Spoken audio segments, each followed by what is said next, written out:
We're live back with a Warhammer 3 Domination tournament hosted by yours truly, Enticity. Today we're going to be also playing in the tournament too, which should be quite exciting. And it's just going to be a nice casual tournament with not too many stakes, just sort of testing the waters on sort of the new meta and how viable I can actually go with hosting these things. So I'm pretty excited.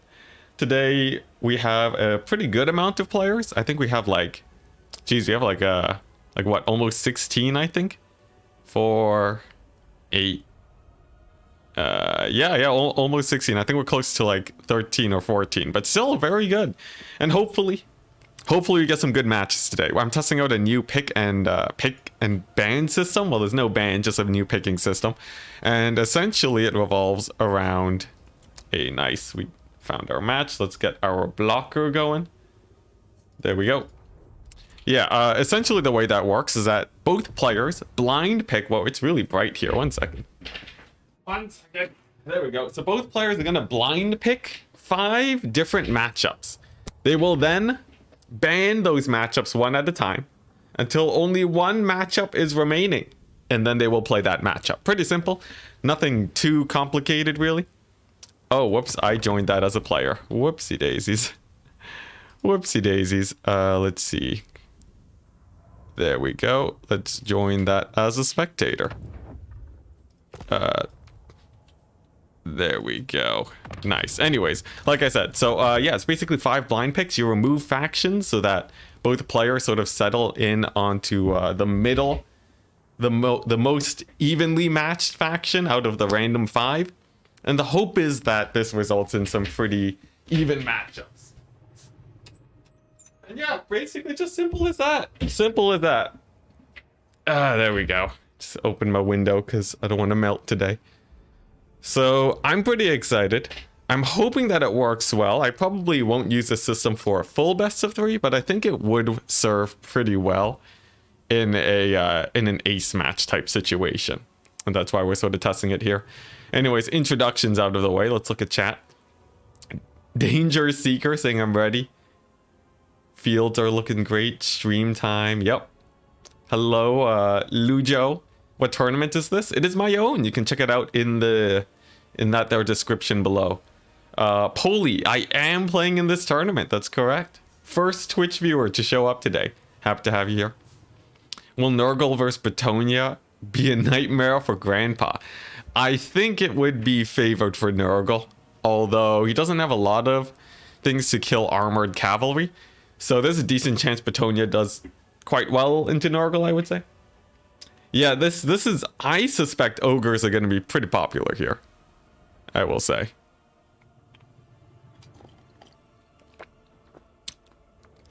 Yeah, ogres are quite scary. Now, our 2 players right now are picking their factions right now. And it's pretty exciting. I wish I could show it to you guys. But sadly I can't. Still though, it's pretty cool. So the blind picks that they've picked so far is Kislev versus Cathay and Tzeentch versus Tzeentch. Pretty interesting. Overall, all of these are pretty even matchups. And Ogre Kingdoms into Ogre Kingdoms, alright. It will likely end in a mirror, but the interesting thing is that the players will get to choose which mirror that they play, and then it's Cathay into Kislev. This is like the most even set of blind picks I've ever seen in my life. Just came from YouTube. Hey, happy to have you on the Twitch side of things. Garolik. Yes, yeah, we're streaming on Twitch too. It's great. I got Restream set up so I can sort of do both at once. And the last one is Slaanesh versus Nurgle. So very likely we'll see Slaanesh versus Nurgle banned out by the Nurgle player, probably. And then I would expect this would likely come down to a mirror, either between Ogre Kingdoms or Tzeentch, both of which we've sort of seen before. Although an Ogre Kingdoms mirror is something we haven't seen super often. So it should be pretty cool.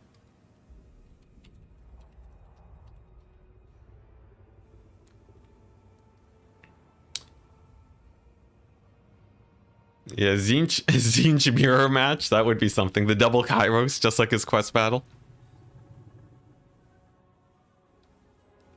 Okay, nice. And the first matchup that's banned is Slanesh versus Nurgle. Pretty good. Now, I guess while the players sort of get through their bans, since that's not super interesting, we can start talking about various different matchups that we might see here. I think probably it's going to be an Ogre Mirror or Zinch Mirror. I think Zinch Mirror, well, actually, it almost purely depends on the preferences of the player at this point.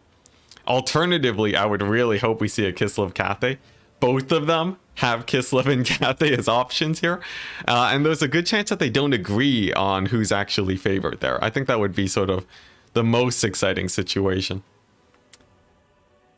But I'm not too entirely sure myself, actually. I would say Cathay's probably unfavored to Kislev, most likely. And by the way, after this, I will be playing the winner of this match. So very excited for that. Why is Cathay considered so weak at the moment, and what do they lack? They mostly lack variety in the cavalry front. So with a faction like Kislev, they have Dervishers, then they have the Winged Hussars. Yeah, I think that's what they're called. And then they have the Griffin Legion, and then they have Warbear Riders. So they can really go hard on the cavalry if they want to. Cathay, on the other hand, has Peasant, Horsemen, and Jade Lancers, and Longbow Riders, I guess, but they're sort of more niche. So the problem is that that's not really a lot of cavalry. If Cathay really wants to go all in, like let's say it's a late game situation, and they really want to just run in with cavalry, just wave after wave of cavalry, they're going to run into a few issues, because they'll simply just run out, and that's going to be a pretty big problem for them. There's also the fact that they have no capture weight, of course, we all know this. And sort of the problem that I found in with the new Cathay is that Cathay doesn't really have many units to summon onto the battlefield to quickly get map control. Everything is pretty slow on the control.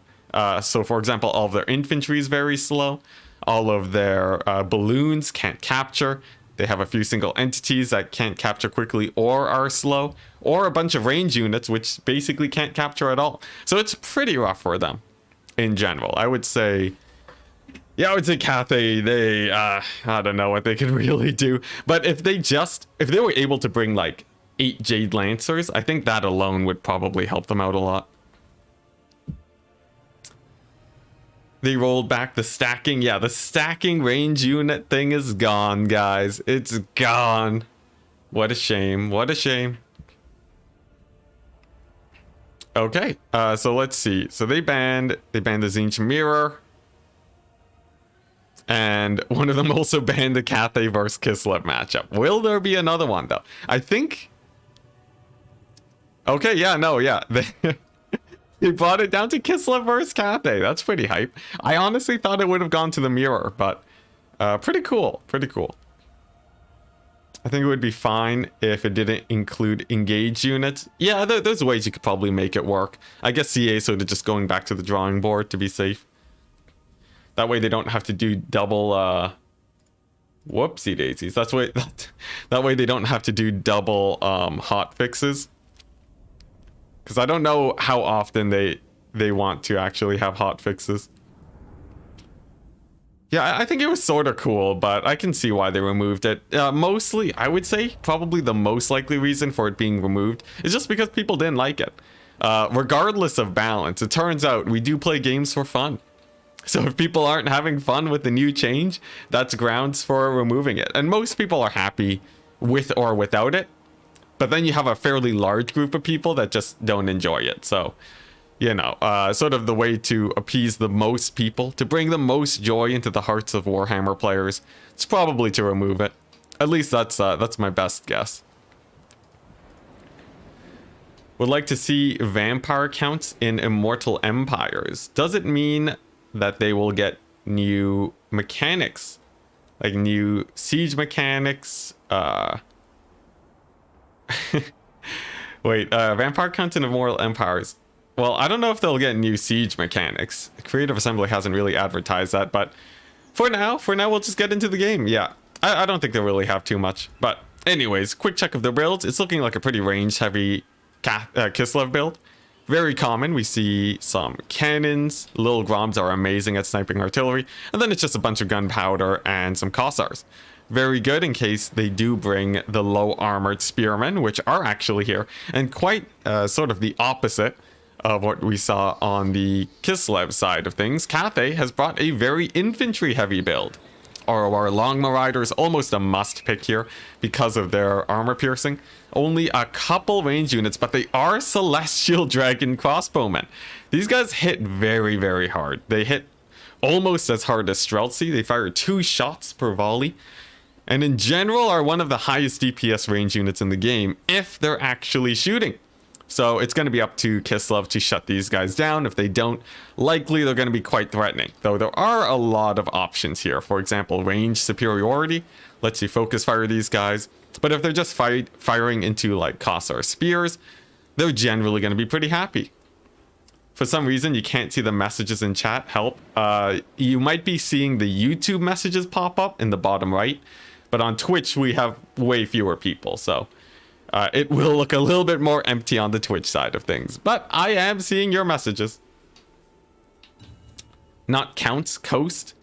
You guys got to do Vampirates. VP for Vampire Coast. Everyone does VC.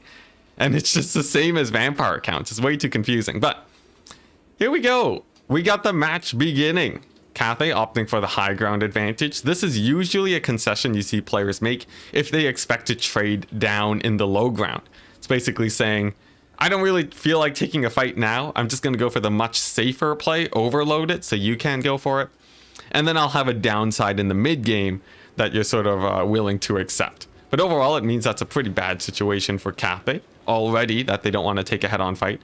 We're seeing some, oh, okay, the little Groms are packing their way over here.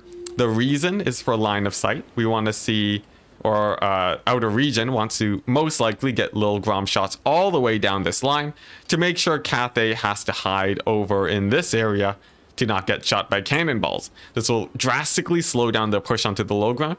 For example, if Lil Grom was over here firing instead, Cathay could camp along this line, which is obviously a pretty big difference. So in general, we're seeing some pretty nice positioning from Kislev. And the question is, how is this force even going to move onto the low ground? Honestly, not too sure.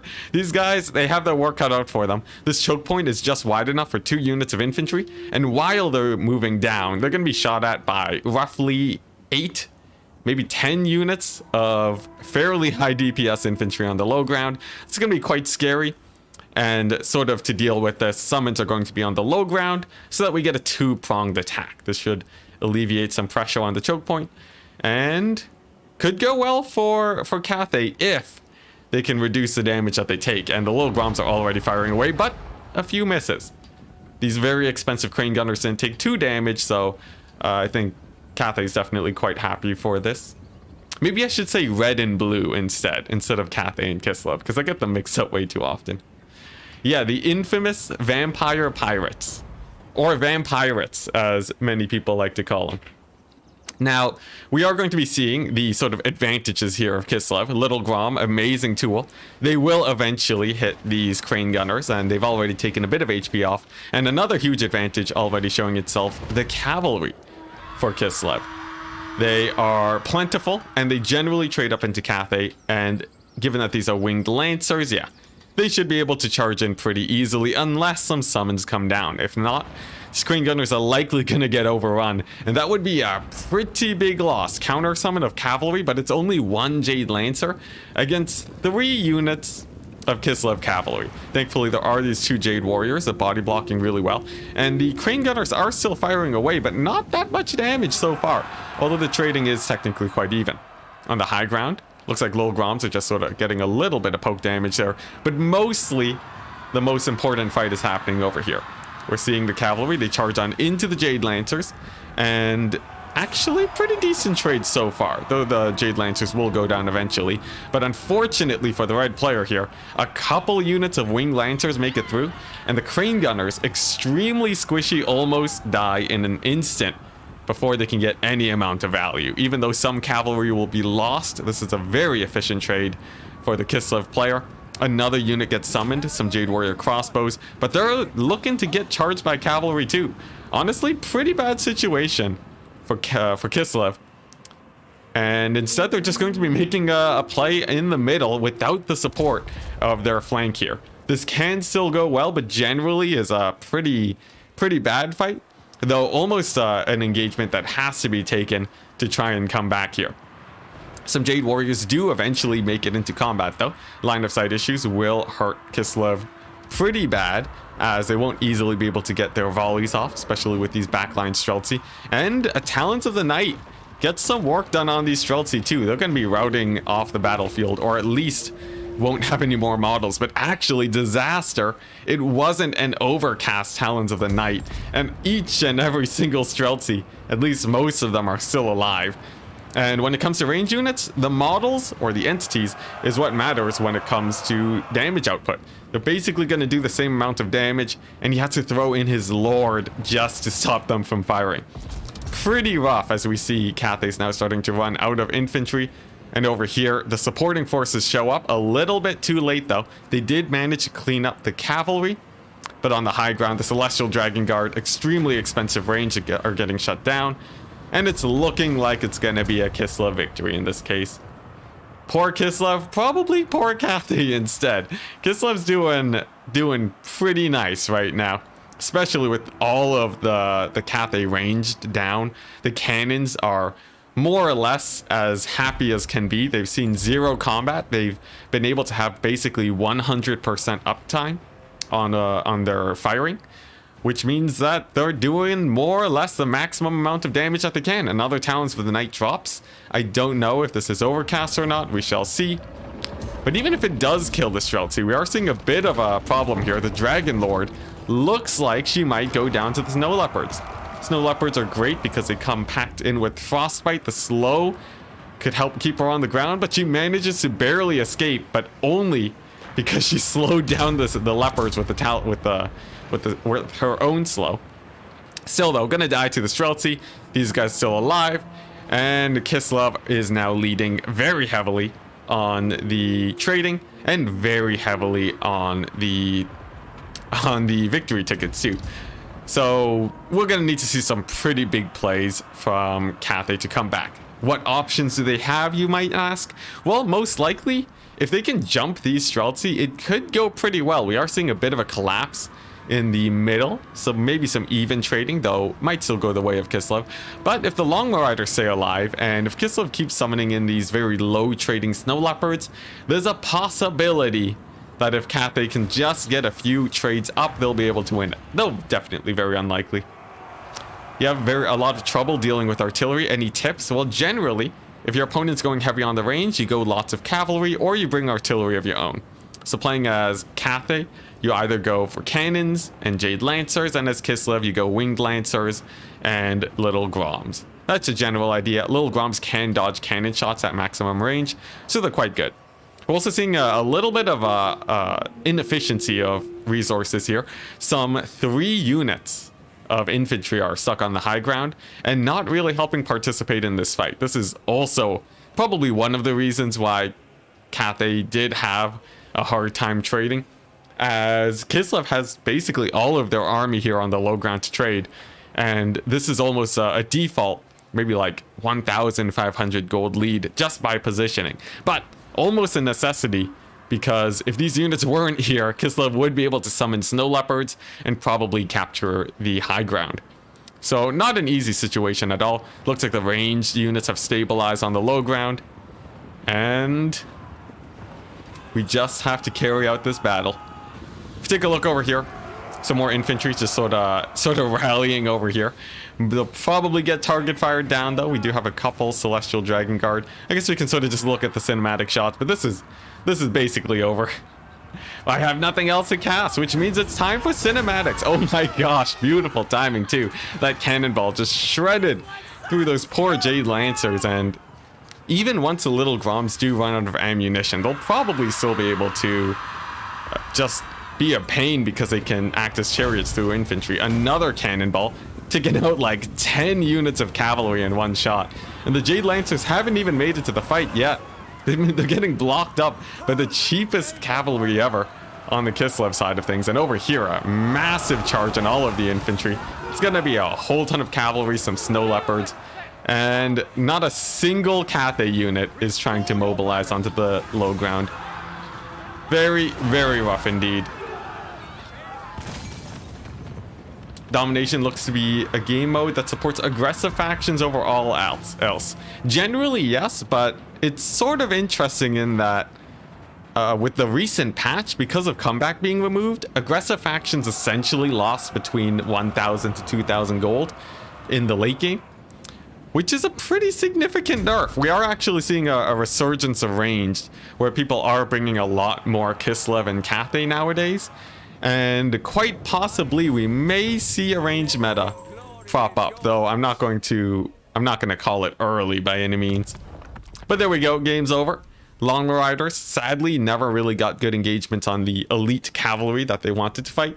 Crossbowmen sort of getting shut down. It was just a brutal game from Outer Region. Very, very clean. Not really too many misplays that I could see. And while the Cathay player did play pretty well, in fact did a pretty nice job at defending the crane gunners, it mostly came down to composition, where they ended up getting overrun. So pretty good. Let's go ahead and throw up the blocker again and see how this plays out.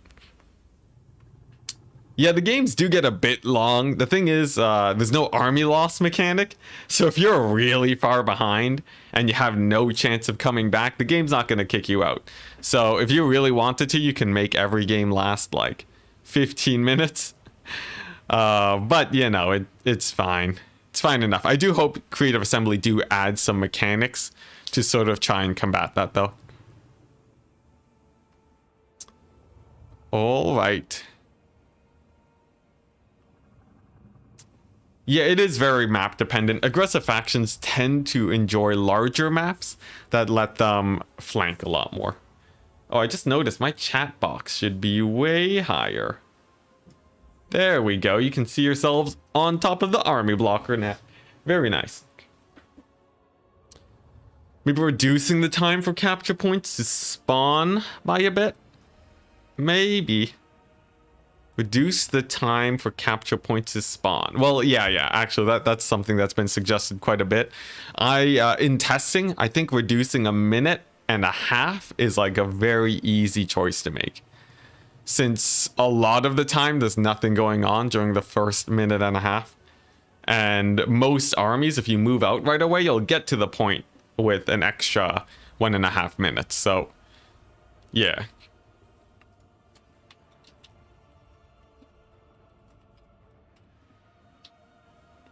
Let's see. All right, there we go. Sorry, just doing a bit of adminning. I do have to make sure that the tournament runs smoothly. This is a new sort of format, so I do have to be a little bit careful. Should have bought some balloons. They did get price reduction, but they do penetrate fewer infantry units now. So honestly, I don't know how well they do, but the problem is that Little Grom 8-shots them. So with 2 Little Groms, it takes 4 volleys to kill your balloons, which means they'll be dead in less than a minute. And losing an 800 gold unit in under a minute is pretty bad. That's a pretty bad trade, I would say. CA could have just added capture points to land battles. They could have, yeah. In the end, though, I don't think it's that simple, because there's a lot of weird things that'll happen when you do that. But I do eventually hope that we get sort of a more fixed land battles with some sort of system to stop with the cheese in that system. Because as much as I do enjoy domination, I would love to see classical land battles actually working. It's sort of like how you have a free-for-all mode and then you have the land battles before, where it's fine that both modes exist. You just need to make sure that they're both good. And right now there is a little bit of problems with the land battle. Although it is serviceable for quick battle. I've noticed that there haven't been too many complaints about there being both on the ladder. Even though people don't enjoy that very much, it's not causing the absolute chaos that I thought it would.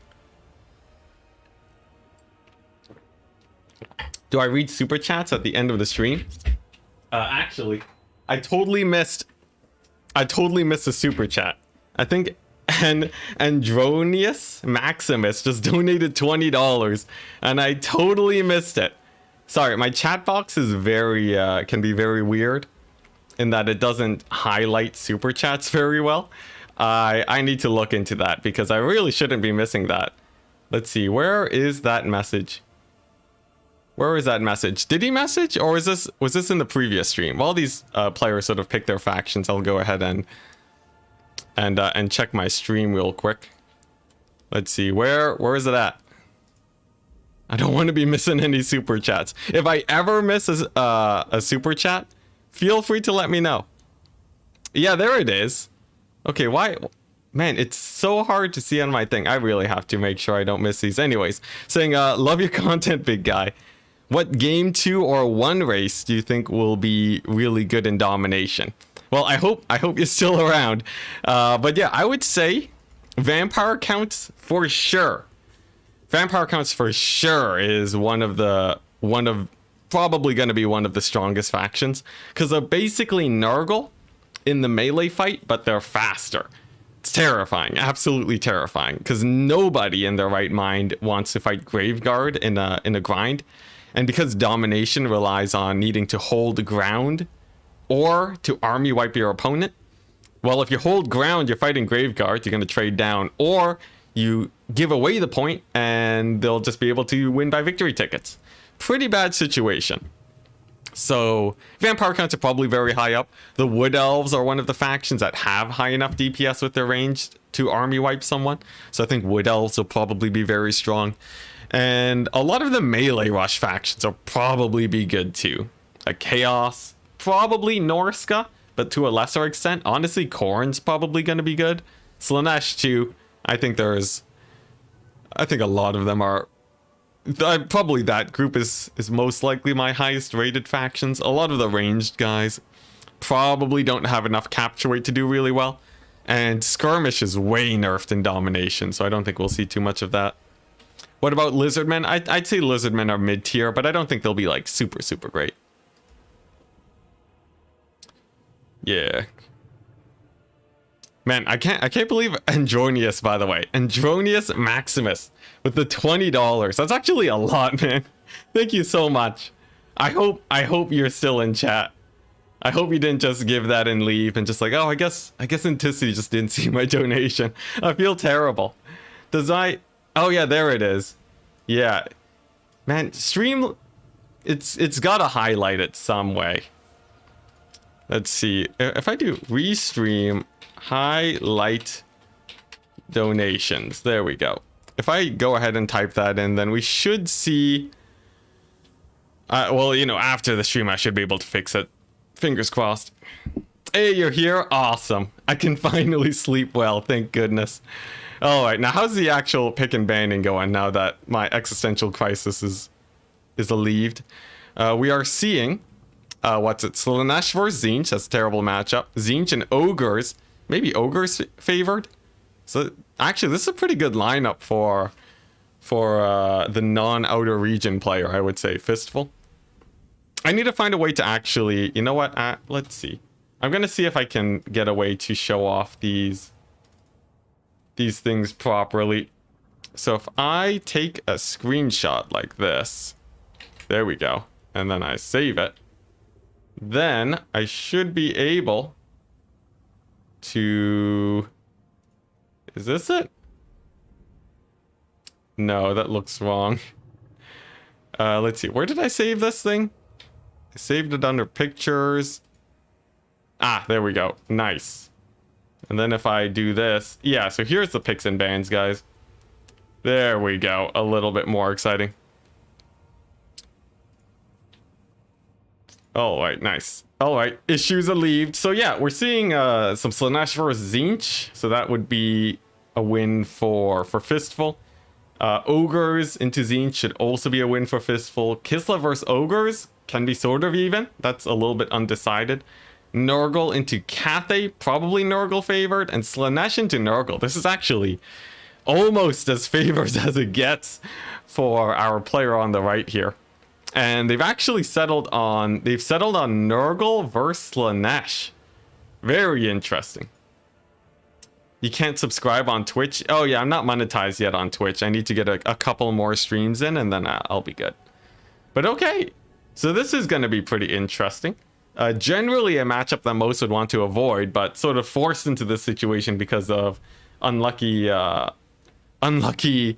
blind picks. We're going to be seeing Nurgle into Slanesh. Now, some people would say this is very Nurgle favored because of their just insanely cost-efficient units. But the problem is that Nurgle generally doesn't trade very well. Nurgle trades pretty well, but Nurgle doesn't have a lot of capture weight. So Slanesh will generally just sort of avoid fights with Nurgle in the meta, of course, and just steal points for the entire game using their superior mobility. Nurgle only has a single Mortis engine. So overall, I would say this is probably Slanesh favored, but not an easy matchup for them by any means. Do you like playing ogres in campaign? Oh yeah, I think they're amazing in campaign.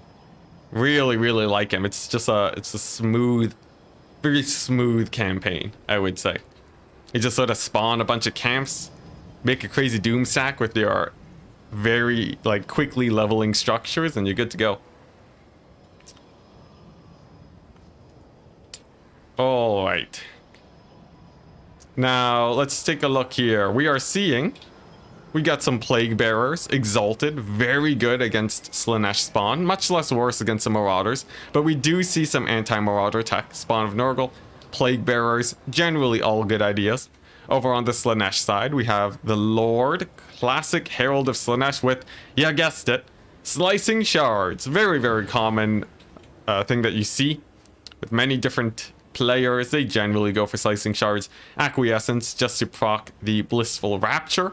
Army-wide melee attack boost is definitely quite good. And the Locus of Grace. Even though the physical resist is wasted, the melee defense is still very good. So definitely feel free to take this versus other demon factions. It's definitely very strong. The Fury summons are also very strong on account of being able to do enough damage to get their values worth. And actually quite a bit more too. Fury summons can do so much damage. You send them onto some spawn, they can take the spawn down to like half HP. Really, really nice trade for Slanesh, because that ability only costs like 200 gold. It's great. You wish camps had a bit of movement. Honestly, that would be pretty hype. But I guess maybe it's a balance issue. But for the beginning stages of this match, it's not going to be too exciting. Nurgle's just going to be waddling onto the point. You'll notice that with 3-minute capture points, Nurgle gets there in less than a minute. It's not like Nurgle needs the whole 3 minutes to get onto points. Another reason to hopefully see the points unlock a little bit sooner. Of course, on larger maps like Arnheim, it will take a bit longer, but still. And overall, it's looking like Nurgle's just going to be going for the classic 2-split. So the reason we don't see Nurgle go over here is because generally their infantry will trade down if surrounded and without the support of their lord. So unless they sort of hit a critical mass, Nurgle can be quite vulnerable. And if these guys were to go over here, they would most assuredly die to these Marauders. So a much safer play, just opting for the 2 cap. Our blue player here is probably going to be feeling pretty safe for a while. We are seeing also in terms of positioning on the points, it's going to be a middle position, and this is a little bit scary because if the Marauders charge on in, they could take an engagement right along the front line here. All of them will be on the point. New Marauders can come on in to sort of support, and that'll generally be pretty bad. So we are seeing a little bit of a shifting up with the Nurgle forces. This is another downside, where moving further up means it'll also take longer to reinforce. But generally, if you think you're trading up, you want to position about at the edge of the capture point, maybe a tiny bit further, so that units don't trickle through. Over on this side, Kugath will be able to trade up into all of these Marauders on the sides, but there's not a lot of capture weight here. We see 4 units of infantry to Slanesh's like 8 units of infantry capture weight. Middle point's definitely going to get stolen, but the price that Slanesh will pay is fairly bad trading, as they'll be fighting it against Kugath. Gonna be a little bit scary. Hey, Choni, hello. I think that's how you say your name. Yeah, big boy Kugath. Kugath is very good against infantry in the early game, as while your opponent's positioning, he can get quite a bit of value just throwing his shots at him. Especially at mid-range, it becomes very hard to dodge, and the first fight's going to be underway to try and steal the point. But nice positioning from Outer Region. He's positioning his units off the capture point, and he's trying to stop Slaanesh from getting on. Some of them will slip through the cracks, but not all of them. And this means Nurgle's going to be capturing pretty well, but as a couple more Marauders sort of slip in, capture weight goes slightly in the favor of Slaanesh. More Nurgle units pour on, and it's sort of fluctuating right now. It's fairly even. On the side, capture weight's even, so Slaanesh definitely doesn't want to take that fight. So it's basically all going to come down over here.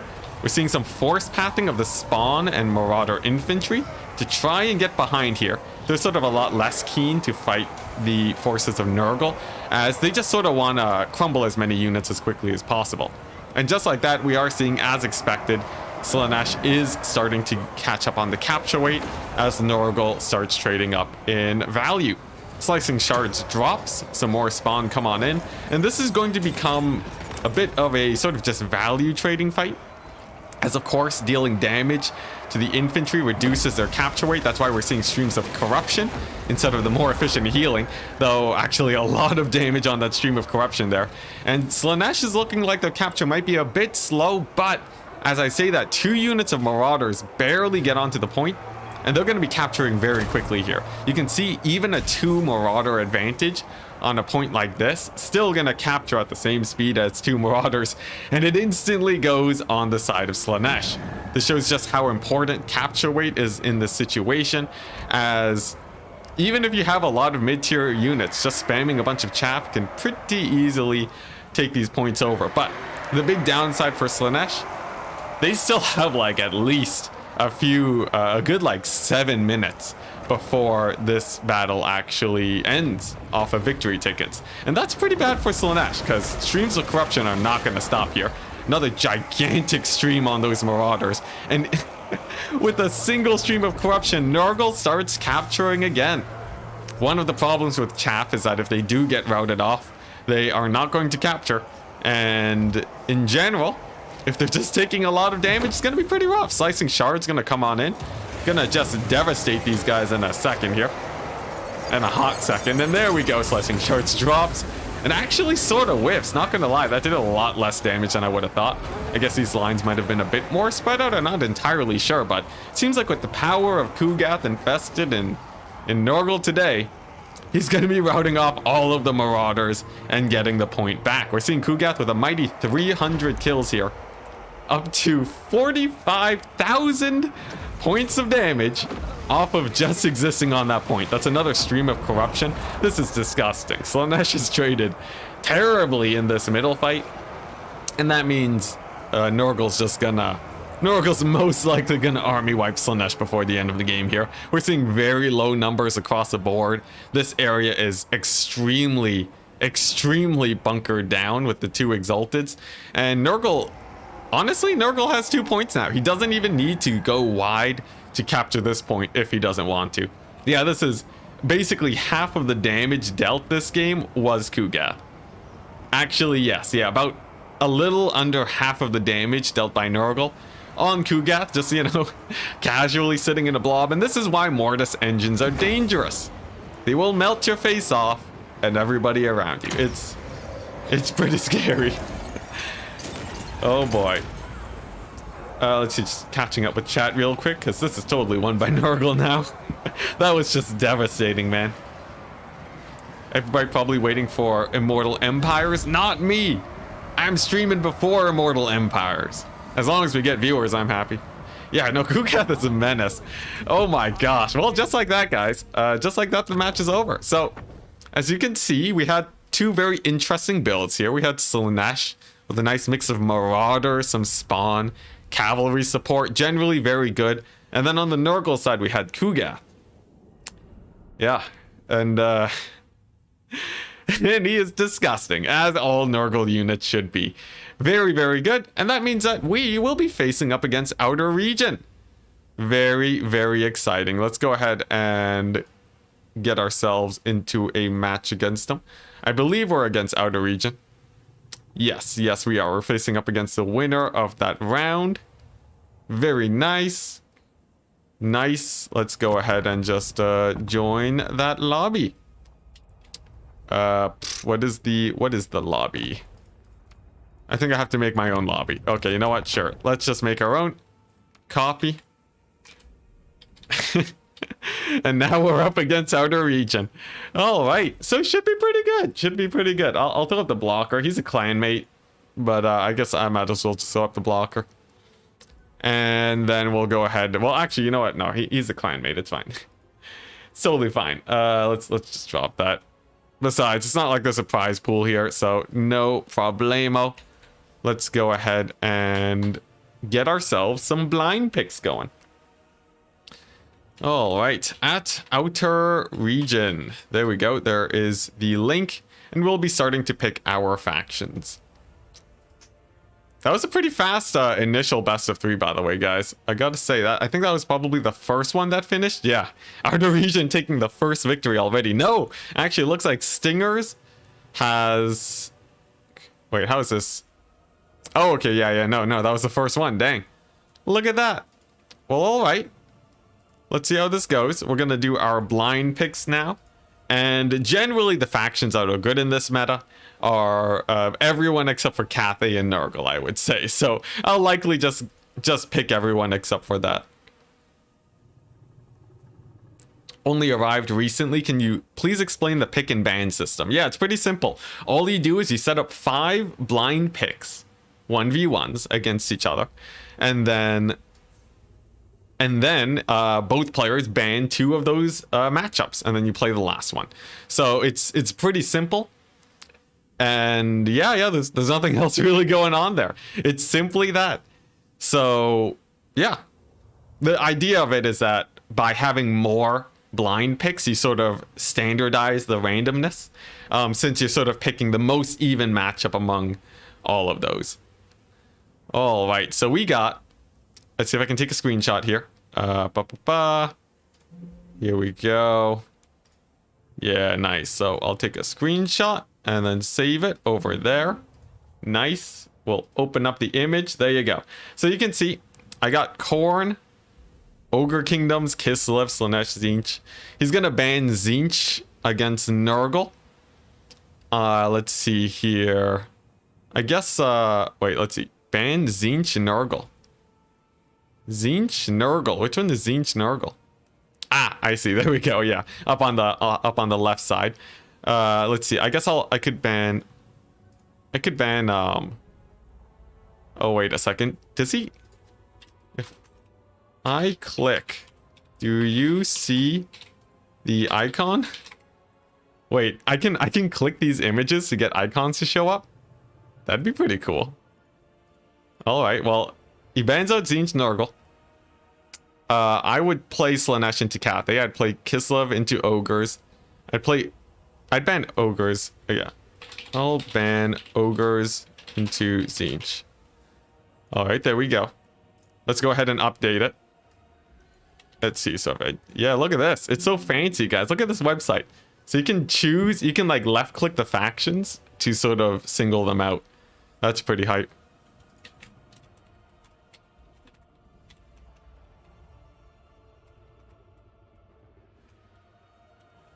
The factions. But it won't show for the other player. There we go. Nice. Should we expect disgusting shooting blobs when I play as Vampire Coast? Undoubtedly so. Undoubtedly. Let's see. Yeah, so I banned Ogres into Tzeentch. And then what will he ban? There's a couple, honestly, all of them are pretty bad for him here. Map is Death Pass. Ah. Let's see. Death Pass. Pretty good for range factions.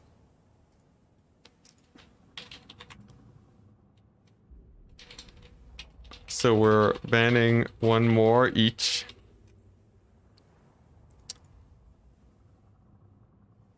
I would say I'd probably be happy playing... I'd be happy playing Slaanesh into Cathay. I'd probably ban Kislev into Ogres and then maybe play Khorne into Kislev.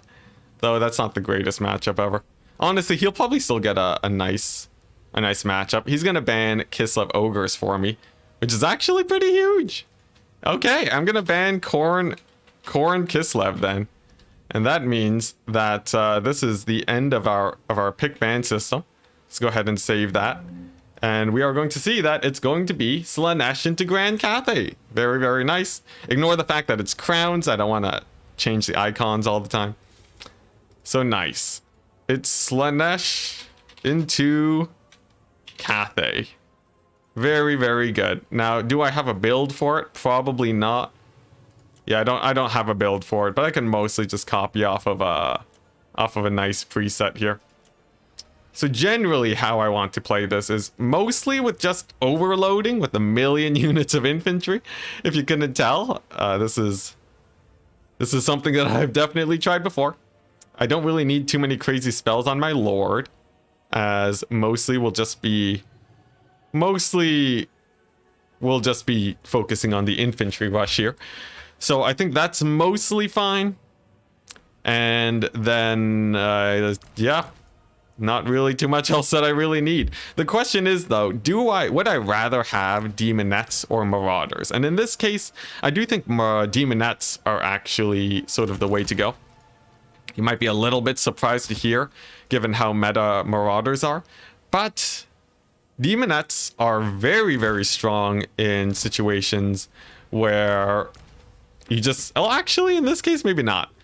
I don't know. They're really good because they deal a lot of damage and they can help you push into the back line much, much, much faster than Marauders. So I think this is just a general build here. I'm going to go for a very delayed push against them, and then we should be good to go.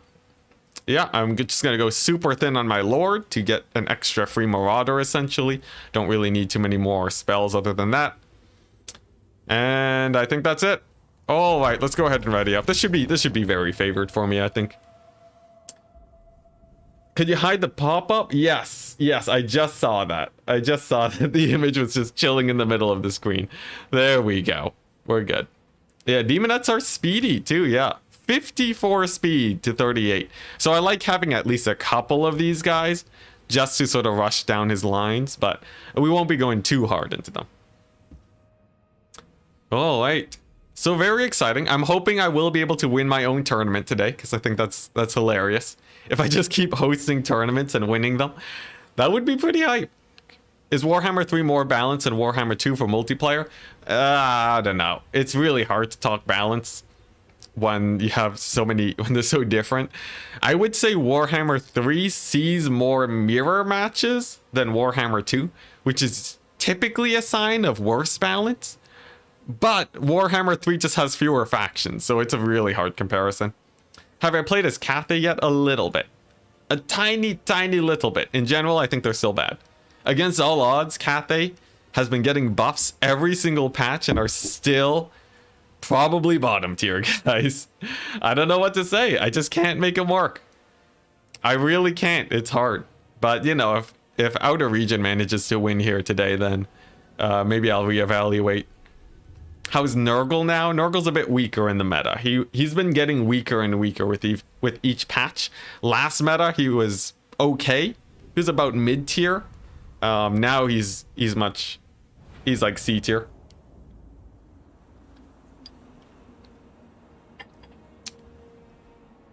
Which single player, if more fun, the Total Warhammer 2 or Warhammer 3 ones? Oh, I don't know, man. I guess like Immortal Empires is what makes it more fun. I think in a few months when we get Immortal Empires for Warhammer 3, though, I'm pretty sure that'll be the most fun between the two. Yeah, that's sort of my guess. But all right, behold, the maximum Marauder build. Good luck, have fun. This is generally gonna be very good for me. My Lord's gonna take the long flank here, since usually most units of infantry are parked over here. If they're parked here, then I can just capture this point. So I'm very happy about that. We have a huge flank on the side to overrun. And then As long as he doesn't do too much damage, we're fine. And it looks like in this case he has some sky lanterns. Of course, they can poke me down, but we're doing a delayed push, so they shouldn't get too much damage. There's Zhao Ming, of course, with the Dragon's Breath. He'll be able to poke my infantry quite a bit, but thankfully I can dodge fairly well. And as long as I don't take too much damage, we should be good. I have no solutions to Zhao Ming, but the hope is that I'll be able to capture all the points and sort of win through that. Cathay is top tier in land battles, that's correct, yeah. Alright, so how do we actually want to take these fights? I guess Zhao Ming, of course, is going to be able to start flying over to me. See, he smells blood in the water, and he's going to be playing quite aggressively with Zhao. Those balloons are creeping up with their shots too, but once I'm actually in the forest, they shouldn't be able to get too much damage in. And the plan is to just get a couple units of spawn here, so that I don't get hit by cavalry. And then I'll get a couple units of spawn for the middle group and for the flank group. And then we should be fine.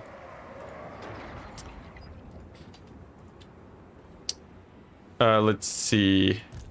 Any comments on buffed demonettes? I think demonettes are actually in a really good place now. They feel about where they should be, where they're a unit that's viable, but they're not like dominating matchups. I think that's sort of the perfect situation for them. Previously, demonettes were slightly underpowered, and you just took them because you needed some sort of infantry that would do well enough. So, I think they're quite happy. Now we're going to see a classic rotation here from Kislev. You usually see this type of play when, this type of movement when they really want to. Sorry, just positioning. You see this type of play when they want to sort of cover this far point here, but they're going to need a lot more than a couple Jade Warriors to defend this. So generally, I think I'm fine on this front, given that I do have 2 Exalted Demonettes. They'll be able to pretty easily win there, and as long as Zhao isn't Dragon Breathing them, I think they should be pretty fine and dandy over there. In the middle, we see a lot of Celestial Dragon Guard. I'll mostly just ignore them. Honestly, there's no need to really take a fight against them. So we'll just sort of settle for that and commit most of my forces onto this flank. So I'm thinking some Demonettes maybe. Maybe some Furies if we see some range units. And I can start trading up here early in the game. Let's go ahead and get those Demonettes going, just so I can get here a little bit faster with them. And then we should be fine. The balloons, of course, are poking me, but they don't actually do that much damage. So sort of by stalling my push, I can mostly just ignore the losses that we take from them.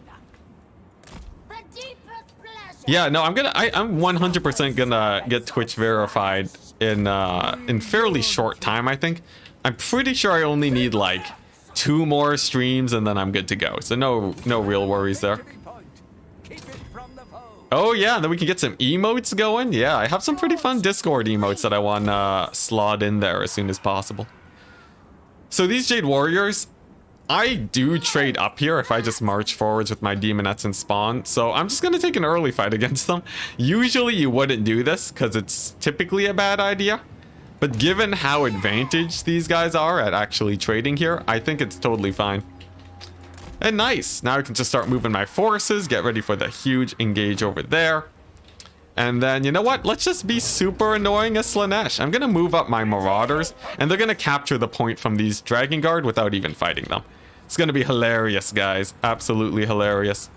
Over here, we are seeing a couple units of cavalry move on in. Of course, they're a little bit frightening, but they're only peasant horsemen, so they won't actually do that much damage. Though, on the charge a little bit, yeah. Tiny little bit of damage there. Still, though, most of the infantry should be going down. Zhao Ming's definitely going to want to Dragon Breath my Demonettes, so I'm just going to preemptive dodge here. Just a little bit of fancy maneuvering to make his life a little bit harder. It does mean I'll take some damage, but that's totally fine. And nice, I can begin the steal. There's a Dragon Breath. I didn't see it. Thankfully, not too much damage on the Demonettes. Very good. And it wasn't my Exalteds too, which is amazing. Alright, so let's just go ahead and grab the middle now. Hey, Heart Kachi, hello. Don't know if I said your name right, but hello and welcome. I hope you're having a wonderful day today. I know I am, because we are about to give Cathay the hardest time in the world. So you'll notice with very elite infantry, they will technically trade up here, but the power of cheap Marauder chaff is that they'll be able to steal points extremely easily. I'm just gonna march them right on in, and they're just gonna take this capture point. Honestly, I could try and kill the Dragon Guard too, but I don't really need to. We can simply just capture the point and leave it at that. In the meantime, I guess I might as well also grab some Furies to kill this balloon. Definitely don't want to be dealing with the good old harmony bonuses. And then we can just start dropping this passive on the poor old Cathay units. That should do pretty nice damage to those their Dragon Guard. Nice, so a few of them are gonna rush into combat. That's totally fine. We'll just sit and fight with one Marauder there, pull these guys back, and then just slip a couple of my Marauders into the middle here, because I think I should actually be able to take this fight in a hot second. As once I get a full surround on these guys, and once that balloon is dead, I think it's just, it's a done deal for Cathay. We're trading down technically, but we have all the capture points, so they have a pretty rough timer on their hands. Balloon's nearly dead. And now I just have to rout off these here peasant, or Jade Lancer is more like, and then we'll be good to go. Yeah, capture weight stealing is very important if you're playing as Slaanesh. It's very, very important. Oh, that's gonna be a painful Dragon Breath. There we go. Gets in some pretty good damage, but it's not gonna be enough. So I should be able to grab my Furies and charge these here Dragon Guard. Nice. We did get a summon of the Long Marauders, and they're going to be contesting me quite well over there. And over here, it looks like Cathay might barely capture this point, but I can sort of deny that by summoning in Demonettes and just blocking that up. I have some infantry there, so I'm not especially worried. So we should be fine. Now, let's see if I can grab slicing shards on these Dragon Guard. No way they can dodge out of that situation. We'll also get a good old Fury summon. And I think from here on out, to close out the battle, we'll just keep summoning into the middle here, and we should be good. I can tank the Dragon Breaths fairly well. They're not especially scary, really. As mostly mostly we'll just tank the damage. I just have too much infantry for it to really matter, and there we go. It's a done deal. All right. Yeah, pretty good. That essentially was just abusing the fact that Cathay went all in on the elite infantry, and there was nothing they could really do to take back the points. That's devastating. Yeah, the slicing shards is pretty brutal too. We killed off all of that. The balloons, you know, they got a bit of value, but not really too much because I didn't engage right away. And if you're ever dealing with artillery or long-range units, always do go for a slow engagement. That's just the safer idea. Nice. Hey, and that's the first win of the day. Very good. Yeah, that was just that was an execution type game, but I think that matchup's just very rough for Cathay in general. All right, so map number 2 is gonna be Battle for Itza. Let's go ahead and change that map. There we go. We're gonna do the draft. Nice. All right, so we played Slaanesh, so we can't pick Slaanesh again. And let's go ahead and go, yeah. The last draft is always going to include all the factions, which is a little bit awkward, but it's totally fine. Is Cathay melee buff build usable in domination? Against Nurgle maybe, but not everywhere. I don't think it's actually super great, sadly. All right, let's take a look at these matchups. Let's take a screenshot to get a good look at them. There we go. Nice. And these are our matchups. Whoopsie daisies. It's not checkmark. It's going to be Slaanesh into Nurgle. I'll definitely ban that one. Oh, he banned Slaanesh into Nurgle. And Tzeentch into Nurgle. Cool. I'll ban... He banned Slaanesh into Nurgle and Tzeentch into Nurgle. Wait. Oh, I see. Okay. So his Slaanesh into my Nurgle and his Nurgle into my Tzeentch. All right. Let's see. I could ban Khorne into Kislev. I can ban I'll pick, let's see. Who do I want to pick? I can do Kislev into Ogres. Ogres into Tzeentch. I'll pick ogres into Zinch. I think that's favored now. There we go.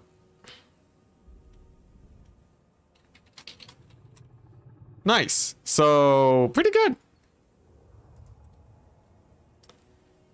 Now, ogres into Zinch. We're on Itza.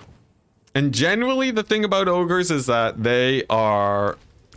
They're just a menace when it comes to actually melee grinds now. I'm pretty sure ogres will consistently win the melee.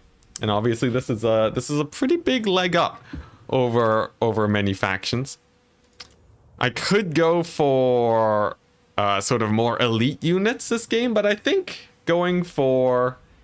honestly going for the bull rush is probably the most meta way to play it.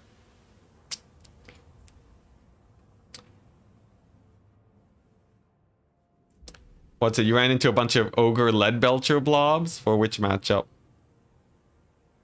Yeah, multiplayer is sort of really weird. There's not a lot of super strong matchmaking. So I would say generally multiplayer, you sort of have to accept that you're going to lose a lot of games when you're starting out. But the fun of it, sort of like old TF2 lobbies back in the day, you just sort of play against strong players and you get to watch yourself slowly get better and better over time. If you actually want to be winning a lot though, then obviously it's a little bit more rough. Yeah, there's also the fact that it's blind pick on ladder, so there's a high chance of running into some very bad matchups. There's a bit of that too for sure. Now, let's see. How does this matchup play out? I think I do want like a couple lead belchers, maybe like one lead belcher. Well, it dies to screamers, which is the thing that I'm not a huge fan of, but maybe I'll take one for contingency's sake. Nobbler trappers can be really good just as a sort of ranged poke when you have this much melee. And then at the end of all of this, more or less, I don't know, maybe man-eaters? Maybe something like this. Yeah, so get rid of that guy. Pick a Slaughtermaster of the Great Maw. We'll take the fist ability for the good old Forsaken when we see him. Nice, some healing on himself so he doesn't die. And then we can just cap it off with an emergency Stonehorn summon if we really, really need it. There we go. I'm pretty happy about this build. Do I need these abilities? Not really. Stonehorns, generally it's better if he's cheaper since it means we can summon him in a little bit faster. Cool. No cavalry. That's right. I actually think Ogre Cavalry is among some of the weakest cavalry in the game. Not that they're weak in a vacuum, but they have a lot of counters. They have a lot of counters, which can be rough. Technically in melee, they trade up into basically everyone else's cavalry, but it's never just a plain cavalry fight. So it can be pretty rough.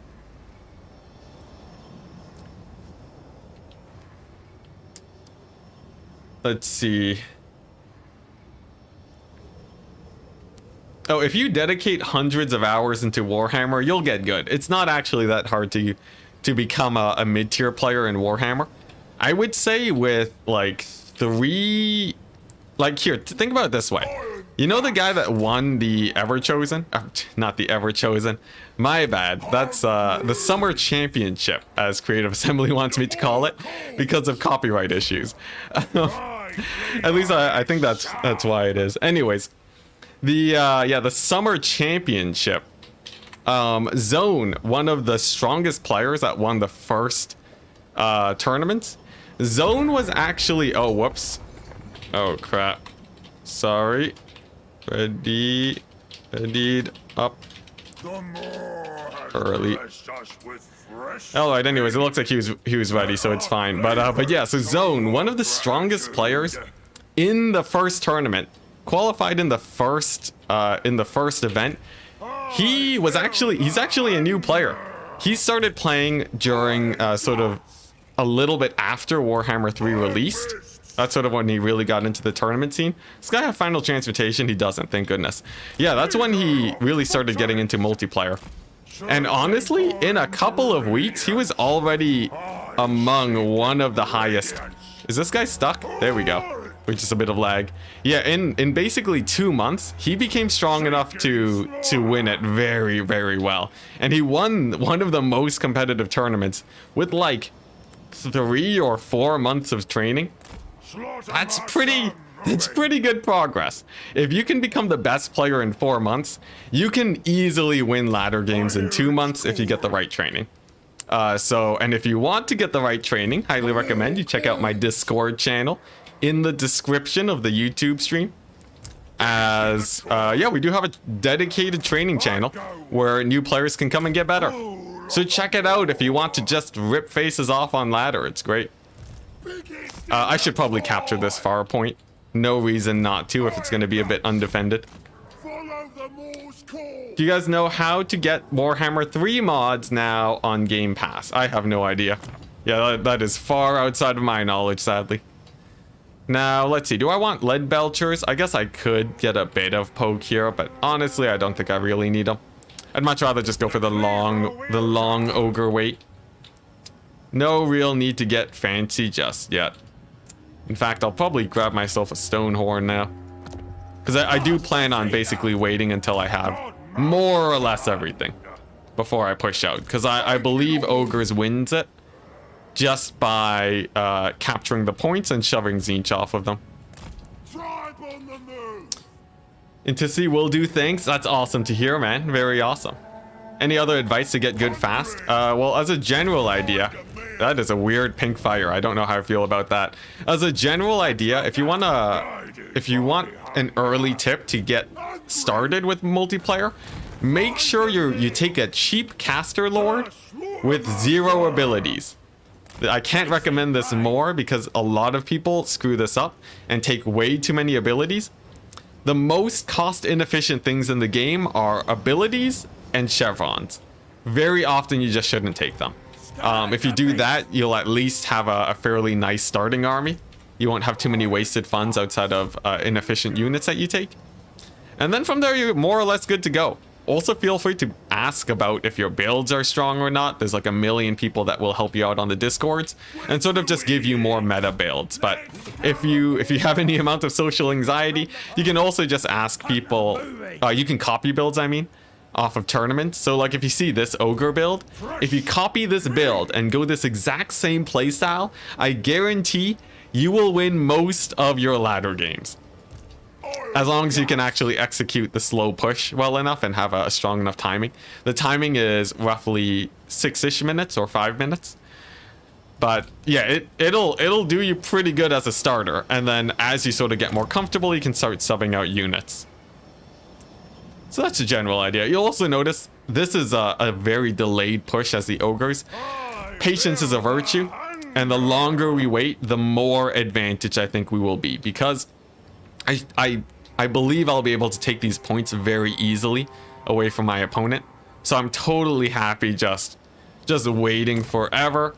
And then once we're closer towards the end of the game, I'll snipe the points and then we'll be good to go. We just have to be very careful not to get sort of overrun. If he does manage to stand his ground and rout off my guys, then we're a little bit screwed. So I do have a little bit of that to worry about. But for now, we're just playing it very, very patiently. There's no real reason to move up if he's not going to do damage, assuming that I do capture the points, which you know, it is a bit of an assumption. He is playing a range build, which means most of his units are actually off of the point. So even though I will take a bit of damage, sort of by going for the other areas, it should be totally fine. And if he were to move up, I would basically just summon in lead belchers to push him back. Against missile units or Iron Guts or Ogre Bulls, Iron Fist's better to soak up the damage. Against missile units, these guys are a little bit better, I think, because they have so much armor. 90 armor versus 40 plus shields. Yeah, the shields, this total blocks like 60% damage, I would say. A little bit more, like 70%. These guys also block about 70%, so I guess it's more or less the same, but they also have more HP. They cost more. Gold per gold, Iron Fists are probably a little bit better. Other than versus armor, I'm not sure what advantage Marauders have versus Bulls for the cost. Marauders of Slaanesh are pretty good against Ogres. I don't know what you're talking about. They are a spicy unit, man. Very, very scary. And you can see, because I'm holding this top point, I have the luxury of waiting quite a while before I have to push out at all. We can wait a really long time, guys, before I have to move out. So I'm sort of fine. I'm sort of fine. You might think this is crazy, but I have a lot of time before pushing out, and I would guess that my army is a lot better when the funds are infinite, because I can reinforce the points much faster, I can capture them, and as long as I don't get army wiped, I shouldn't actually run out of units. Man-eaters? Oh, my bad. Man-eaters, not marauders. I can't read today. Now everyone in chat's gonna tell me I'm wrong. Yeah, man-eaters generally are worse than ogre bulls, except for the great weapon variants, who can do a lot better. Yeah. Alright, so I think it's about time we can start getting ready to move out. You'll notice I'm summoning in mostly ogre bulls first. The reason is because they do have a bit of transit time. The Noblars can get summoned over here and get there a little bit faster, so I do prefer that.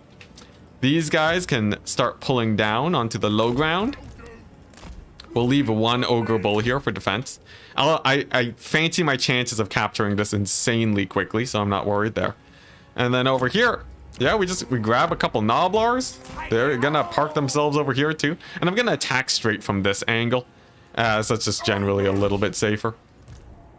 Nice. He's gonna reposition his guys a tiny little bit. And yeah, I still don't even have to capture the points. That's the insane part. But I do sort of want to start trading now, just so that I can start summoning in more ogre bulls a little bit faster. Yeah, though we're both mostly going to be out of units by the time this battle's over. Or we're both mostly going to have our entire armies, I mean, by the time this battle is over. But here we go. Charge number 1. We're just going to go right onto this capture point. Hopefully stop his guys from actually getting in there. The Stonehorn's mostly just going to suicide himself in there. My Lord's going to heal himself up. And the Noblar Trappers can mostly just start poking away at these units, as they're mostly uncontested. You'll notice that we are capturing this very quickly. In the middle, we're capturing quite fast too. And now the fight begins. So, if he holds the ground, we're basically doomed. But, if he doesn't, we're in a very nice situation. Obviously, my engagement here was a little bit messy. Honestly, this area here is going terribly for me. What have I done? What have I done? I should have just captured this area first. That's going to be a little bit painful for me. Honestly, this was a pretty bad fight. Not gonna lie. I think I could have engaged a little bit better here, but nevertheless, we continue. Yeah, this went so bad, this far point. That went so bad. Plan B, we're gonna ignore that and just back on out. Wow, that went insanely bad. All right. Good to know, good to know. So this is what I mean. If you can stand your ground, it can be pretty rough for the poor ogres. Thankfully, I do get some of my guys rallying now. And I should be able to get a unit of lead belchers to start pushing on forwards. Noblars, you know, a lot of them are just going to push forwards now to stop all of these range units from getting their damage in. And then the hope is that my rallying ogre should be able to do fine. Stonehorn's just going to keep running disruption. It looks like we have a big old grind fest over here. And we do have a lot more Noblars where that's from, so let's just summon them in. I'm out of units to summon, which is a little bit scary.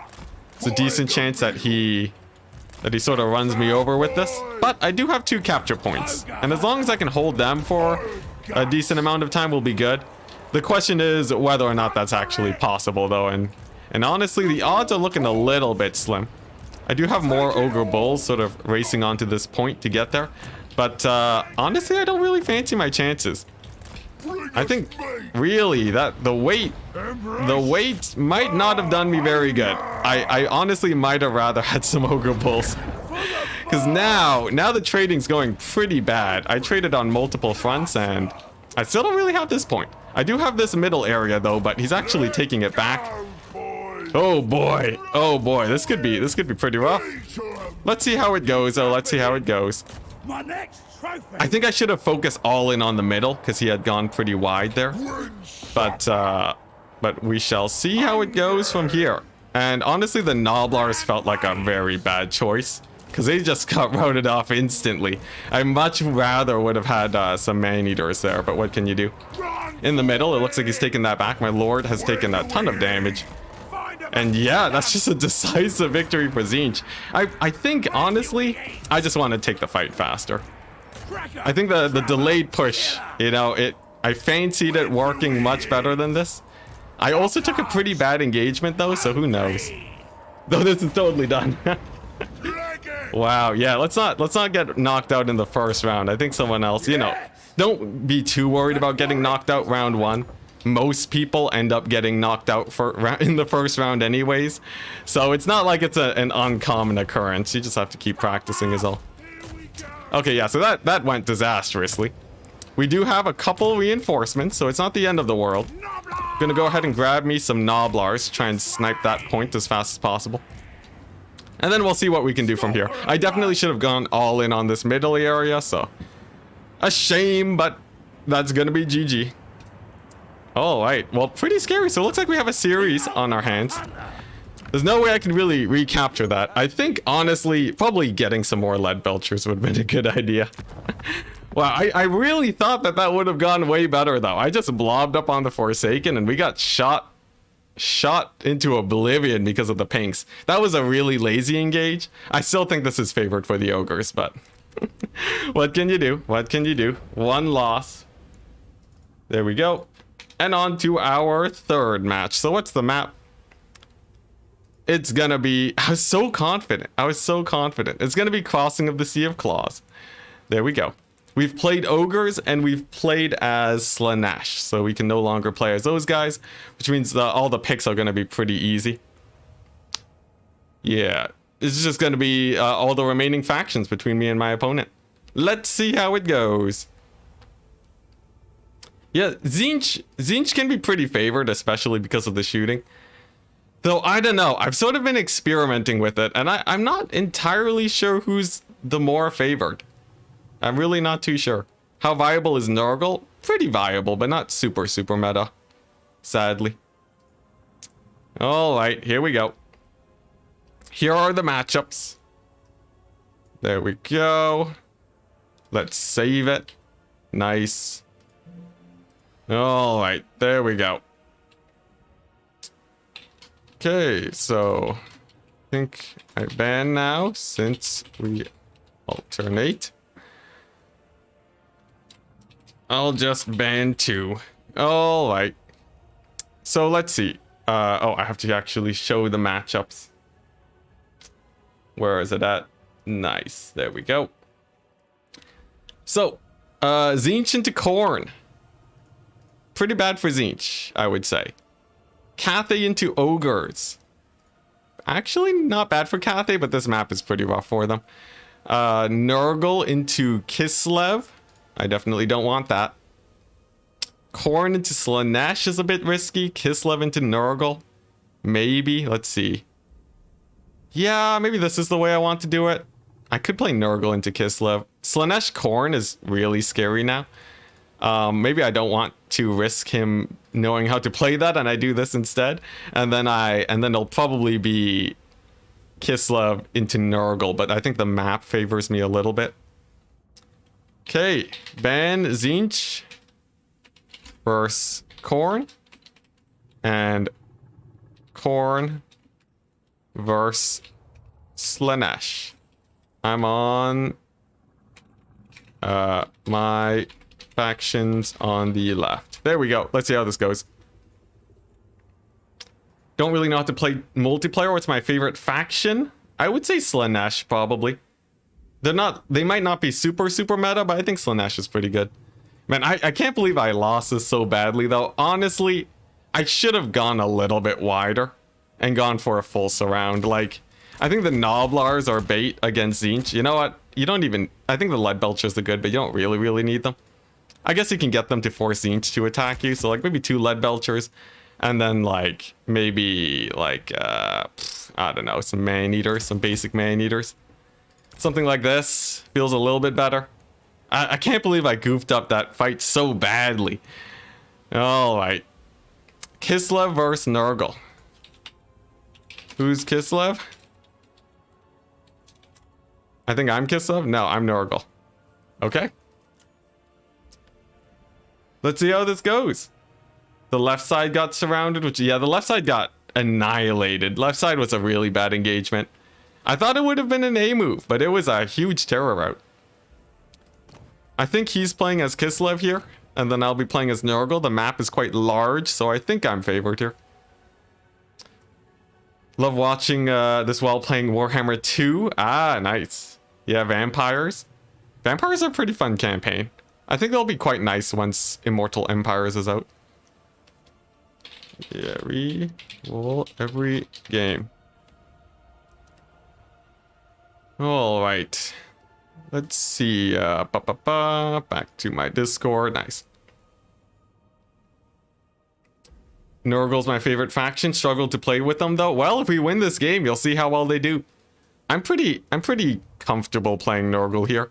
Here's the plan. He's playing as Kislev. He obviously has a bunch of scary cavalry, but Nurgle should be able to take some pretty good trades, I would say. Nurgle has some decent units here. Like, for example, we got the Streams of Corruption, right? The problem is that in general, Kislev, they can sort of really, they can really double down on some areas. Yeah, I don't know. I'm sort of losing that last game has me rattled, but generally the way this matchup goes, right?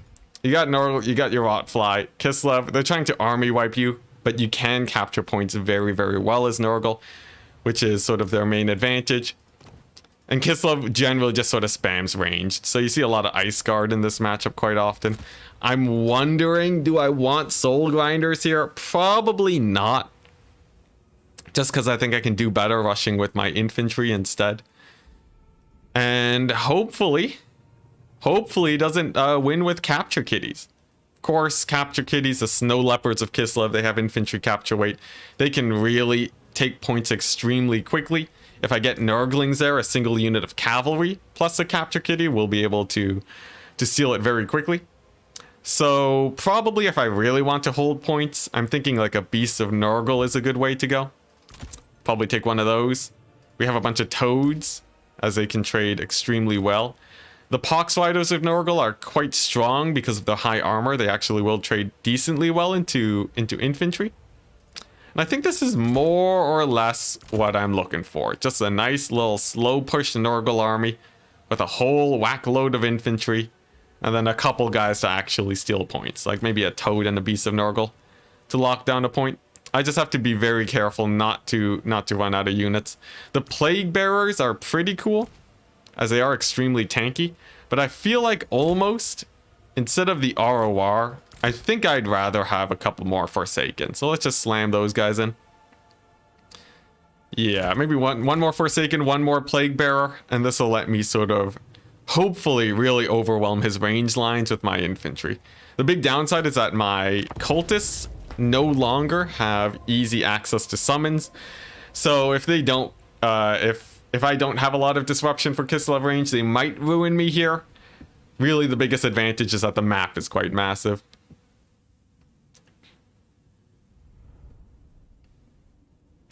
All right.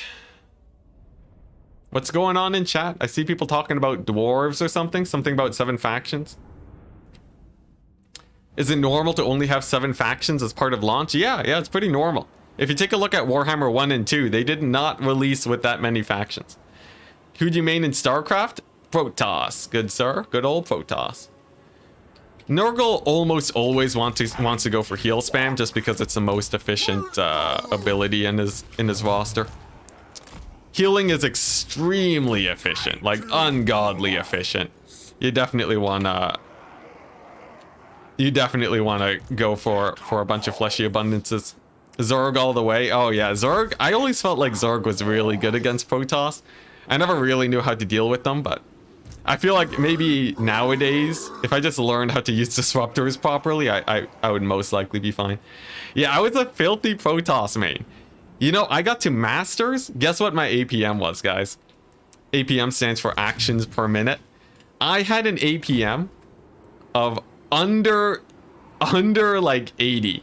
as Protoss. I think it might have been under 60, which means I was clicking about once per second and I got to Masters.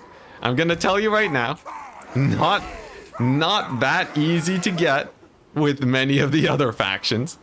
But you know, when all you have to do is make sure you land Psystorm, it's not the hardest thing in the world to do.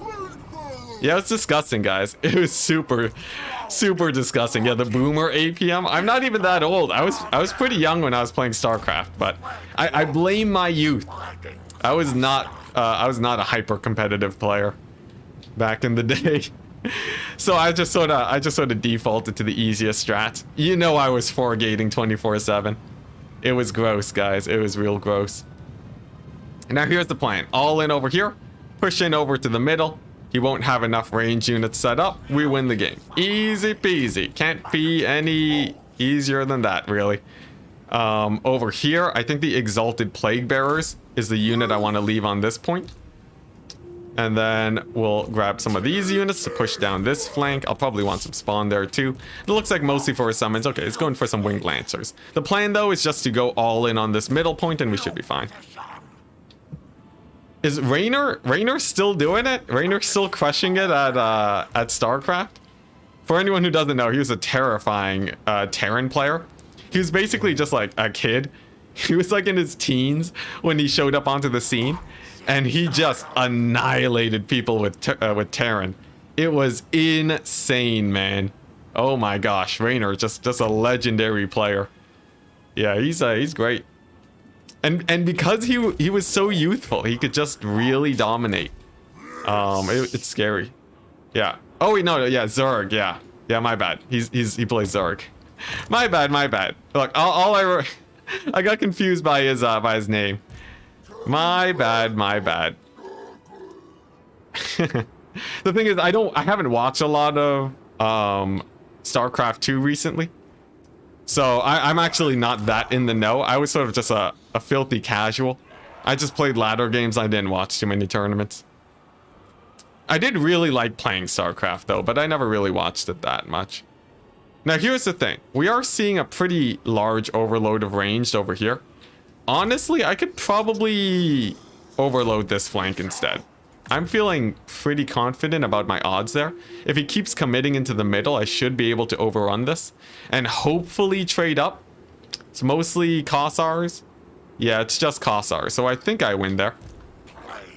But I wanna feign a hard push in this area. This side shouldn't be too worried, as I do have a lot of guys over there to defend in case he tries to go for a rotation. But yeah, I think the plan is we go for double spawn, double Forsaken, or single Forsaken, I mean. And then we just go all in over here. My opponent basically just has Winged Lancers in terms of cavalry to support. So I'm not too worried about them. And I can just go all in and hopefully push him off that capture point. No guarantees, of course, but I fancy my chances given how much gold I'm committing to this area. And I don't think he'll trade especially well in this situation. He's gonna bring in a couple units of Kossars. I don't think they'll really be able to get there soon enough to make a big difference. There we go, a couple of volleys of these guys firing off. Good old stream of corruption to there we go, just brutalize those poor infantry units. And if I can just pile on here soon enough, I think I should be fine. A couple Ice Guard are trying to make the transition. But it's gonna be a bit of a fight here.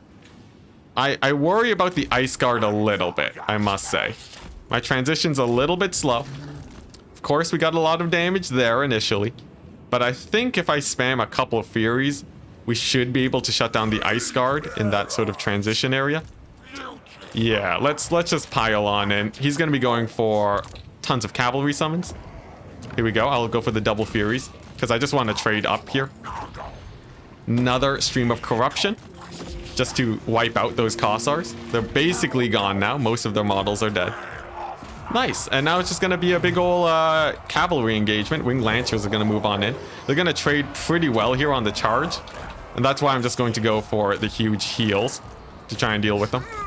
Just want my infantry to get there as soon as possible. And then I can Fleshy Abundance to really boost up their strength over there. A couple Nurglings to start looping around.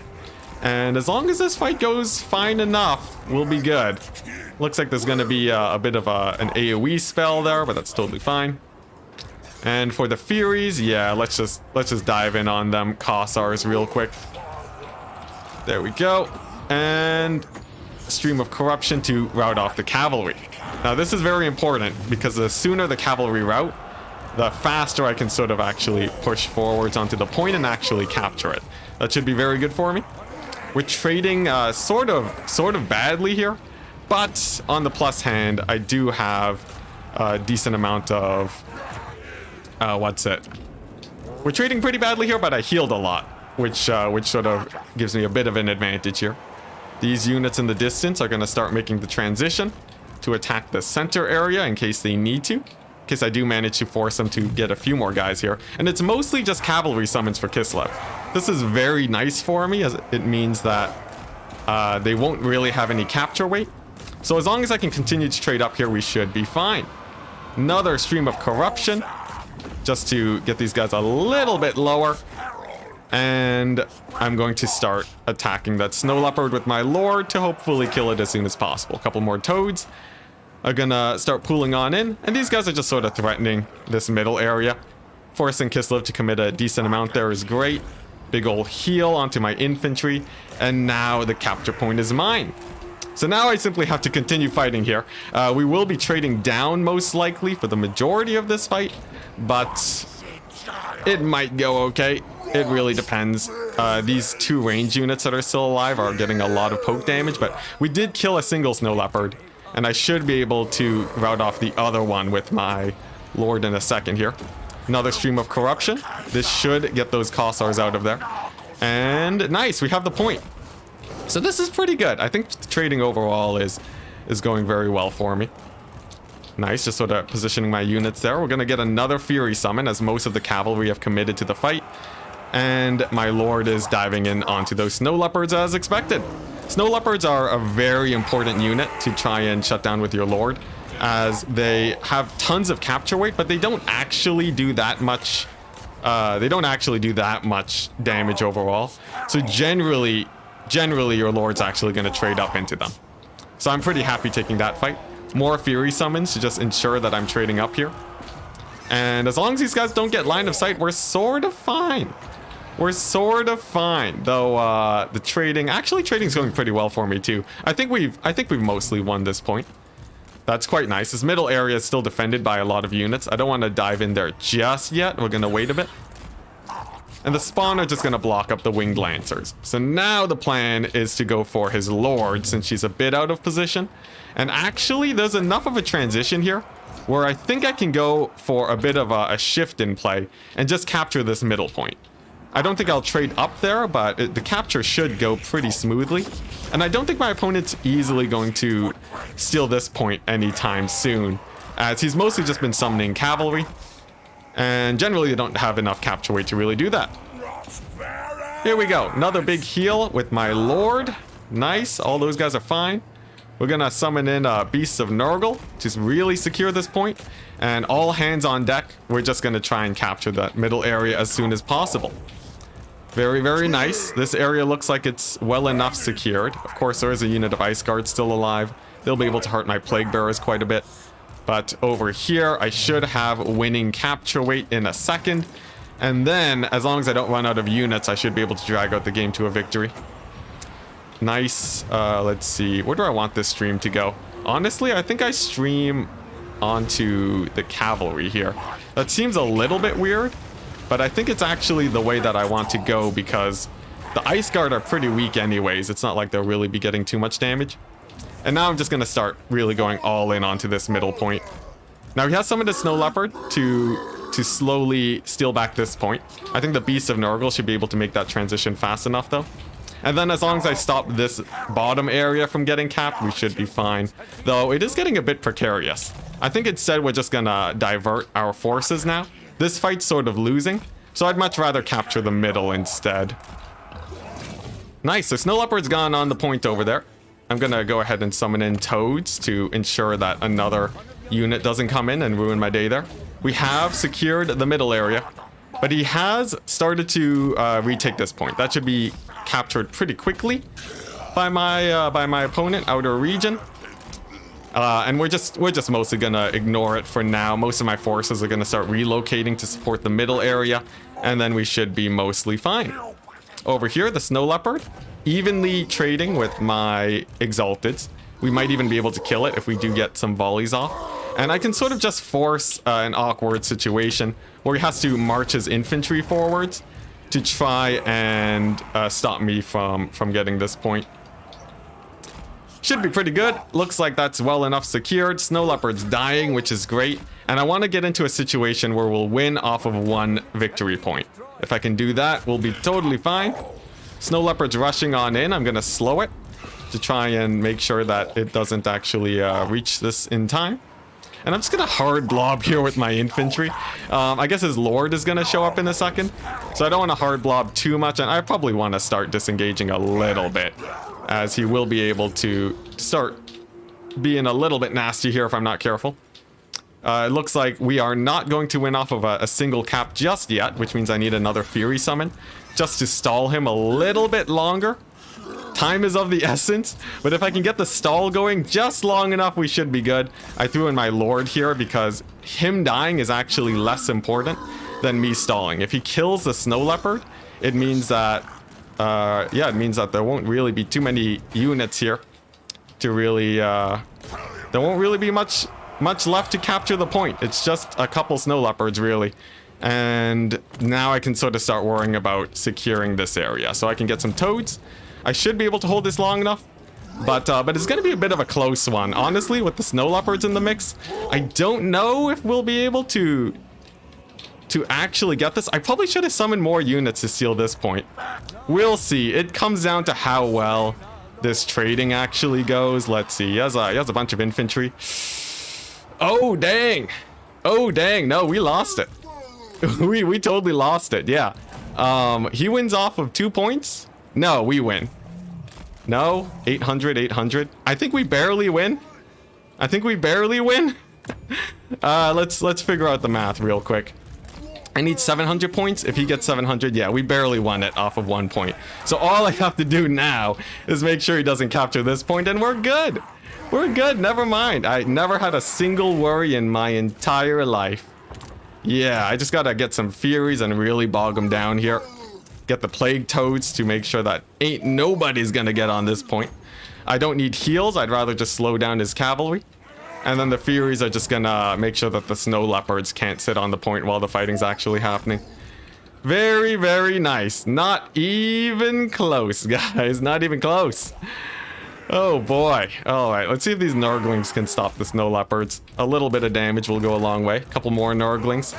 The Snow Leopards are really the scariest threat, as everything else won't really trade too well. The Toads are just gonna charge these Winged Lancers just to block them and fight them over here. It'll be pretty awkward because they'll never be able to actually get onto the point.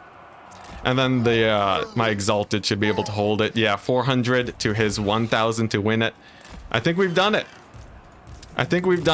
Though it was a little bit close. Let's go ahead and heal those Plague Toads. Nice. Get another Fury Summon over here.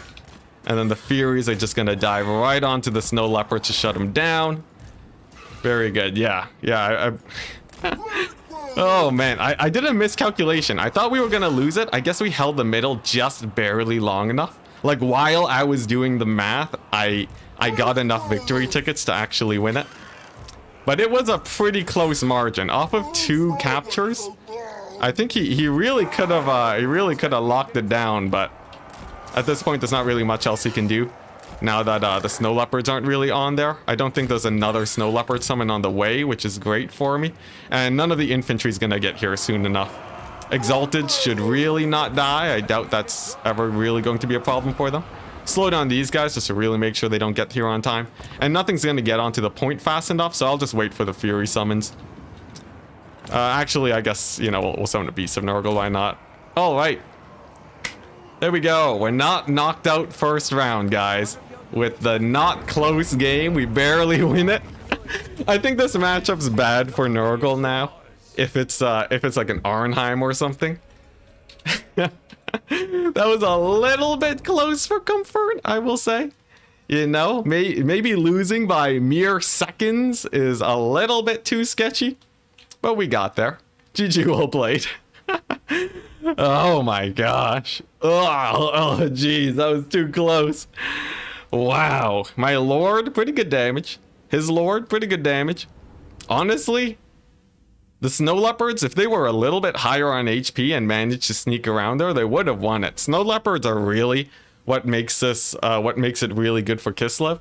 But when they have to capture with just cavalry and infantry, it's gonna take ages.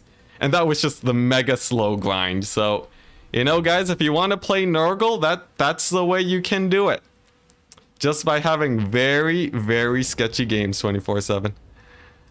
All right, the art of trading down and winning anyways. You just have to master that, and you should be able to do well as Nurgle.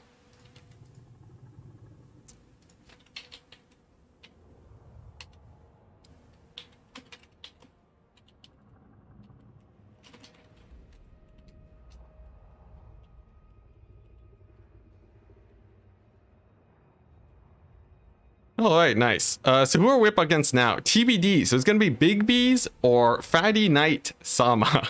What a name. Let's see if we can spectate him. Yeah, Outer Region very, very nearly got us there, but not quite.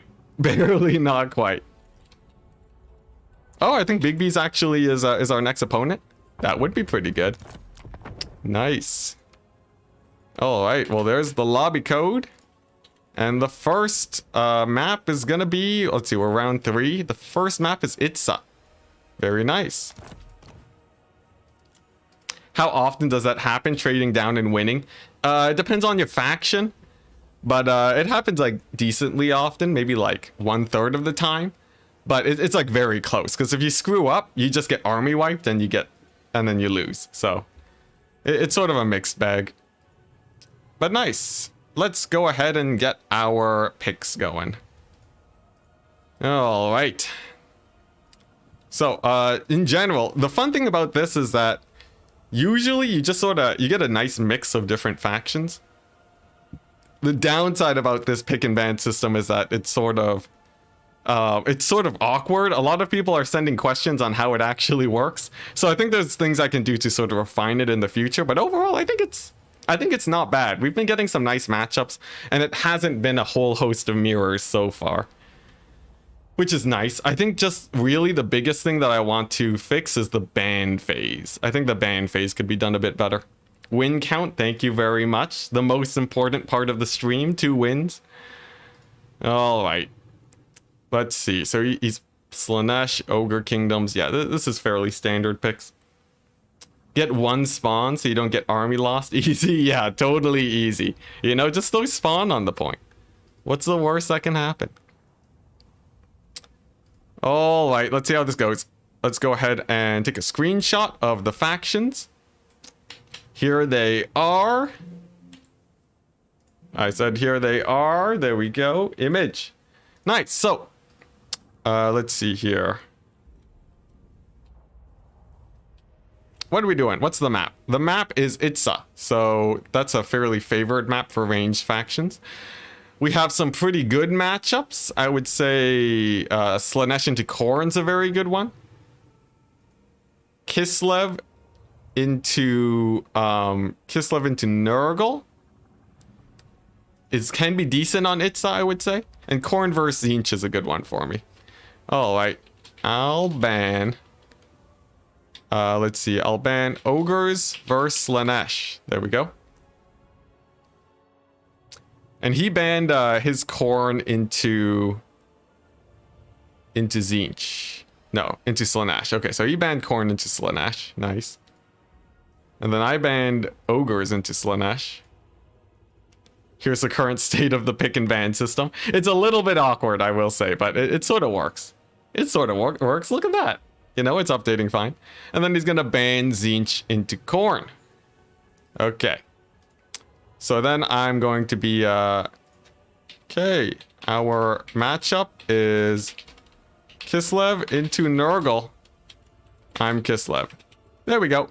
Pretty nice. All right. So I'm playing as Kislev. He's playing as Nurgle. Let's see how this goes.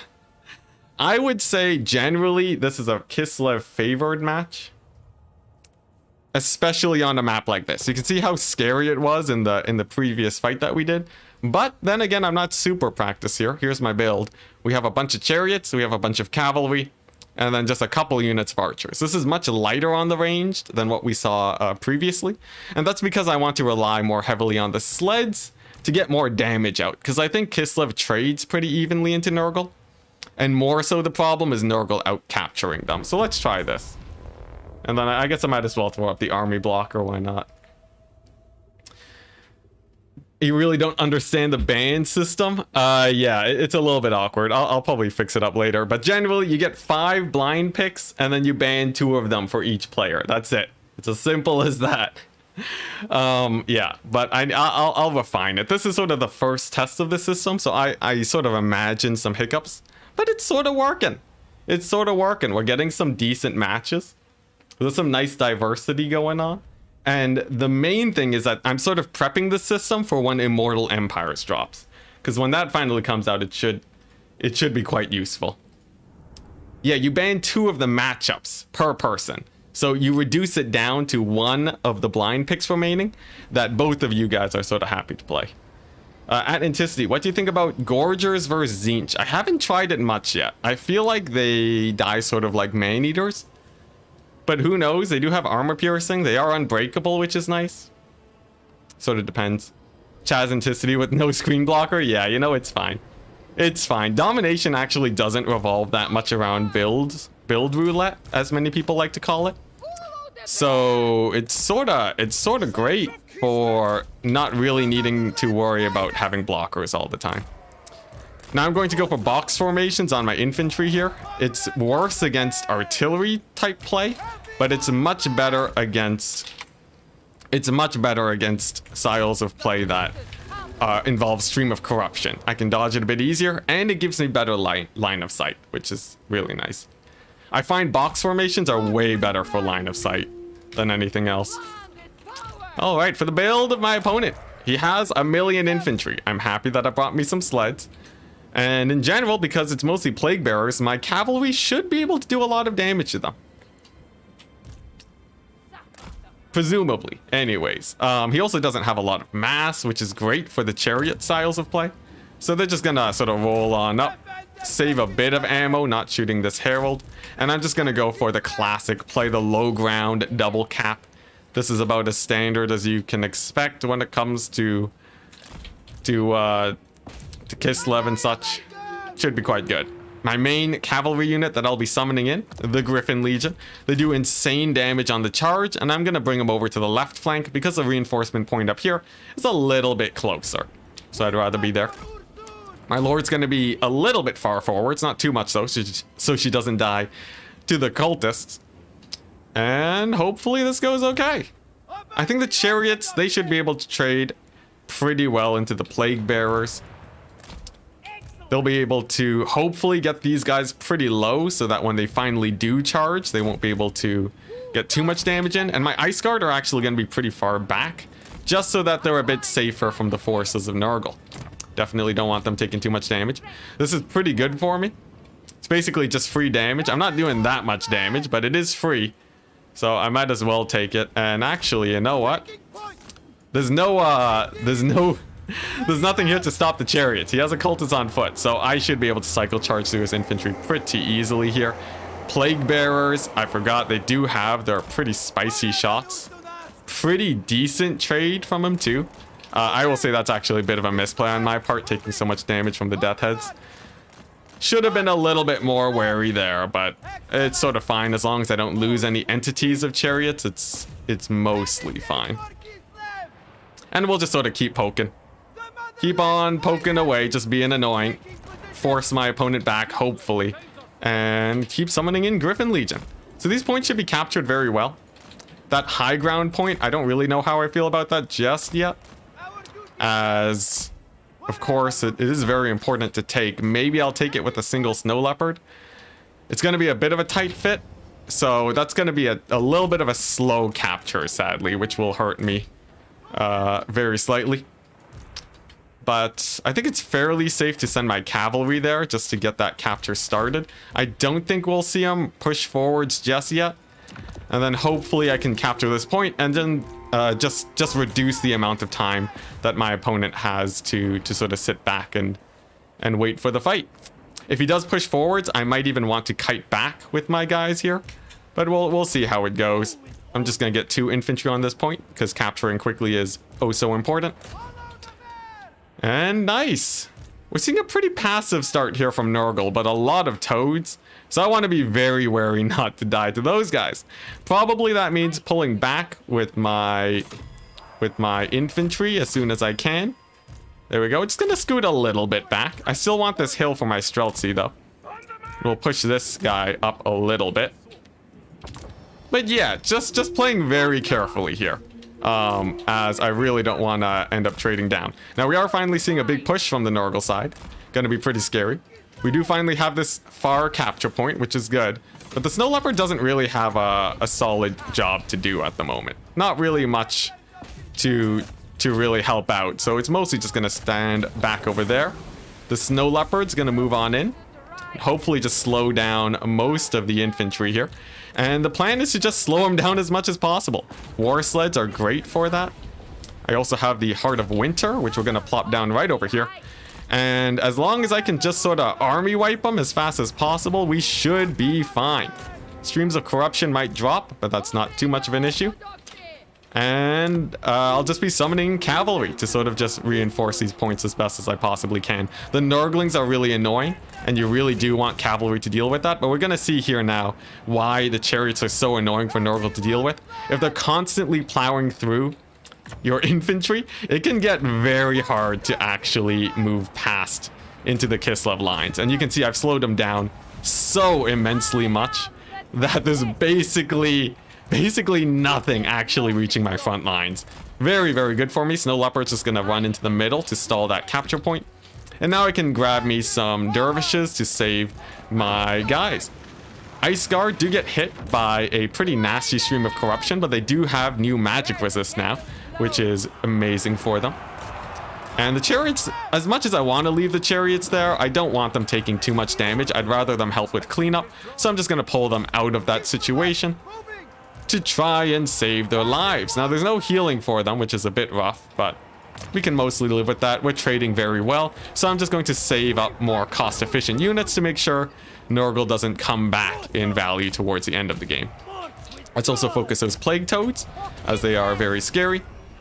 Nice, they should go down, and look at that, we saved our Kossars from the Plague Toads. The Dervishes are doing great.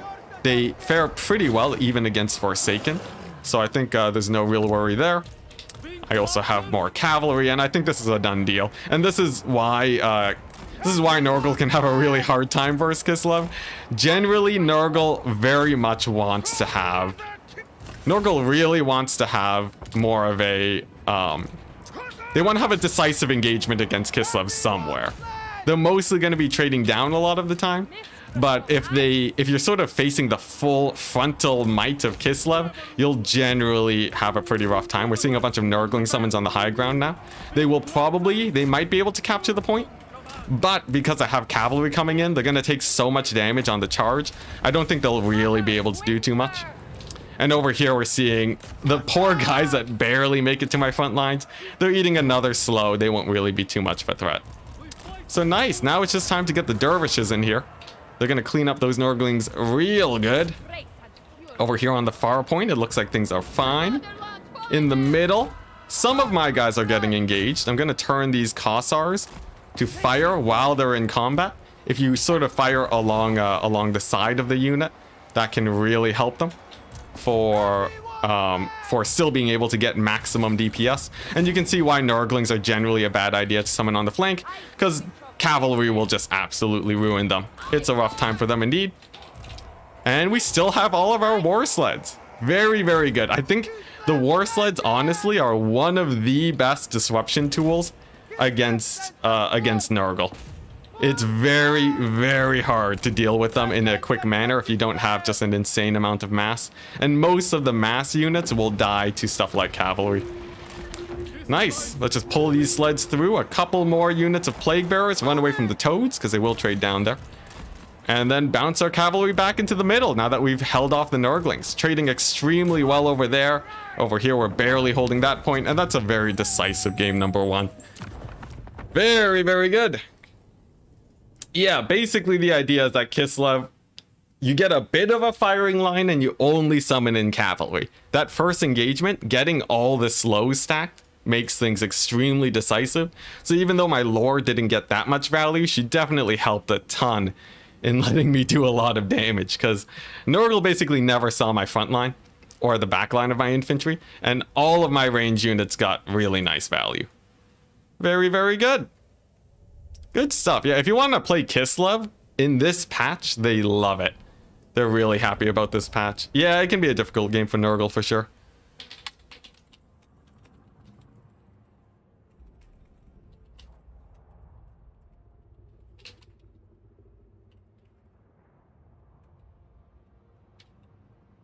All right, nice. So the next map is gonna be, Death Pass. All right, another fairly large map, but a little bit harder for ranged factions to pull it off. So let's see how that goes. Let's go ahead and load up another pick and ban system. Let's see, create new draft from this preset. There we go. Nice. And then let's send that over. Big B saying that match was pretty eye-opening. I guess we've sort of given him a good meta shift for this particular matchup. Enticity, just say you ban one pick of each person. Yeah. Well, but banning matchups is more accurate. If you say you ban their picks, then they think that, it's sort of like, oh, like, then you assign the faction that you play. I don't know. It's sort of weird, but I already have a ton of ideas to make this system way better. So pretty excited to see that. All right, but anyways, Kislev's now out of our roster. I guess I'll sub in Nurgle probably, and we'll play everyone except for Cathay. Looks like a good representation of how Nurgle fares in land battles. The sad part is that it's worse for Nurgle in land battles. Yeah, Nurgle does not really have a good time against Kite. So if you just take 3 chariots and run them around the map for the entire game, it's brutal, man. Just devastating for the poor guy. All right, so looks like we have the matchups done. And we can start figuring out who is gonna do it. All right, so let's go ahead and save this bad boy. Open up the image. Okay, I'll just ban 2 matchups. There we go. And then you pick. Nice. So let's see, what are we seeing? We're seeing, let's see, Tzeentch Mirror, which is pretty funny. I could Slaanesh Mirror. Ogres into Kislev. I feel like I think I like Ogres into Kislev. I don't like Nurgle into Khorne though. And Khorne into Ogre Kingdoms. So I have 2 matchups that I like. But between Nurgle, Slaanesh, and Tzeentch, I guess I can force a mirror. So ban Nurgle versus your Khorne. And ban, I guess I'll ban one of the mirrors. I guess I could do ogres into... I could do ogres into Kislev, right? I gotta redeem myself. So I'll ban Nurgle into his Khorne. And then I'll also ban the Tzeentch Mirror. Sounds good. I'll play a Slaanesh Mirror too. I have high confidence there. Nurgle versus Wood Elves is going to be green on green violence. Oh yeah, and Nurgle's going to get murdered. It's not even green on green violence. It's more just... Well, I guess not. I'm bailing out on the joke. Oh man, but yeah, no, Wood Elves are going to annihilate Nurgle there. No shot. No way Nurgle wins that matchup. Infinite magic damage and a million arrows. Brutal. Why not allow Demons of Chaos for mirror matches? Sounds fun. Maybe. Like, Demons of Chaos just haven't really made their way into the meta just yet, and it's a little bit weird because they have so much unit overlap. I think I'll probably allow Demons of Chaos once Immortal Empires is out. He's gonna ban Ogre Kingdoms and Khorne, so it's gonna be Kislev Ogres. I'm playing as Ogres. Nice. I'm pretty excited for this. So here's the thing. I would say generally ogres are pretty happy here. Let's go ahead and grab the blocker real quick. Yeah, I think ogres can win this, but it can be a little bit of a sketchy thing. Oh, he said, oh wait, I thought it was Arnheim. Let's see. Yeah, no, this is round 3, so it's Death Pass. Wait. No, it is Arnheim. Oops. Yeah, I think it is Arnheim. Yeah, wait, let's see. This is round 2? No, this is round 3. Nope, it is Death Pass. Wait, never mind. It's right. Okay. Alright, anyways. Okay. Okay, Slaanesh Mirror. Here we go. So we're playing the Slaanesh Mirror. Should be pretty fun. Has the frog picture lost pixels? Has it? It looks the same.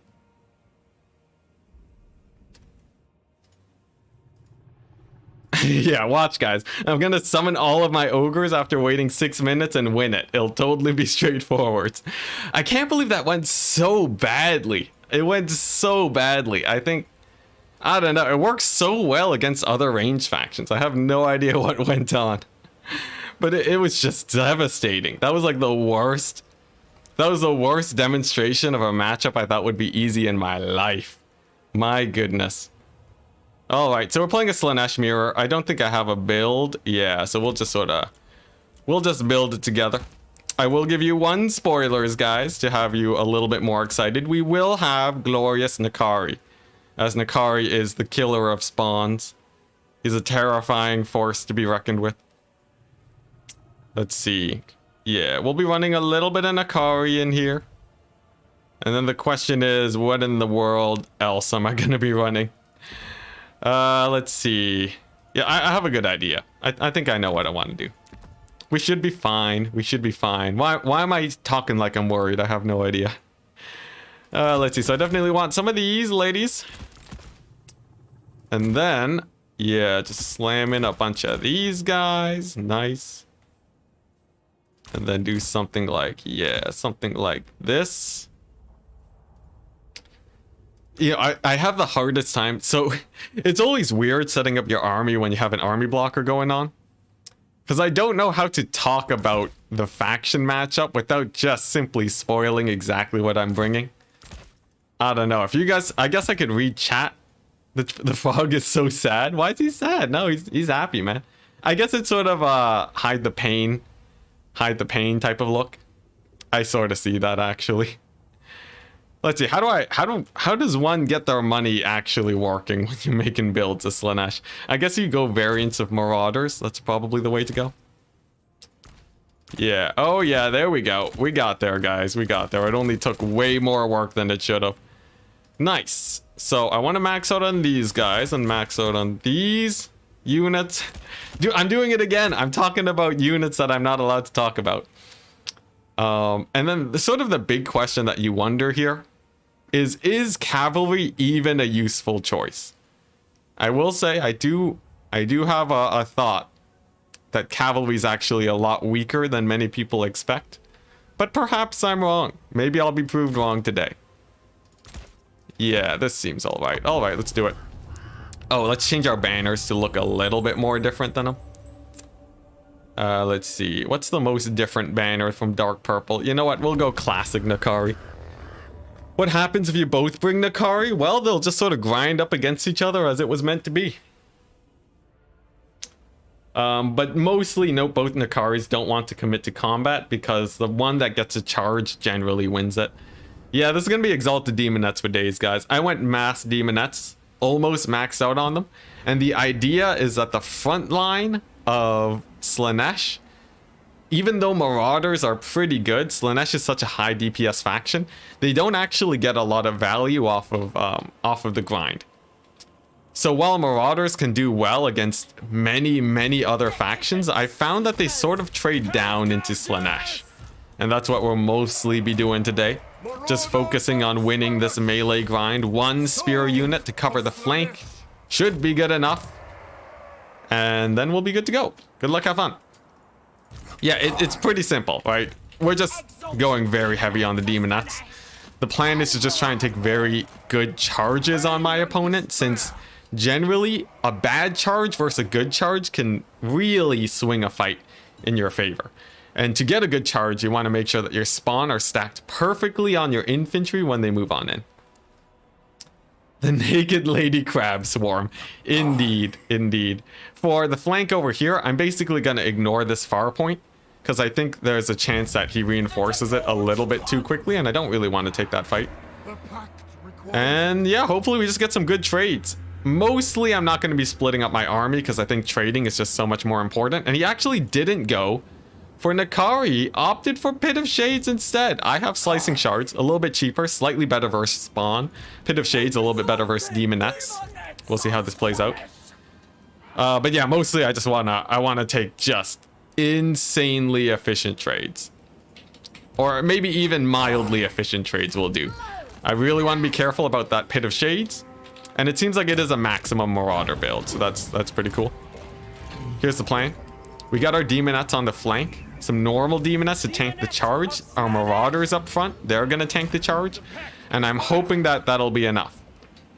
Marauders are just going to capture the point, since point captures are fairly important when it comes to mirror matches. And then I just want to wait for my spawn mostly. After which I should be able to win most fights that I take.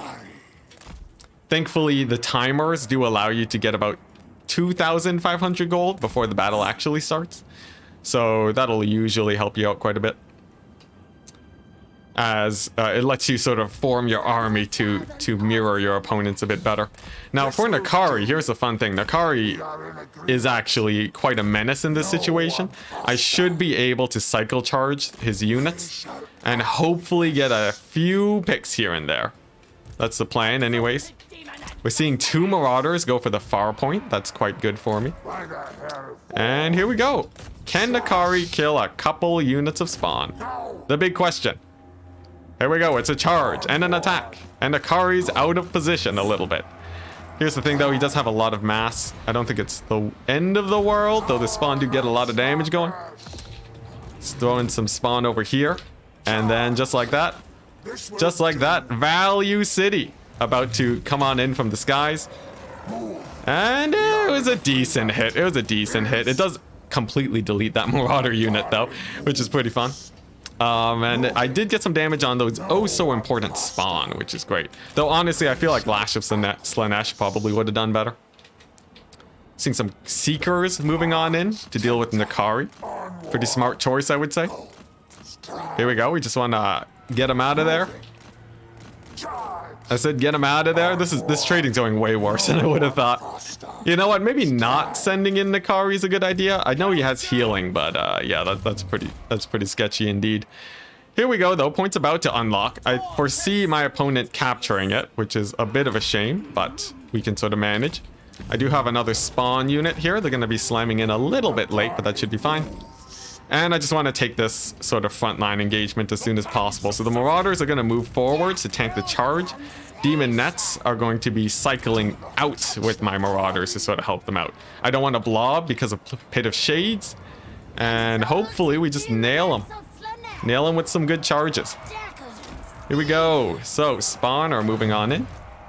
And we're just going to charge right through these Marauders because we don't care about them.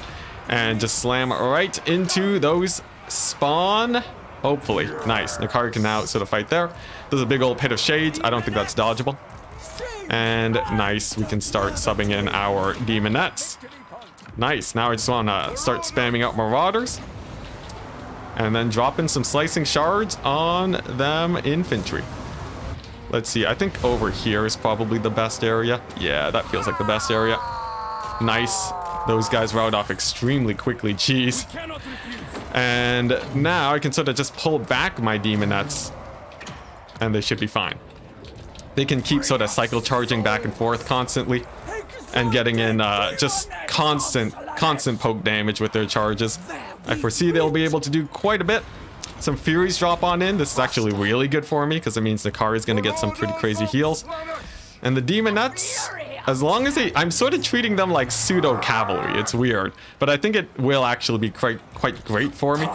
Looks like trading's going fairly even on both sides, but I do have the middle point. So I think overall we're doing good. Nakari gets a ton of healing too when units die near him. So I think he's quite happy. A couple more Demonettes. These guys will want to dodge out of that pit of shades as soon as possible. We make it out with a few of them, but they're still going to take a lot of damage, sadly. Still though, I think we've given them some fairly nice trades so far. And as long as Nakari keeps on grinding over here, I think we're fine. I will have to be careful about these Seekers though, as they plow right into my very expensive infantry. That's a nice play from Big Beast. Over here, Nakari's doing okay. You know, he's grinding down the spawn, which is great. And I think that will be the tipping point, because Nakari will sort of just constantly be able to fight. And if my opponent's out of spawn, I think we win in a grind. My spawn will target down the Hellstriders, because I think they have a good matchup there. And Nakari can just keep on fighting while his lord is more or less idle. Let's see. Yeah, more Demonettes probably are quite important. And then I want a few more Marauders just to sort of hold the line a bit better. Let's see. How's Nakari doing? Yeah, he's just constantly poking down spawn. But honestly, trading's a little bit down for me. I'm really relying on the fact that Nakari heals to do well here. There we go. We do get a nice sort of vigor boost to all of my units though. That's going to be really good here, as the vigor should be able to Jesus, a lot going on right now. Yeah, the vigor boost is really good. If my opponent hasn't gotten it yet, which he might not have because he has fewer units than me, or because I have fewer units than him, I think that should be an advantage for me. We're noticing that I'm also starting to break through the lines of his infantry, and his cavalry generally won't trade very well in this situation. They can't really get good rear charges, and because of that, I think my Marauders will be slightly more cost efficient. Though, if they do get a big charge on these Demonettes, I think that would be very bad. Let's see, those are Seekers, so they will do a lot of damage, and I'm going to pull a few Demonettes to move in and try and support them. It looks like Nakari is doing wonderfully on HP, though.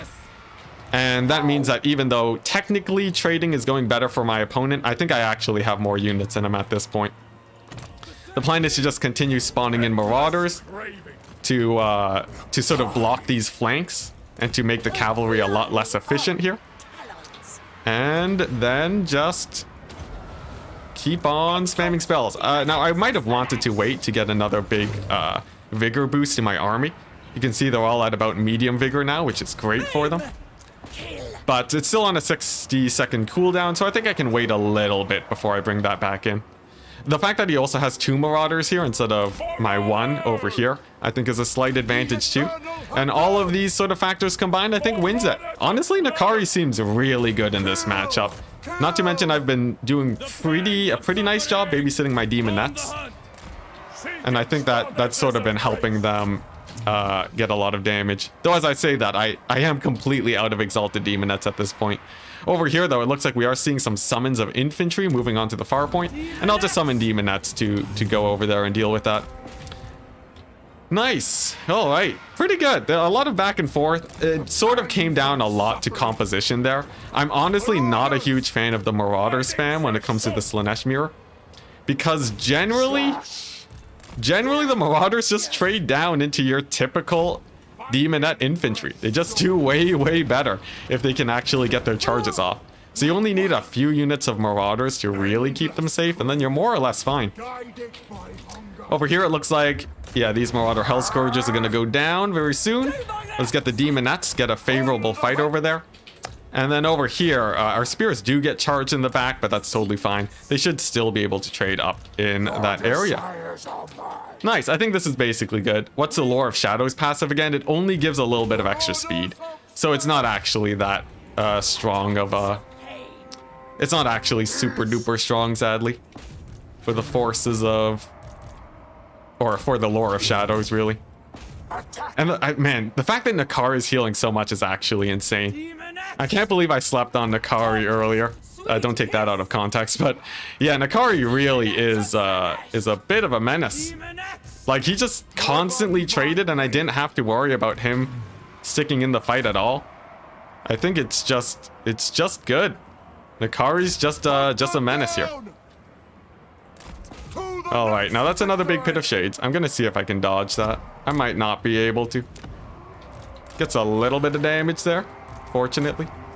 The middle is more or less secured though, so I think that's fine. And let's just see how this plays out. I have a couple demonettes. Of course I have my furies, but my reinforcements I think is what's gonna win it for me here.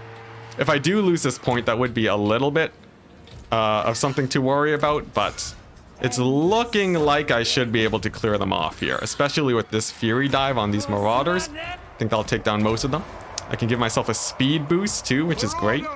I think his micro's amazing for my opponent. He's been able to keep his Seekers alive very well, but the question is whether or not he can actually take this point, as I'll be able to constantly reinforce with more units in this area. I don't want to fight that group of units, that's for sure. But I can sort of just keep on rotating units down. Let's get a big ol' slicing shards on this blob too.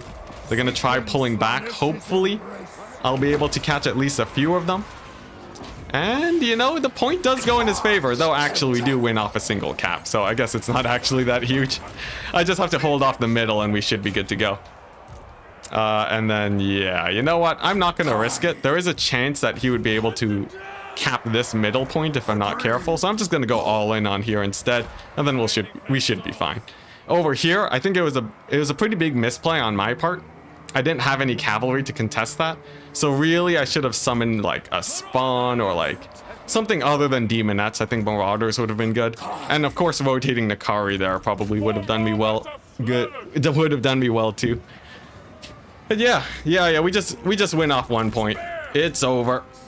It's over. Let's go ahead and grab some spawn and pull them in over there. And as long as we can hold this, we should be fine. That's the scary thing about these Marauder builds. They can capture your points extremely quickly if you're not careful. So you do have to worry about that a tiny bit. Though I should be able to... Yeah, there we go. We're gonna lock his Lord in with my good old army passive, and then we should be able to finish her off. That should be a huge problem for the leadership of all these Marauders, and then we should be able to carry out the victory. I only have to hold this area for about a minute, and then we're fine. Nice. And his Lord is crumbling. Very good. This will hurt his cavalry too a lot. Also, just because they have terrible, terrible leadership. And I think, yeah, I'll grab some Furies at this point just because they get to the... Just because they get here a little bit faster. Of course, infantry would be able to hold the point faster, but Furies are just a safer pick. Yeah, Nakari hits like a truck. He was not at risk of dying for the entire battle. And I think Nakari's probably the Lord you want to go for here. Just because I don't think either side... Like, if they don't have a Nakari, your Nakari's never gonna die. So you just leave him in combat the entire game. He gets value, he takes damage, but that doesn't matter. It's just really good. I will say though, once the armies get whittled down, you do really feel the strength of the cavalry. Because when microed correctly, they sort of just constantly bounce around and give you issues. I would say in the late game of this build, I would probably want at least a few units of cavalry to sort of really make sure that this doesn't happen. Because the no cavalry, like, in the early fight, I had Marauder Spears sort of blocking the points. But later on, it's pretty sketchy. Like, look at this. He's routing off my units left, right, and center. My Marauders have no chance of stopping them. Every charge does like a quarter of their HP, even if the cavalry are pretty beat up. It's a little bit scary. I will say, like, with a few different plays, we might have lost this. But for now, we got our win. And we'll be able to move on to the next match. Very good. 4 wins, I say. 4 wins. GG's, Big B's. Very, very good. My Demonettes, actually, they got a lot less value than I would have thought, which has me a bit confused. Does that mean I only won off of Nakari or what? Like, they did route off 2 Marauders worth, which is quite nice, but I was hoping they would have gone a little bit more value. If you take a look at his initial Marauders, they did get resummons, but yeah, I don't know. I don't know. The Exalted Demonettes, maybe. Ah, man, it's the thing is, they're so good at pushing your opponent off the point that you get to capture. So maybe you still want them just for pushing power, but maybe that's just me. Like the Pit of Shades was very scary. So maybe I want a different Lord other than Nakari, so then I can Pit of Shades. Like just take an Exalted Keeper instead. And that might be the safer play. Honestly, Pendulum against Marauders would be huge. So if I had to change the build, I'd probably do something like this. Like Overcast, Pendulum, maybe Overcast Pit of Shades, right? Go take the minus melee attack debuff, that's sort of huge. And then take healing when they're wavering. What is this? This is healing AoE that increases when guys are wavering. That's pretty good in a world of lots of Marauders. I'd probably take that, honestly. Get rid of these abilities, and then you have a nice, spicy build. After that, the Demonettes are okay. I think the Spawn are still good. I would want to get Spawn, but like maybe cut one Demonette and one Marauder, and get 2 Cavalry just in case, you know? Just for a bit of safety there. This seems like a really good Slanesh Mirror build.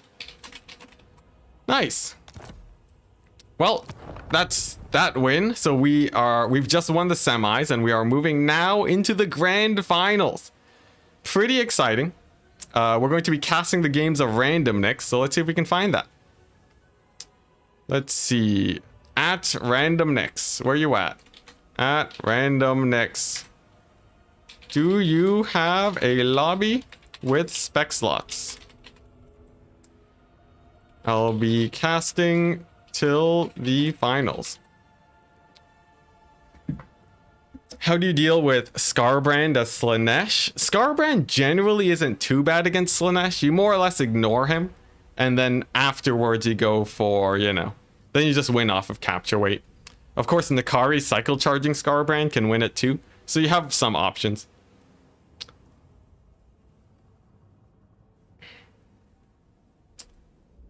See, would Exalted Keepers be okay versus Nakari? I think Exalted Keepers would trade down a bit, but it's close enough where I'd rather have the Exalted Keeper.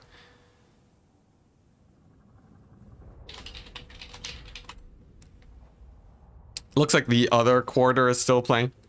So it's Stingers against Crabling. Let's see, can we find it? At Crabling. At me when you can have a spec slot. There we go. So we're gonna have a bit of downtime. Feel free to take a drink, guys, while we wait. We're just chilling for a bit. Enticity, what Warhammer 2 faction would you say Slanesh plays like the most? Oof. What Warhammer 2 faction is the most like Slanesh? I guess Dark Elves. Dark Elves, if your Dread Spears are Marauders, and your Witch Elves and Sisters of Slaughter and stuff. Like, it makes sense, right? Dark Elves are sort of tainted by Slanesh in a way. So yeah, I would say Dark Elves, most likely. I can't think of any other faction that has sort of Sisters of Slaughter type squishy units. Yeah, so I think they're pretty comfortable. How would you counter an enemy Nakari if you bring an Exalted Keeper? Mostly just strong play. Whoever gets a charge wins it, and you don't really want to stay in a long grind regardless. Yeah. Don't get frenzied into Skarbrand, but generally your infantry are going to win it. So in any situation where your infantry will be winning the fight, your single entities just perform so much better that I think that's mostly what you want to do. You mostly just let your infantry win the fight, and then once you have that advantage, your single entities win off of cycle charging. Ah, yes, Wood Elf War Dancers. Thank you, Tamir. Yeah, Wood Elf War Dancers. They're a little bit less meta, so I have less of a feel of how well they are, but it's sort of the same idea. Yeah, so Wood Elves and Dark Elves sort of play like Slanesh, but historically in Warhammer 2, they didn't really play that playstyle. Dark Elves would only sort of adopt that fast infantry rush against maybe like lizard men with Witch Elves or dwarves with Sisters of Slaughter, but they were a rare unit indeed. Not a fan of Wood Elves, I see. Norskin Berserkers too. Kind of. Berserkers don't, I don't know. Like, that's a weirder comparison, but I guess they do that. Oh, nice. It looks like we will be able to spectate this game. Awesome. So let's go ahead and dive on in. Here we go. And nice. It's going to be Stingers against VM Crabling. Crabling, part of the VM clan. He's been here for a while. Definitely a very scary player.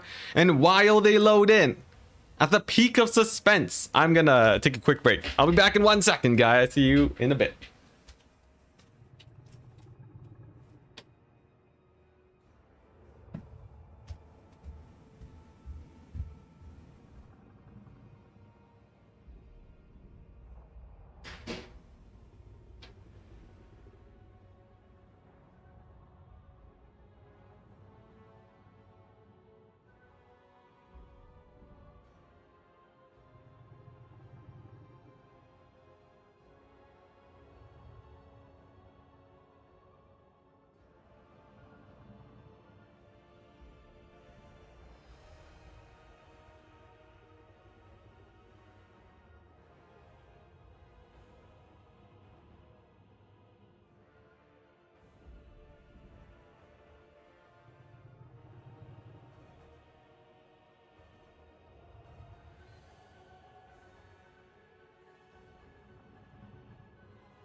Oh, we're back. Whoopsie daisies. All right. We're back. How's it going? Looks like we have a Kislev versus Nurgle again. Oh boy, how much Nurgle abuse are we going to see today? Yeah, the suspense, maximum suspense. So we've seen this, we saw this earlier today. The Nurgle versus Kislev matchup. Generally, Kislev with the power of high DPS range units and a lot of chariots, they'll usually win it out. Most of the time.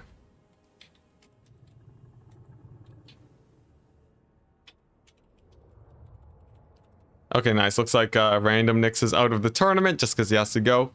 Too bad, but happy to have had him play. Who's hosting this tournament? I'm hosting this tournament. That's right. I saw there weren't enough tournaments really going on in the Warhammer scene, and I felt like it was a nice sort of market to step into. I'm noticing that I'm getting like record amounts of viewers for these tournament streams. So why not just host my own tournament, you know? There's no prize, unfortunately. But I do plan to sort of work that in eventually. That'll sort of up the competitiveness of games. But while I'm testing out this new pick system, probably don't want to put that much money on the line. But yeah, it's pretty great. Because like, you know, right now Turin, he likes sort of doing the variety of things. So we haven't really had that many tournaments in the community. But with the Warhammer Immortal Empires news sort of coming out, I want to sort of like kickstart the multiplayer community a little bit before IE comes out. Because everybody's always so pessimistic about Warhammer. They're like, oh, you know, multiplayer sucks right now. Like, I'm just going to wait until Immortal Empires comes out. And then they wait until that, and then they're like, wow, it's beta, so like all the matchups are so unbalanced. I'll just wait till the next patch comes out. And then you sort of just get people that wait forever and they don't actually play Warhammer. So, you know, as long as there's people that are willing to watch, I'm happy to keep on hosting. Having any chance getting the tournament sponsored? No chance, man. No shot. There's a decent chance that my streams could be sponsored, right? I do get emails fairly on the reg-ish when sponsors contact me. So maybe I can be like, hey, you want to sponsor a tournament instead? Maybe that'd be pretty cool. Then they can like provide the prize. But overall, it's pretty rough. It's pretty rough, especially big sponsorships. This would be like very, very minor things. Like in the $100 range at most, I would say. But, you know, I can always just pay like a couple dollars out of pocket. I can do $5 prize pools, up that to 10 once we get a bigger community going. And then we take down the big man Turin himself. We tear him down from his throne of the multiplayer king. and seat ourselves in the position of power. In reality, though, in reality, usually the competition doesn't actually reduce viewership. If anything, if Turin gets good viewers, I get good viewers. I just sort of hope that I can get the community going a little bit more so that I actually have some nice competitive games while I wait for Immortal Empires to launch. All right, let's see. I'm getting DMs from the players here. What are they asking? The dark side of Enticity. The Dark Lord. I'm so glad the new standard of multiplayer is ultra unit sizes. Yeah, it's pretty good. I haven't noticed it be too bad. Same as the other matches. With top bracket banning first. The students grinding the tournaments for the $5 because they need the money. Yeah, honestly, the money's just like, it's just fair change. Like, most people play these tournaments just for fun, because even if you won every single Warhammer tournament that everybody posts, you're gonna be making like $20 per tournament average, right? And there's only one tournament every, like, you know, 2 a week, maybe 3 a week. So you're making $60 a week. That ends up being less than I make on YouTube. And I don't make that much off of YouTube. I think I only recently hit, like, I barely fluctuate in and out of minimum wage. That is how much I make off of this career. Though, of course, it's definitely worth it. But generally, yeah, you don't actually have any proper professional Warhammer players. But one day we do hope that eventually we do get sponsors. I know Turin's sort of been looking into it, so fingers crossed, guys. Fingers crossed. In Age of Empires 2, Age of Empires gets massive sponsors, man. Huge sponsors. No way we get that with Warhammer, though. This is not like a mega competitive game. We don't even, there's no dedicated servers even. So you just disconnect if it lags a little bit. It's painful. In Poland, you could live off $60 a week. Actually, should I live in Poland? I'll be like a millionaire. It'll be amazing. What's the downside? Do you have good internet, or is it sort of shoddy there? So that sounds pretty hype, you know? I bet you have a better transit system than here in Canada too. Good old TTC is terrible. Slicing shards from the last fight seemed pretty underwhelming. It did. I think the lore of Shadows with Pendulum is a bit better. Honestly, Overcast Pendulum, even though it got nerfed, probably pretty good against Marauders. $20 is a whole week of food if you do a healthy pizza diet. Well, it depends on the pizzas. Pizzas over here can be pretty expensive, like $10 per pizza. So you'd be eating very little pizza to survive off of that. But, you know, if you only bought beans and ketchup, now that's a lifestyle I can get behind. That's a lot of food you can get. Beans, you know, maybe potatoes if they're on sale. Because, like, who needs luxury food? You know, honestly, guys, food is so expensive. You go to, like, a Red Lobster, treat yourself out a little bit here. It's not even that fine dining. $200, easy. You know, a couple lobster tails. You go, like, to a fancy restaurant, they give you, like, one morsel, and it's, like, $50, you know? I went to, like a 7-course meal at this place once. It was like, it was sort of sad, you know? Honestly, I'm not a guy of fine dining. Like, they gave me like these tiniest little bites, and then I just, like, you know, just eat them and it's done. and then there's nothing else. Like, honestly, that entire 7-course meal, I would have preferred a McDonald's hamburger. I'm actually not lying. Cause, like, what? They gave, like, these, like, truffle things, right? I know truffles, like, super fancy, right? But, like, it's like bitter dirt. Truffles are not that hype. Why do people spend their money on this? Jeez Louise, it's crazy, man. It's insane. It's actually insane. Like, okay, if you enjoy truffles, yeah, but, like, it's so expensive. Who pays $10 for dirt? My goodness. Yeah, I guess in other countries it's not that expensive. You know, if you want, like, a big bowl of pho in Vietnam, $3. $3 for, like, a huge meal. It's crazy. Yeah, 7 courses of samples. Look, if I wanted samples, I would go to Costco and just eat over there. I would enjoy that more going to Costco than actually getting a 7-course meal. And I would be more full. And honestly, they're both probably unhealthy. Let's be real here. These fine dining places, they lather everything in butter. I've seen it. And yeah, that's basically it. Slanesh and Red Lobster, all of my favorite things. Cool, cool, cool. Honestly, the biscuits at Red Lobster, though, amazing. Amazing. And they're free. That's huge. Red Lobster, I would go to Red Lobster, just get the biscuits, buy like the cheapest thing, and then ask them for a bag of the biscuits and bring that home. The true welfare strats. Actually though, if you ask for a bag of the biscuits, they will give it to you. It's hilarious. So like, you just bring home a bag of basically garlic bread, you stuff your face, and then you get a heart attack. But yeah, no, it's not healthy dining, but it's pretty good. It's pretty tasty. You know, maybe you spread that on your beans and ketchup and you're good to go. Yeah, glorious Vietnamese socialist cost of living. Oh boy. Yeah, but you know, it's just money differences. I don't actually know that much. Despite being Vietnamese, I don't really know the politics of Vietnam. But what can you do? These guys are taking their time picking their factions. It's no prize, guys. I can't wait till I update my sort of pick ban system, because I think I have a nice idea to make it way faster. Yeah, but Vietnam's pretty hype.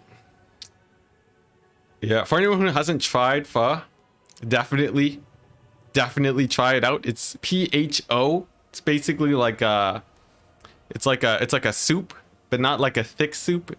It's like a stew, maybe like yeah, you would describe it as a meat stew with rice noodles. It's really good. Really, really nice. It's cheaper. Is Canada cheaper to live in the US? Not that I can tell. I think it's basically more or less the same. Depends on where you live, though. Yeah, PHO. It's great. Really good. Wontons, or as it's supposed to be called, wonton. Really, really good. Really good. Yeah. Oh man. Yeah. Oh yeah. It's great. I get a lot of like mixed Chinese and Vietnamese dining. It's really fun. That or you go all in on the biscuits. Yeah. Yeah. Oh, anyone tried poutine? I don't know how poutine is just like a Canadian thing. Poutine is just, it's cheese and gravy on fries. That should in theory be everywhere. But yeah, definitely try poutine if you want you know, the ultimate artery clogging. Yeah, poutine is great. Yeah, dumplings. Actually, I'm not that much of a fan of dumplings. I feel like it's too much bread, you know? I want a bit more substance. Okay, yeah, bubble tea. Come on, who hasn't tried bubble tea? You're talking to the Warhammer community here. We're like one step off of the anime community, man. Squeaky cheese? No idea what that is. All fries need dressing, yeah. In the UK, we call it what it is. Chips, cheese, and gravy. Amazing. Amazing. Yo, fish and chips. I went to the UK like a couple years ago before the pandemic. There was like this sketchy fish and chips place. There were like flies just like hanging out in the corner. It's just like tucked into the random corner. And it was like the best fish and chips I've ever eaten. We tried other places. That one sketchy corner close to where we were staying. Amazing. Just best unhealthy food I've ever had. We ordered it like 5 times during the trip. Yeah, that was amazing. Oh man. Yeah. And speaking of vacations, if you do go to France, apparently the pho there is amazing. My parents, they committed sacrilege. They went to France and they ordered Vietnamese food in France. What were they thinking? I don't even know, man. Yeah, like they came back and they were so excited about it too. They're like, "Oh, did you try the pho? It's so good." I'm like, "No, I'm in France. What? Why would I order the same thing that I can eat literally anywhere? We have the same food in Canada." Like, man, I don't know, but yeah, I guess, you know, Vietnam was colonized by France, but that doesn't really change anything. Yeah, complete heresy. Complete heresy. I don't understand it, but Yeah, you know, I got like some French onion soup there. We got some of like the like uncooked beef patty things. That was pretty hype. Lots of yeah, French onion soup, of course. I had a bit of wine. I'm not much of a wine person, but I had to try it. Your parents did the same thing with Chinese food in Germany. Yeah, I don't know what's even going on about that. I guess like, you know, if you're craving the food that you're used to, then maybe that's just what you gotta do, right? Like, I'm not gonna stop them from doing it. I'm just saying it's sacrilege. But anyways, enough stalling. What are we seeing? It's a Slanesh versus Ogre games. Dang, it took a hot second for them to set up their builds, but gonna be RTK against VM. Classic matchup of the ages for these two clan members of opposing clans. I don't know where I'm going with this intro, but we're seeing a pretty ranged heavy ogre build. Lots of man-eaters, of course, pretty interesting, as man-eater pistols do insane damage to Slanesh. Question is, will they be able to continue firing, or perhaps will they be sent into combat? Because for those of you that don't know, this ROR man-eater has this special ability over here. Insane Helm of Discord effect, essentially, except positive for them. But it only activates if they're losing in melee. And here's the problem. If your unit has 75 melee stats, they're not going to be losing in melee. So actually, it's a little bit hard to actually trigger when they're at high HP, but if you can actually get it off consistently, it's pretty bonkers. 2 hunters, lots of ranged. And for the Slanesh side of things, pretty classic Marauder build. Nothing crazy here. 2 cultists. They do have this ability over here. Gate of Slanesh recharges when they're winning in combat. And don't be fooled by the 120-second cooldown. It's actually a 15-second one. So pretty cool. Some spawn. Nothing too crazy going on here. I do wonder if we're going to see some Exalted Demonettes though, because they actually do hurt ogres quite a bit. The challenge is getting the unit to lose in melee. It's hard. It's hard. I ran a bunch of tests. I sent them against 2 Khorne halberds, and they just kept winning in melee. But the thing is, eventually they get ground down. They get ground down to such low HP that it doesn't really work. And okay, Crabling drops from the game. Okay, all right. Well, there you go. Let's see here. All right, at Crabling, at Stingers. Save the builds and go the same thing. All right, there we go. Well, we get to see the builds. It's a big ol' ogre rush versus the good ol', actually a lot of cavalry from Slanesh. We'll see how that goes on a map like that. Nice. Now we gotta wait. Now we gotta wait some more. All right. I can't believe these guys. How long does a man have to talk about pho? Or foe. Foe is such like an English way of saying it. I just can't. Or like wontons. Ugh, man, it's wonton. Anyways, people are saying, what? Throw something at Scarbrand? You guys are still talking about Slanesh versus Scarbrand? Slanesh totally dumpster Scarbrand now, because their Exalteds and Spawn just completely grind that fight. It's crazy. At Enticity, new to Warhammer 3 multiplayer, can we briefly go over what the main difference is in build choice between domination and land battles? Yeah, for sure, and thank you. Thank you for the kind words. For generally, domination is a game mode that says, that judges you on how well your army can stand its ground. So there's 2 ways to stand your ground. One is to literally just be there and grind out for a long time, and the other is and the other way is to murder your opponent and stand on their corpses. For land battles, it's a bit different. All you have to do is murder your opponent and then stand on their corpses.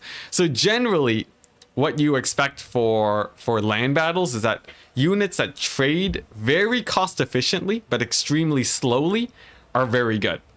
For domination, on the other hand, you want units that trade very, very fast, generally. Most of the time anyways. And to sort of get your composition to work around that, you have units that sort of fall by the wayside. So like, for example, skirmishing units like chariots are much worse in domination.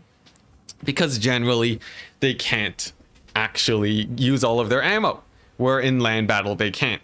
Thing about chariots though, they're so good, you see them in both modes. And it doesn't mean these units are obsolete, just that they sort of lose some of their effectiveness is all. Crabbling doesn't know what happened. Yeah, you know, it's fine. This is a no stakes tournament, so we don't have to worry too much. Yeah, what are you even doing abroad? Honestly, I'm not a huge fan of going abroad. I'm not a huge vacation guy.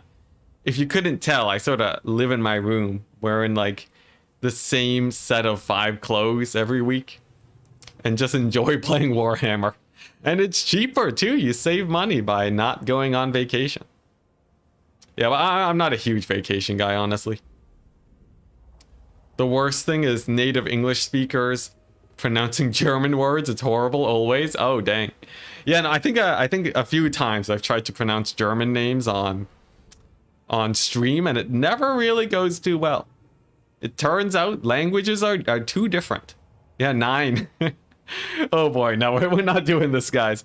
We're not going down the rabbit hole of saying random German words that well, I guess I know what 9 is, but yeah. Yeah, vacation is quite expensive. Gotta be a little bit careful there.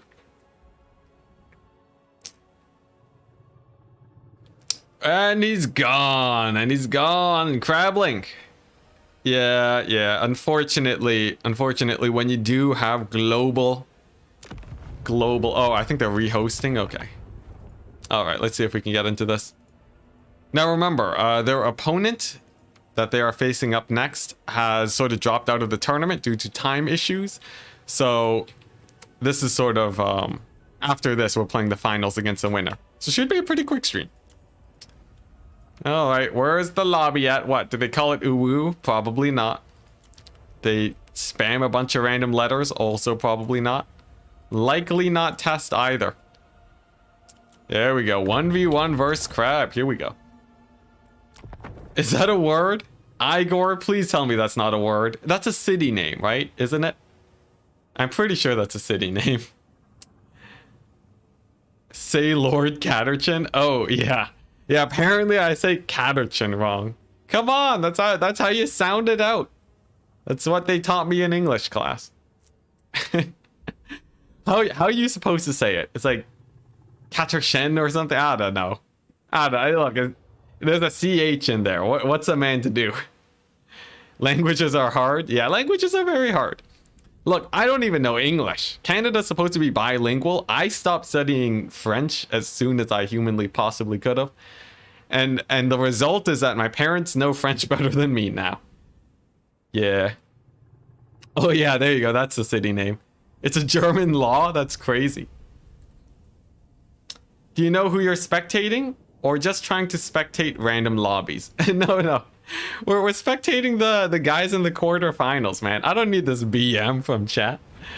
Yeah, it's Crabbling versus Stingers. I totally know who's playing. You miss Count, such a great faction. They'll be back soon enough.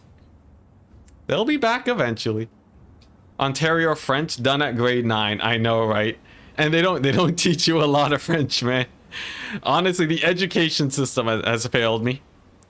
They gave me the option to learn more, but when you say you can stop at grade 9 and you're not actually a huge fan of it, yeah, it's not huge. Though apparently if you want government jobs, that's the way you got to do it. All right, so there's the restart. We're back here once again. Ogre Kingdoms with the good old man-eater pistols. Up against the glorious Slanesh forces. Now, you gotta wonder, right? Technically, now this is a low-stakes tournament, so it doesn't matter.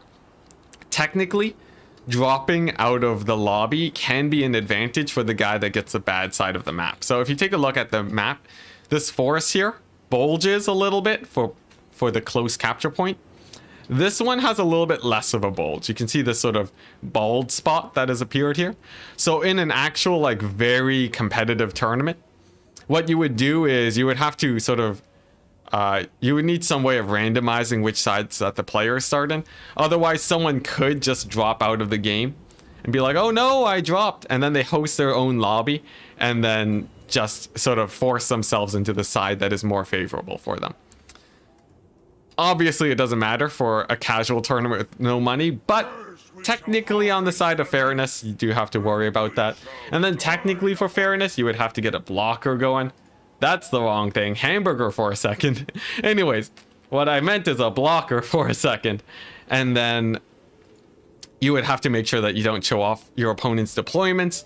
But like, we're not Turin. We don't have huge prize pools, so we're just gonna do it casually for now. But it's weird how many like sort of weird strategies you can do to get a very slight leg up.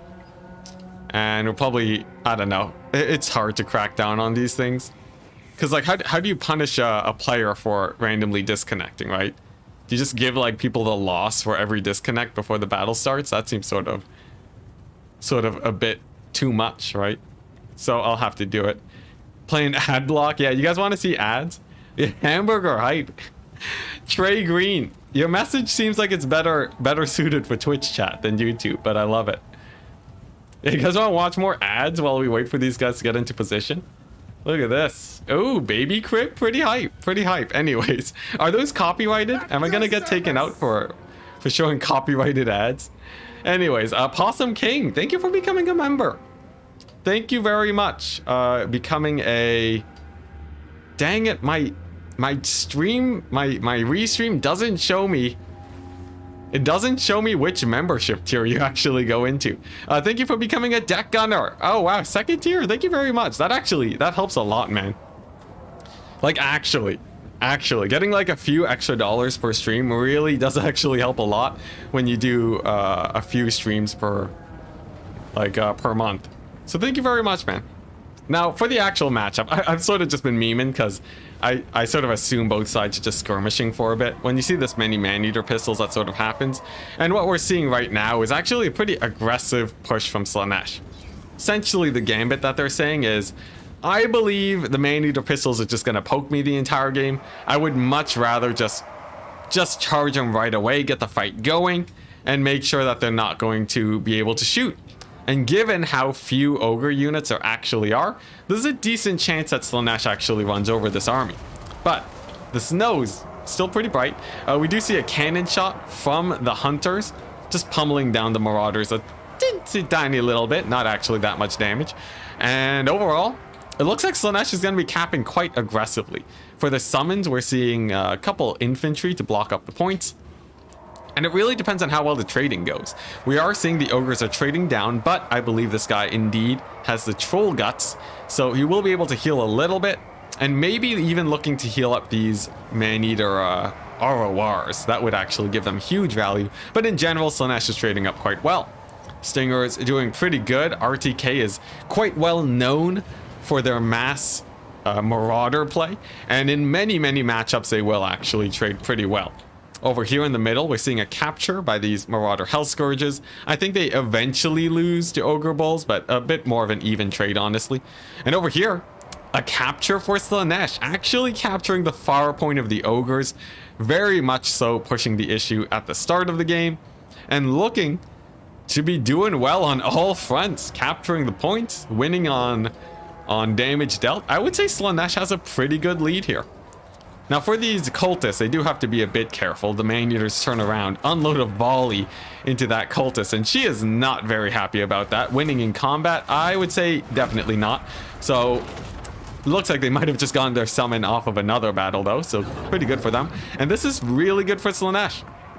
If it wasn't for the summon, things would be pretty bad, but that means for about 30 seconds plus another 30 seconds, they're going to be chasing these ogres off, and that buys an entire minute for Slaanesh to hold these 2 points. That is a 600 victory ticket lead that they buy, not to mention a little bit of damage as they chase down the ogres. Generally pretty good. Chat is still talking about hamburgers. I can't believe you guys. This man-eater pistol build brought to you by Hamburger. Now over here, the Ogre Lord does rout off. He's notorious for terrible leadership, and that's because Ogre Lords actually have 60 leadership. For those of you that don't know, you know what else has 60 leadership? Not Slaanesh Cavalry, because they actually get a bonus. Actually, yes, yeah. If their flanks are secure, it's good, but otherwise, it's about the same as Slaanesh Cavalry. It's the same as Ogre Bulls. These guys are just always going to be routing anytime they lose any amount of HP. Slaanesh Cultist coming back too, that's huge. And actually, if this guy gets chased off, it's probably over. I would say it's very likely over for Crabling, as really, it's a triple cap situation, right?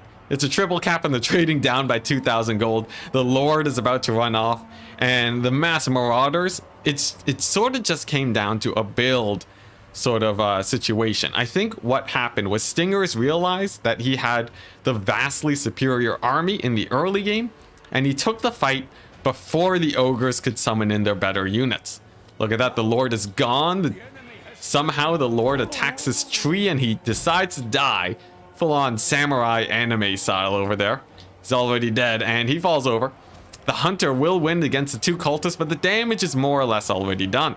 The summons have gone out, and even spears have chased down these pistols. And now Slaanesh, all they really have to do is make sure that they continue trading up, and it's looking like that's happening fairly easily over here. Just some Ogre Bulls.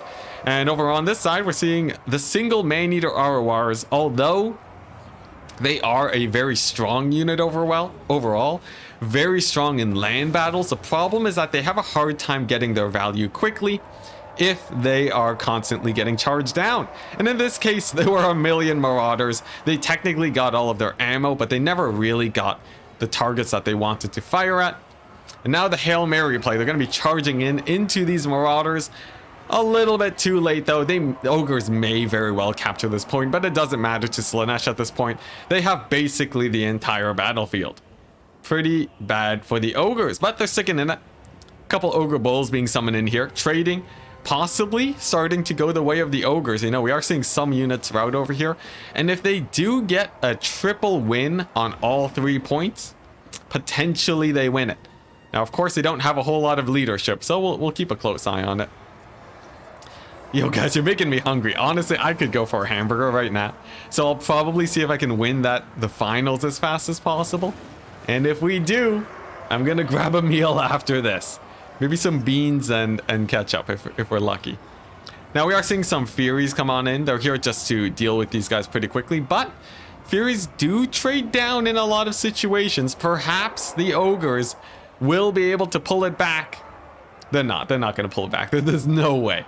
There's actually no way the Ogres pull it back. I'm more confident about this than my fight playing Ogres into Tzeentch. Over here, we're seeing these Marauders. A single unit of Marauder Spears holding back an entire unit of Ogre Bulls. We're going to see Slicing Shards come down over here. Here we go. On a single unit of Ogre Bulls. Let's cinematic shot it. And as the shards come on down, these poor lads, they're gonna be taking a lot of damage. Now, not many of them die. Actually, not that much damage, but it just sort of shows how confident our Slaanesh player here is. They're just sort of throwing down AoEs to try and finish the execution as fast as humanly possible. Because really, this is pretty rough. The Spears finally win that fight, so this point is secured. Some more guys are gonna be flooding in over here, but it's over. Looks like Crabling decides to tap on out. It was a pretty nice match, but I think in the end, the Slaanesh build is a little bit too optimal for the triple Man-Eater here. I think the timing push was a really, really good one. I think Stingers just had really good game sense there. What can you say? What can I say? Oh, all right, nice. So are we up now? Was that the last match? I guess we'll see. Let's throw up the blocker real quick just in case it wasn't. The action window saying, I would love to learn how to multiplayer. Is there a Discord channel or any kind of community that supports new players to Warhammer Total War multiplayer? Yes, go to my Discord down in the description. In the getting started section, you'll see Ent's Training Gym. That is my specific Discord for people who want to get into multiplayer. You join that. I play there occasionally now. I actually got a few games in yesterday.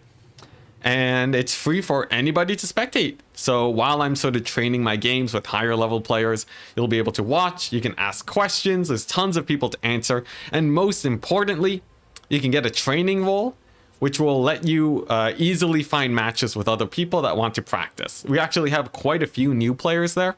So it shouldn't be too difficult actually finding games. Would highly recommend you check that out. Yeah, it's pretty good. It's pretty good. The Discord seems quite healthy. I'm very happy about it. So yeah. Yeah, Ogres right now sort of not doing as well as we would have thought this tournament. I hype them up a lot, but meta changes. The meta changes quickly after every patch, so yeah. Yep. So we're up if you won the best of 3. I think we're up against Stingers. Yeah, I think we're up against Stingers. Pretty hype. Discord link in Twitch chat. I think I have a Discord link. If you scroll down a bit, I'm pretty sure it's there. If it's not, sadly, you'll have to search up Enticity YouTube, find the stream, or one of my videos. But I set it up so long ago, like actually 2 years ago at this point.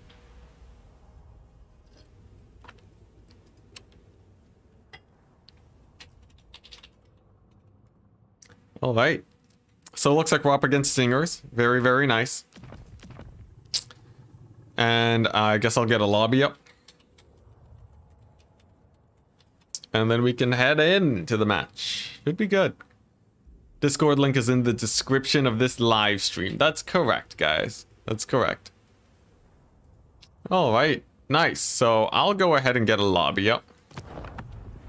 Nice. Stingers is going to be back in about 10 minutes. For whatever reason, I can't host a game. There we go. We got there. And it should be pretty good. The grand finals of today. Will I be able to get 6 wins in one day? Fingers crossed. If you haven't noticed, on Turn's Total Tavern website, we are actually #1 on over there. I have a 90% win rate, which is pretty funny. And I'm excited to just keep farming up wins indefinitely. I will say, nothing makes me want to stream multiplayer more than winning and having people watch me win. Oh boy. Oh man. The ego is too intense. Hello, Enticity. Hope you have great games. Yeah, it should be pretty good. We have one more best of 3 for today. And then that should be it. Hey, nice, you joined. Awesome. Yeah, if you ping a moderator, I'll get you the training role after this here stream today. Should be pretty good. Yeah, I'm hoping that I can really sort of foster the multiplayer community as much as possible. Because, I'm not gonna lie, a lot of people have sort of been really passive for Warhammer multiplayer as of late. And I feel like it needs a little bit of love, especially since people are still willing to watch. There's a lot of people who are still willing to play. So you gotta push forward a little bit. What's this about specifics? Do you enjoy this system in general, even if you have to change since of some of the specifics? I have no idea what you're talking about, Somber. If you talk about domination, I enjoy domination for sure. As for the good old banding system, I think if I change it a little bit, it should be quite nice. Quite nice. I've been having quite a bit of fun with these matchups. So it's something that I might want to explore more. Because I think the system sort of forces more unique matchups. Because the 5 blind picks are mildly random. So it's pretty good. And to see what Immortal Empires faction are you most looking forward to? Probably, oh man, there's so many, but probably, I know the Vampire Counts will probably be insanely good, so I'd love to get my hands on them. But in terms of a for fun faction, I really want to see if Vampire Coast is good or not. Test out some Sirens and see what we can do there. I think if multiplayer picks up after Immortal Empires, this channel's gonna explode. But we'll see. We'll see. You know, a lot of people said the same thing about Warhammer 3's launch, and if anything, it made it a little bit worse. So we'll see. Pick and ban system that I'm running. Yeah, the pick and ban system is pretty cool. I think it's better than what people are using in the Ace match right now. Because the Ace match is pick 3, ban 1. It's sort of complicated and people sort of just sit around and figure out the best pick 3 forever. This system gets things done very fast.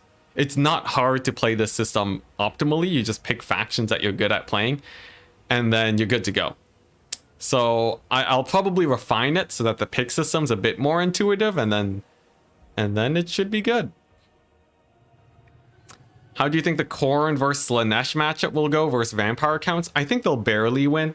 Since they can beat Nurgle nowadays, as long as they can kill the Mortis, they should be fine. They should be fine, but maybe not. I think, yeah, Skaven should be good. Very high DPS. They have to be rushed to get taken down. So it's sort of like how Kislev into Nurgle right now does really well, except when you're playing Skaven, everybody's Nurgle. Yeah, a lot of people are waiting for Immortal Empires. It's true. I think it will get better, but by how much? We will see. Stalking units are quite strong, yeah. Yeah, though it's sort of weird because in Domination they show you when they get summoned, so they don't actually have the best stock ever. It's sort of weird. If they were actually invisible when they got summoned, I think they would be way better. Yeah, if only the High Elves could get better, but I think High Elves will be pretty bad in Domination. Though at least with the removal of the comeback mechanic, ranged factions have a bit more of a chance. Depends on their capture weight though. Lizards versus demons. I think Saurus Warriors trade too far down into... I think Saurus Warriors trade down against most good infantry. So the reason Lizardmen was good before was that many factions would run infantry that is pretty weak. Like look at Empire. Empire Swordsmen, not going to do very well. Dwarves, their infantry is okay at holding, but they won't actually trade cost efficiently. Tomb Kings, you know, factions like these where people bring a lot of these sort of stall the line type infantry. But because Domination revolves so much around infantry that will sit in the fight and win it, you have stuff like Exalted Demons that I think will do a lot better against Saurus Warriors. Not to mention you got Spawn. They can block the big monsters. I think it'll be pretty bad for Lizard, sadly. I'd put them in mid-tier, where they beat every faction that is bad in the meta. So I think they'll beat Dwarves, they'll beat Empire, they'll beat Tomb Kings. But they're gonna lose against all the meta factions. So that's gonna be a bit rough. Are you telling me Chaos might do okay? I think Chaos is gonna be busted. Chaos Warriors? Chaos Warrior great weapons? Like, come on, you're basically playing Khorne. You got Spawn. It's really close. Alright. Yeah, Chaos has to be pretty bonkers, right? There's no way Chaos isn't bonkers. Like, most people kite Chaos. That's the thing. Most factions in Warhammer 2 would kite them down, like Wood Elves, High Elves, like Dark Elves would rely heavily on kite, and because of that it means they probably didn't want to fight them. So it should just be in their favor. I believe they can tank out missiles for a good few minutes. It shouldn't be that hard with all of those silver shields, and it's very similar to Khorne, except for the fact that they don't have Frenzy, but they're cheaper, so it sort of balances out.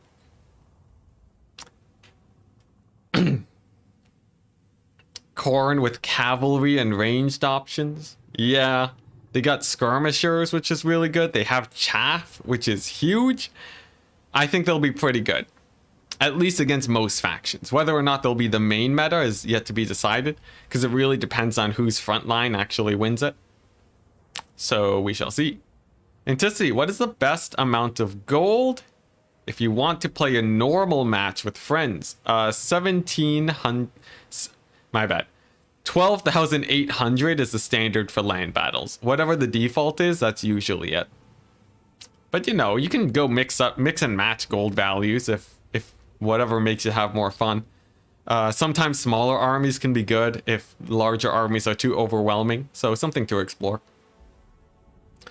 Chaos deserves some winning. Honestly, Chaos was one of the most meta factions by the end of Warhammer 2. I think they're actually... They've been in like a pretty nice spot for a long time. Where they've been like slightly sub-meta. But they've sort of always been there. You know, they beat Britonia and such. Oh, it's 12,400. My bad. My bad. I got the numbers wrong. 12,400 then. You know, whatever. Same thing. Corn units aren't that cost effective in melee. Some of them can be. Like when you mix them in with spawn, then they'll generally... That's when they generally get a lot better. Because the spawn sort of become HP sponges while the infantry do the main damage. Ultra fun turret streams? Yeah, you know, just do a bunch of ultra funs. Thing about ultra funs is that artillery play gets so much stronger. Because the worse people are at controlling their armies, the better range is going to do. So I think you sort of go into a very heavy ranged meta there. Because like against range builds nowadays, most melee rushes barely beat range builds. So if army control gets even a little bit harder, it's pretty scary. But ultra fun tournaments are great. I love them. Don't know how many I'll be hosting myself, since I'll be pretty busy hosting this tournament series, this over here. So, yeah. And I still need to do normal win farming streams too. I feel like I need to learn how to play ogres, that's the thing. Me running ogres into Tzeentch with maximum confidence and getting kicked in the shins and dying, not the best look in the world. I feel like I know how to play Slaanesh. I know how to play Khorne, Nurgle, Kislev, even a bit of Tzeentch too, but between ogres and Cathay, it's a little bit weird. I never really played them in the previous patch, so there's a lot of exploration that has to go there. And generally, if you're learning a new faction, ladder is a nice place to go. When does Cathay become good? The moment they have any amount of capture weight. Because they just can't cap at all, man. Hey, nice. Looks like we have our opponent. Wonderful. Wonderful. Let's get him in here and then set the map. The map is going to be, let's see. We're in round 4, so that's Arnheim. Very, very good. Nice. And then let's start picking our factions.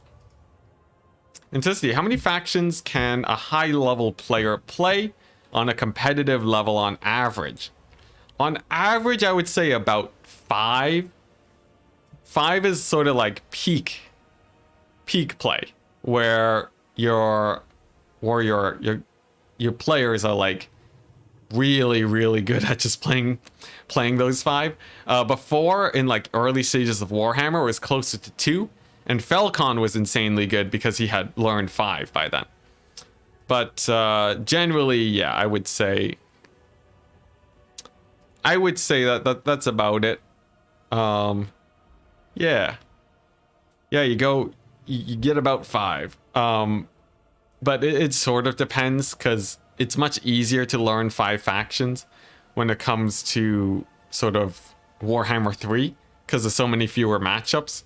So that's a little bit skewed. 5 can be on the higher end of things. Like, a lot of players sometimes get by just with 3 really good factions, and then learning some counter picks. So it's definitely not impossible to... It's not impossible to get by with very few. And honestly, I was winning a lot. Like, I was getting really far into tournaments, like semis and finals, back in the day when I only knew how to play dwarves.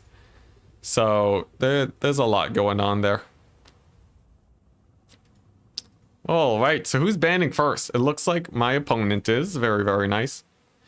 We are seeing, let's see, I'll go ahead and screenshot this bad boy for all of you viewers. There we go. Boom. That's probably a bit big for you guys. Let's do that. Yeah, so we're seeing Ogre Kingdoms versus Tzeentch. I want to redeem myself. Maybe I'll play that. There's also... Let's see, there's Kislev into Khorne, Slaanesh into Kislev, Khorne into Ogres. Honestly, all of these are pretty good. Like, I'll play Tzeentch into Slaanesh too. I quite like this. I remember you being good with Coast. I was like, not to toot my own horn. Actually, you know what? Tooting my own horn. I was an ungodly terror with Coast back before they got nerfed. Because I was like really good with them, and they were overtuned. It was great. Let's see. Do I ban Khorne into Ogres? No, I sort of like that. I'll ban. I'll ban Kislev into Khorne, yeah. So I'm banning Kislev Korn. He banned Slaanesh. Slaanesh? Jeez. The unholy manifestation of Slaanesh and Tzeentch. Slaanesh, yeah, I'll ban that matchup. And then, what else? What's he gonna ban next? I honestly, I probably shouldn't play Ogres into Tzeentch. I really shouldn't, but I want to. I gotta redeem myself a little bit, right, guys? Free nerf Luther Harkin. Honestly, they didn't nerf him that much. He just reduced his ammo. But it did have a decent effect on his performance. But actually, I think if I had gone back, I think the Noctilus Gunnery White styles would have been way better than the handgun style. Like, it would have been a mix of some Gunnery Whites and then you go the handgun style. So, I don't know. Like, it's just sort of Vampire Coast adapted after the nerfs. Slaanesh OP, yeah.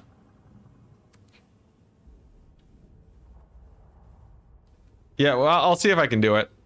I'll see if I can push myself into Ogres into Tzeentch. The thing is, it's Slaanesh into Kislev. Actually, that's a pretty bad matchup too. I'll probably ban that. And then the other option is Khorne into Ogres, which is nice. So, yeah, he's gonna ban Tzeentch Ogres. He banned it? Ah, oh, come on. Singers banned the matchup? All right. Ban Slaanesh. Kislev. Sure. So it's going to be Khorne into Ogres. And we're going to be on Arnheim. All right. Let's see how this goes. Let's go ahead and get rid of that image. Back to the normal blocker real quick. And let's see how it goes.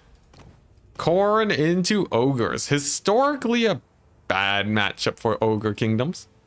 But with the changes to comeback mechanic, I think Khorne is feeling a little bit more comfortable. Though, of course, it's not a foregone matchup by any means. I think Khorne can still have a rough time against Ogres if you're not careful. So, we'll see how this goes.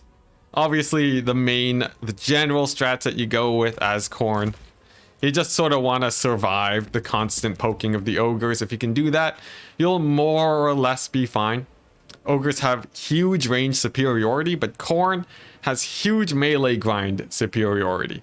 So I feel like if I can just sort of push the Ogres off the point, I'll be fine. Just fingers crossed we don't take too much damage on the charge. I don't really have much else to say because I'm starving and I can't really think straight right now. So we're just sort of plowing through the rest of the stream as well as we possibly can. Obviously for Khorne, general units that will perform very well. Flesh Hounds. Obviously you can't see me picking these units, but just so I don't show off the entire build. But Flesh Hounds are definitely very strong. And also Halberds. Yeah, just Flesh Hounds to Halberd. It's not that complicated, guys. Khorne's very straightforward. It only has like a few units that'll really do well. And that's about it. It's not a complicated faction to play, guys. It really isn't. Now the question is, would I rather have more? Yeah, I guess I'll get rid of this guy.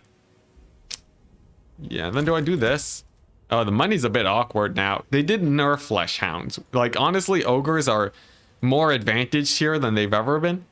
But I don't think it's an easy matchup for Ogres still. I think Khorne is generally pretty happy about this matchup. But we shall see. We shall see. I have to be very careful not to run out of infantry, which I think that's sort of the biggest point here. If I run out of infantry, things could get very, very bad. But still, Flesh Hounds are great. We're going to be spamming them. And I think I have a build. This should be good enough. Let's try it. Not to mention the ranged stacking got nerfed, so I think that helps Khorne a ton here. Oh, and a super chat. Thank you very much, Brother Scar. With the 10 GBP for the food post game. Thank you very much, man. That helps a lot. Let's see, what is GBP? GBP is pound sterling. I always forget it. Why is it GBP? What does it stand for? Let's see. GBP acronym. British GBP is the abbreviation of British pound sterling. Where is the G? What's going on here? Global? Does it stand for global? What? Great British Pound? Okay, I see. Okay. But why does Google say it stands for the British pound sterling? Like, I know the names and whatnot, but like, why you gotta be confusing, Google? All right, thank you, chat. Chat confirmed. Chat is better than Google. You know, I didn't want to be one of those guys that always asks people to Google stuff, and like, you know, when you could totally do it yourself. But in this case, Google was actually sort of slower. It stands for Great Pounding. I like that. I like that. Honestly, if you consider British history, not too inaccurate. They spread that all around the world, didn't they? Pound sterling's a long way to say it. All right, all right. All right, well, enough talking about the currency. Thank you very much for the extra cash. It actually does help a lot, because I am so close, guys, to actually having a decent income off of streaming. It's huge. It's actually huge. Like, it's just a little bit more, and then suddenly I can properly say to friends and family that I do streaming full time, and that I am actually putting money into savings. And like, it's just such a huge benchmark, guys. It really is. According to Google, the British pound ain't great no more. Oh boy. Oh boy. Whoops. All right. By the way, oh, actually, I should check. I think this is like my 5th Twitch stream. So after this, I need to stream like 2 more times, and then I can actually get monetized on Twitch. That should be pretty hype. All of you guys with your Prime subscriptions, I'm coming for your Primes. Anyways, oh man, talking about money is really weird. I guess I might as well put out the usual disclaimer. I'm well off. If you're not well off, do not send me money. Only donate if you're well off. I think most people already know that, but it's important to be said. Now, enough about money. We actually have games to go into today. It's Khorne against Ogres. We're seeing a pretty light ranged build here. It's going to be Man-Eater Iron Fists. Pretty rare pick, but they do have armor piercing. Little bit of extra armor too, so they are quite strong. And in general, my halberd should be able to tear them to shreds. To shreds. Yeah, and obviously I do have my cultists too. In a prolonged fight, I'm fairly happy. And I'm mostly just going to go for the double cap here. Just take these 2 points and more or less ignore the top point. John Mapp with the membership. Also, thank you very much, good sir. Becoming a deckhand. Thank you very much. I hope I can get some more posts for my members. It's sort of really hard to figure out what to give to members. Other than thanks, of course, and like, you know, occasionally showing names at the ends of videos. But like, it's sort of hard to figure out what they want. I should probably put some polls up and ask, and just ask what members want. Since I feel at least mildly obligated to give something in return. Now for the ogres, we are seeing some Man-Eater pistols. Generally pretty standard play here, nothing too crazy. And I guess I'll just start lining up my infantry to go for this middle point. I should be able to capture this quite quickly with the help of my good old cultists. We'll put some halberds there. They'll take a bit of damage, but that's okay. And then I'm hoping I can just push onto the second point, force the ogres off, and minimize damage long enough where we win the game. That's the hope. Members are just happy to be here. Yeah, but like, I want to give at least something, you know? Like, it's the least I can do. I tried to put a post. So here's the thing. I had a situation where I was like, okay, for my members, I'll post up any information that I don't post as a YouTube video. Pretty simple, right? Then, you know, just anytime you have extra info, then you're good. I ran into the problem where I sort of publish all the information that I research, because I'm posting a video like every single day. And then sort of the problem is that, like, I run into the problem of like, oh, if this is actually pretty good information, like, why not just post it as an actual full YouTube video? So it's sort of really hard to find sort of weird things that is sort of unknown. Though I can post sort of more personal life things, which I think, from what I've heard, a lot of people sort of just like knowing what's going on in your life. So potentially there's a little bit of that I can get into. Now over here for my opponent, we see some trappers. Spawn should trade pretty well into them. Some more trappers. We'll just keep sending spawn in. A couple of Furies should do well there, as trappers don't really have too much to actually trade up. And this should be a nice sort of 1,000 gold pick for me. Then I can sort of slowly make this transition over here. Grab my spawn and just sort of send them in towards the middle to make sure these guys don't get picked off. And then we should be fine. Should be pretty good. I mostly want to be summoning in infantry during the early stages of this game, though we do have lead belchers now, which is generally a sign that you want to start summoning in doggos. Corn dogs are great because with the right maneuvering, they will just tear apart these lead belchers to shreds, I say. And that's gonna be pretty good. Over here, my lord is not too worried about taking a fight. A little bit worried, actually. I'm gonna pull him back towards the safety of the spawn. And now we're gonna get our corn dogs. So they'll be trading up extremely well. Over here, my infantry are gonna get onto this point to start trading as well as humanly possible. Furies are doing a great job shutting down the ogres. And generally, what I want to be doing is making sure that my cultists are being the most annoying guys known to man. They're gonna charge those lead belchers and just chase them into infinity. Because as long as I'm trading those lead belchers, or chasing those lead belchers, they're either taking damage from the cultists, or they're not getting their shots off because they have to kite back. So overall, that should be quite good for me. We'll go ahead and keep summoning in dogs to sort of have a little bit more pressure going on here.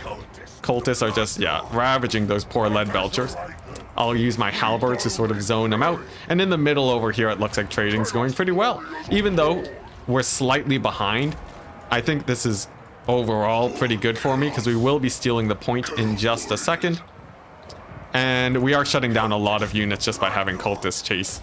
So I'm feeling pretty confident about my odds here. But the question is, will we lag out? It looks like we just barely stay in it. Very, very good. Over here, how's my lord doing? He's doing okay. This blob fight's actually a little bit scarier than I would have hoped for. We did win up here, which is great, and we are finally capturing the point, so I guess I don't have too much to worry about, thankfully. As for the cultists, this is why they're great. They can summon in a ton of forces to just chase off the lead belchers even more. The bane of the ogres is not being able to get your range units to shoot, and that's one of the greatest things about the range unit buffs being reverted, is that, yeah, you'll more or less just be able to constantly chase them down. They can't hide among ogre bulls anymore, so as long as you sort of keep up the pressure, you're fine. Of course, things go south the moment those ogre bulls get firing arcs, so I'm being very careful to make sure that never happens. As for these Noblars over here, I'm actually just going to summon dogs to chase them down. The dogs aren't great now, but they will have really nice capture weight in a second. So I would love to get them in there. Another summon to shut down these here lead belchers. Should be very good. And nice. Looks like the dogs should chase those guys down. Dogs have won it up here. And we're even trading up pretty heavily into the ogres because he did decide to stand his ground to sort of stop our advance here, which is, of course, going to be favoring us, as Khorne is one of the best melee factions ever. There we go. Dogs are doing great. Sadly, I think dogs got a bit nerfed. It seems like they chase a little bit slower than they used to. But what can you do? Now at this point, we have two things that we could do. We can continue reinforcing the bottom here, or we can capture the high ground. I'm sort of opting to capture the high ground because I think this army doesn't really need much more support. They've already pushed so far up that support would take a really long time to show up to. So I think this is sort of just the better option, as by summoning up here, we force him to counter. And in that case, we would just be able to constantly trade up there also. So pretty good game. The poor trappers just got absolutely annihilated. Honestly, I think trappers are a little bit bait. I tried them out in my game against Tzeentch and they did terribly. I don't know. I feel like trappers need to... They do better in matchups where melee isn't really the thing. Like maybe Kislev they do well, but here, I'm not really feeling them. Yeah, look at that. Exalted Bloodletter is crushing it. Very, very good. And yeah, just everyone just did great. Those poor lead belchers, though. Like, look at this. They barely paid for themselves, but he needed to sacrifice units to keep them alive. He had a unit of man-eaters. They did okay, but nothing too crazy. Very good. Let's go ahead and set the next map. Next map is going to be, let's see, this is round 4. So, Battle for Itza. Nice big and flat map. The dogs only got a 50 gold cost increase. You would be surprised how big of a difference that makes, though. 50 gold, when you summon dogs like 6 times per battle, that's 600 gold down. It's actually pretty significant. The only problem is that Khorne, of course, is still just a menace. So they're not too worried in matchups where they did well before. But nice. Our next match. So he's played Ogres. I've played Khorne. I think this is generally a win for me. As usually Ogres, I would fear more in most of these matchups. As a Skaven clan Skyer main that shot through. Oh yeah, shooting through units. All the Skaven mains are so sad that they can't get their guns to shoot properly anymore. It's a shame. It's a shame. Honestly, it would have been fun to see at least for a few days, but I can understand why CA decided not to go for it. 300 gold? Yes. Math. Turns out doing math on stream, a bad idea. You will typically do much worse on math when... Jeez, I can't even speak on stream today. Honestly, the deliriousness is kicking in as the starvation is taking over. I did have a decent meal this morning, but it's starting to become dinner time. So we're really aiming for the double win today. Win my own tournament, hopefully. Where are my boy the frog? Maybe we'll play a Nurgle game today. I'll see if I can squeeze them in. Yeah, the delirium, it's killing me. It's absolutely killing me. All right, what are we seeing now? We're seeing Kislev, Nurgle, Slaanesh. No, those are my picks. Jeez Louise, I need to win this quick. I need to win this real quick. So, Ogres versus Khorne, I'll ban that. I'll ban Ogres versus Khorne. That's a definitely 100% ban. And then what? Ban Slaanesh into Nurgle. No, I'll win that. Tzeentch into Kislev. I'll ban that for sure. Nurgle, Slaanesh, Kislev, Cathay. Oh, this is a pretty bad lineup for me. You know, maybe I should have kept the Ogres into Khorne. This could be pretty sketch. He bans Slaanesh, Nurgle. He bans Slaanesh, Nurgle. Oh, okay. He bans my Slaanesh. Okay. My Slaanesh into your Nurgle, or the other way around. Gotta clarify a little bit. Don't you have to block the screen? I'll block it once I start setting up my army. It's fine. Oh, and Norska's probably gonna be okay. I think they'll be all right. All right, so he bans my Slaanesh into his Nurgle. Nice. So no more Slaanesh into his Nurgle. And then that means he might play Slaanesh into my Nurgle. That's pretty bad. And then it's Tzeentch Kislev. This is terrible. This is real bad. I should have made it Khorne versus Ogres. What was I thinking? Okay, I'll also ban Slaanesh Nurgle. All right. Well, either he's playing Cathay into my Kislev or he's playing Kislev into my Tzeentch. This is bad. This is real bad. Tzeentch does not like playing into Kislev. But perhaps the shenanigans abound will save us. Probably not, though. Probably not. Let's see. What's he doing? I think almost guaranteed we're playing Tzeentch into his Kislev. He'd be crazy not to. It would be insanity. Do you think Norska should just get merged into Warriors of Chaos? Definitely not. Norska is well enough separated where I think it's better that they're separate factions. At least in multiplayer. And honestly, CA put out a thing themselves. They said basically they don't really care much for faction distinctions because each campaign is supposed to be their own unique thing. So I don't think it matters whether or not Norska is Chaos or not. Unless you're talking about combining their rosters, which I think that you don't need to. He bans Cathay Kislev.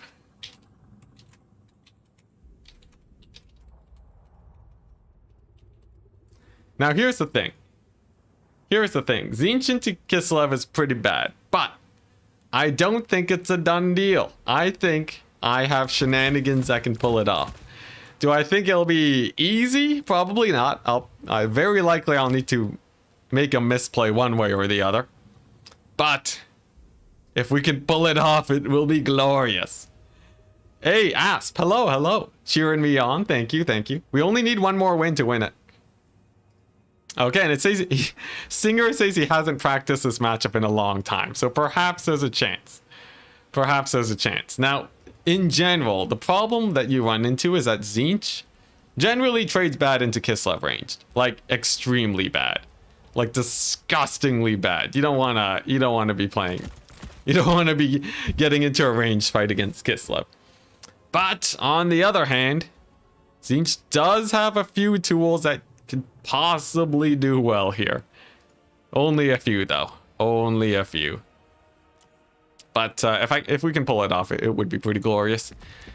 Of course, there's the problem of chariots. There's the problem of single entities. But it's not the complete end of the world, as even though those units are quite threatening, the thing about Tzeentch is that he does have some tools to crack them. For example, Kairos with his net is very good. I won't be showing my full build, but we can discuss this. Kairos' net can pin down chariots, and you can get some pretty nice volleys on them. Just got here, what's the situation? We're in a terrible matchup right now. Like a really, really bad matchup. But not the end of the world. Of course, Tzeentch also can win against cavalry with screamers. You'd be surprised how strong screamers do there. And then what? Do I have anything to kill Kossars? I don't know. I honestly... Oh boy, I haven't played this matchup in a while, but you know, Forsaken, they don't stagger. I made a video on that, so that's pretty good. How do you kill chariots? How do you kill Kislev chariots? I have no idea. Actually, no idea. Maybe I take this. Yeah, maybe I do some of this action. Okay. Okay, guys, we have some shenanigans. How do you not get shot to death by Streltsy? Maybe a rush? Maybe the glorious Tzeentch rush? Good luck, my dude. You're gonna need it. Yeah, finals is a best of 3. Yeah, just because I didn't want like a super long tournament today. Honestly, it feels like it's gone on for a little bit longer than it should have, but it's all good. Actually, only a 3.5 hour stream. Not super long, but I prefer like closer to 3 hours. Yeah, range shooting is terrible.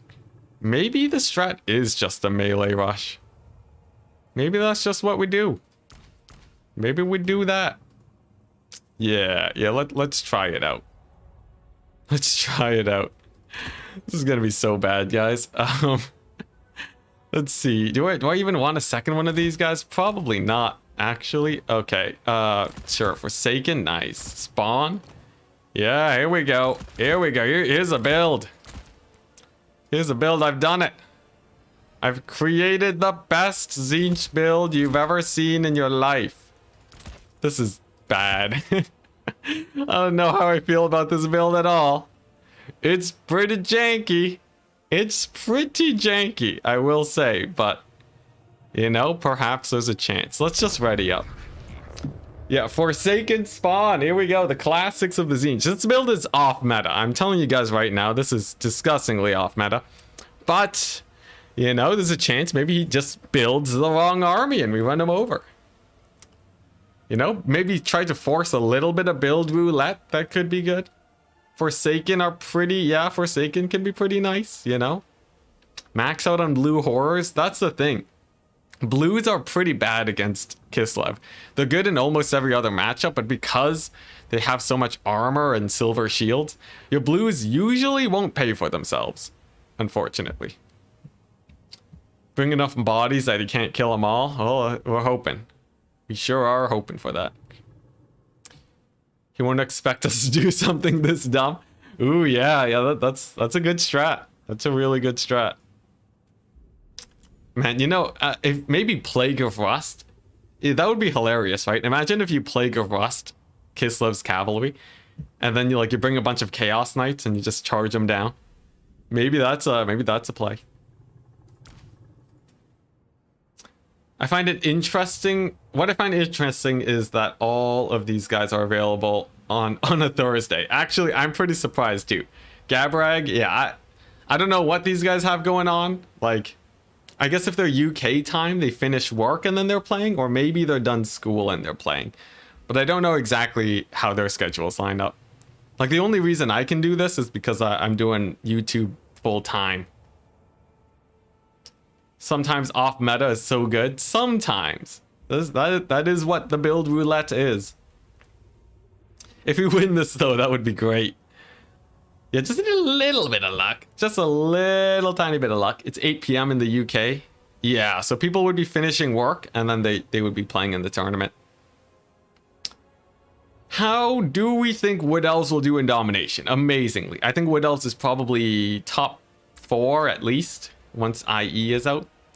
Bested by vampire counts and maybe bested by shielded warrior factions. Like the Chaoses and the Corns of the world will probably beat Wood Elves. CA said Sigvald will be used by Slaanesh in custom battles. Interesting. That changes a lot, yeah. Sigvald is a really good lord for taking out gun lines because he just runs in there, he's super cheap, and he never dies. And honestly, Slaanesh would really love something like that. Yep, it's 4:11 in Ontario. Hey, but you have the day off. That's good to hear. You know, a lot of people watch the stream while working. I know I did my fair share of procrastinating when I had a programming job. I'm not gonna lie, most of you guys get back to work. Everyone in America. Though I guess at this point, most people would be coming off work at this time. With the gore mod, does Sigvald's armor stay clean? That would be hilarious. I would love that. Yeah, stream's good background. That's good to hear, man. I'm happy to hear that my content is just bad enough where you don't really want to pay attention to it. I'm joking, but here we go. Here's the build, guys. I got a Burning Chariot, Forsaken Spawn, Reinforcements, triple Chaos Knights. The plan: trade with these guys super duper well, and then de-summon them, summon in the Chaos Knights, profit. There's no way this ever falls apart. Second monitor content, yeah.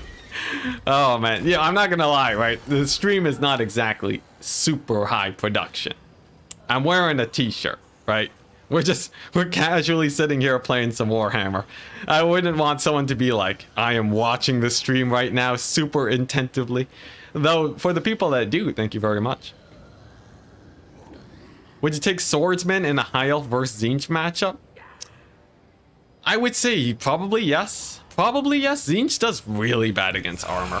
Like, surprisingly bad. So any elite armored infantry unit can oftentimes do well. Good content while painting. I hear that a lot. It's really nice to hear that. Just like to imagine people painting Warhammer minis while having the tournament go on. And yeah, high quality t-shirt. I have 10 of these in a stack. So I have like 5, well, I have 5 of these and then I have 5 white t-shirts. You'll notice I basically just alternate between those two on all of my streams because I like being comfortable. And it's as simple as that. My room gets way too hot when I'm running Warhammer too, so that's sort of the plan. Now, we're seeing a pretty nice Kislev build here, lots of armored Kossars. You know, the usual. It's nothing too crazy. He has his Lord over here, and it's Little Grom. He made his Lord Little Grom? That's insane. Do I just kill that? Do I just blue fire that? I think I do. Let's see if we can kill that. In the meantime, my flamers are just gonna hop on over here. They got really nice range, so they should be able to poke down these guys very nicely. Here we go. Flamer number 1. Flamer number 2. There we go. Just hotkeying them so that I can micro them both at the same time. The chariot's just gonna blast on over while I start blue firing Little Grom. These guys are great because of how much damage they can do to infantry. And as long as I can dodge well enough, we should be good. I do have to be a little bit careful with them, lest they get annihilated. A chariot does come on out, but the flamers should be able to use most of their ammo here. Let's pull these guys up real quick, though, just to keep these flamers safe. Burning chariot dying instantly. All right, that's pretty painful. Ooh, but look at that stagger animation on those flamers. Pretty nice. Pretty nice. Let's keep kiting back. And we're playing it really safe here. Going purely for the value trades. All right, dodge that cannonball. Get hit anyways, totally fine. Nice. And now begins an interesting battle of sorts. I have flamers. They'll be trading up. Burning chariot does great damage to Lil Grom. Kairos is running distraction while the chariot does its thing. Here we go. Pretty huge volley from the burning chariot. You thought you were safe. Zinch's Lord Snipe knows no bounds. And it will be constantly peppering you forever. There we go. Nice blue fire volley. Very good. And then, can I get the chariot to fire off? I'm seeing someone donated. Why are you donating at the worst time possible, you madman? But there we go. Okay, nice. Lil Grom is out.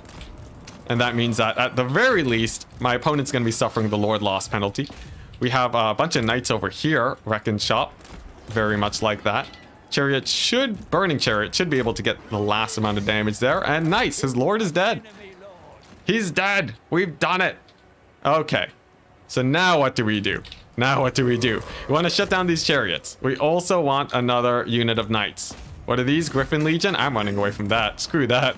I have no interest in fighting Griffin Legion. And these guys are just going to run to safety. We're seeing a lot of skirmishing here. But overall, we're trading pretty even. I do say I enjoy that. Exalted Flamers are doing good.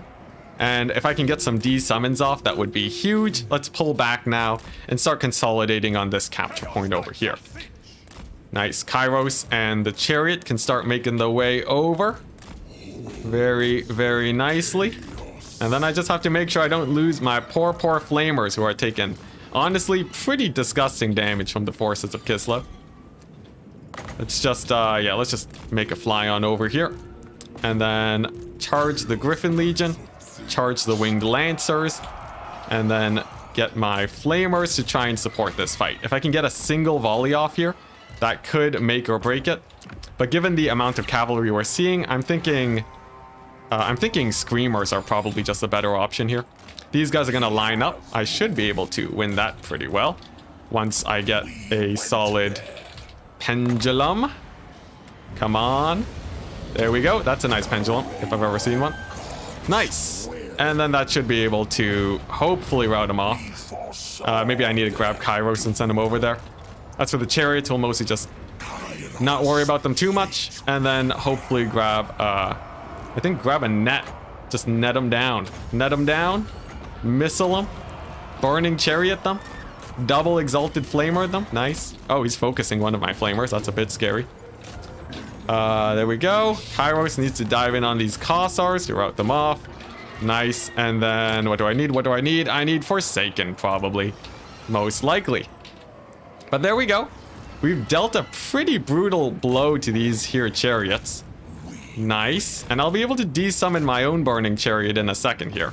So I think this is not too bad. Yeah, look at that. Kairos laying on the whooping.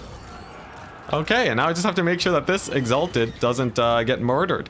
Which he most definitely is. Most definitely. Or alternatively, maybe I...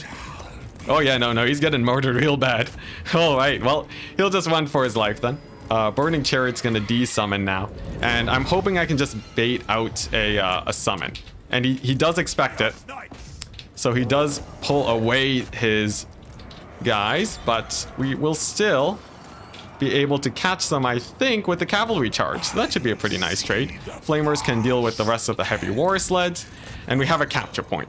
We're trading not that great, honestly, which is a bad sign for me. But I will have another pendulum, which is pretty good. Pretty good. How do I feel about this game?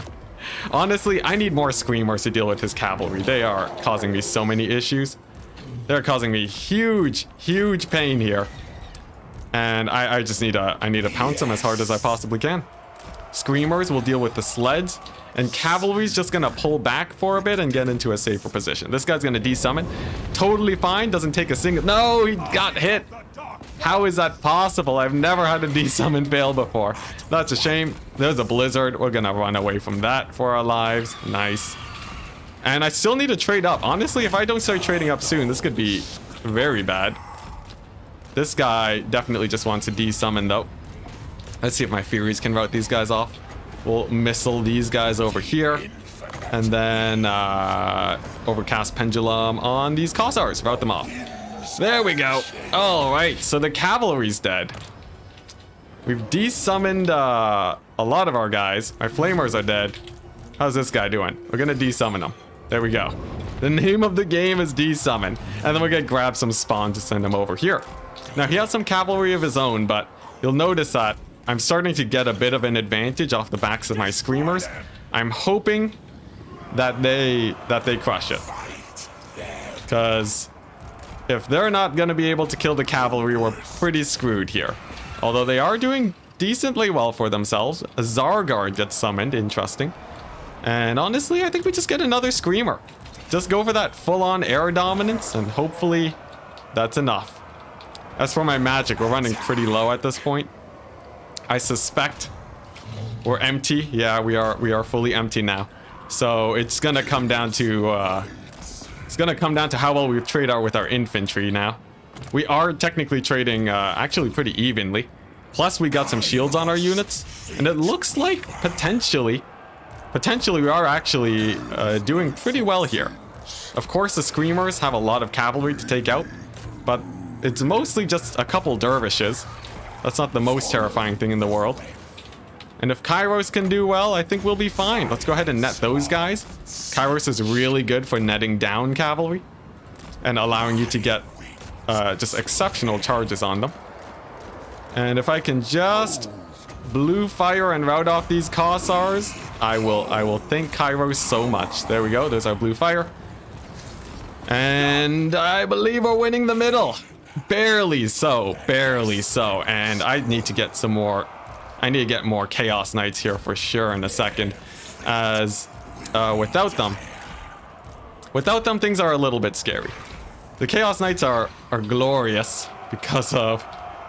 Oh, it's so hard to talk and think at the same time. The Chaos Knights are really important because they can sort of grind down verse all of the Kislev infantry. And they trade pretty well into their cavalry too. So I'm really hoping that they do all right. Let's see, those are winged lancers, yeah, and then they're basically just there to run cleanup, essentially. Now, for me, at this point, because we are starting to trade up, I would say my main goal is probably just to start capturing points, as I don't really have much else to do. Yeah, we just have to capture the points before he wins, because if we don't, he will be able to just clear me out off of victory tickets. And now we run into sort of a problem. I don't have any units I can capture. I've been spamming out Screamers this entire time, and they do not have any capture weight. So that's a little bit of a problem. Despite the trading up, we didn't trade up that well. He sends in a capture kitty in the distance here, and that's just the menace, isn't it? Capture kitties are an absolute menace. I need to grab my knights, and we're just gonna try and charge it and finish it off. In the meantime, I have spawn and a couple units here to try and secure the middle. But I'm sort of just stuck on Screamers. And I have nothing to summon. All of my Forsaken, I think, are routing off the battlefield right now. And actually, I should have been desummoning them, because now I have nothing else to bring to bear. Well, this is a predicament, ain't it? Now, here's the thing. If I route off the capture kitty, it's fine. But I don't think we will actually route it off. Here's the thing. He's going to be microing this guy to barely stay on the point. The middle is hotly contested. I think we lost it. I think we barely lost it. Oh my gosh. Look at those capture kitties. They're dancing. They're dancing on that point. And the middle's barely not getting captured fast enough. Just barely. Oh man, I'm gonna desummon my Forsaken real quick. Oh man, look at those capture kitties. Dang. Dang, Kislev, the menace. The absolute menace. Oh, he's gonna take this point. It's gonna be a bit of a slow capture, but he's gonna take it. I need to get an Exalted Flamer there. That's the only way.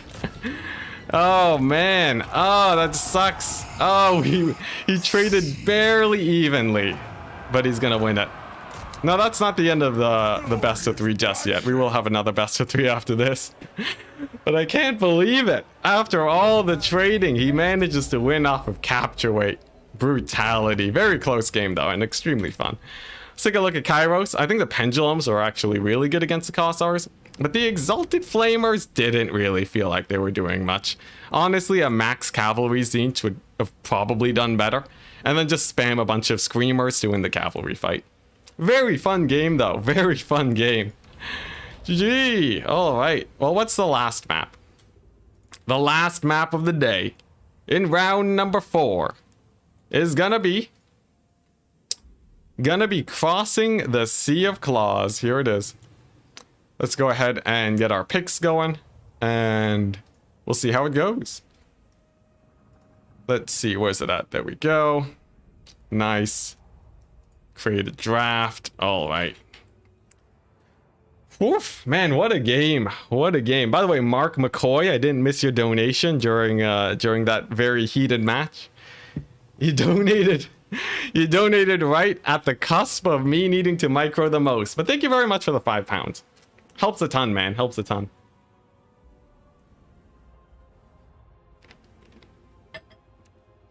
Kislev generally wins versus Slanesh, I would say. Generally. So I can play everybody except for Khorne and Tzeentch. Right? What was our last thing? Let's see.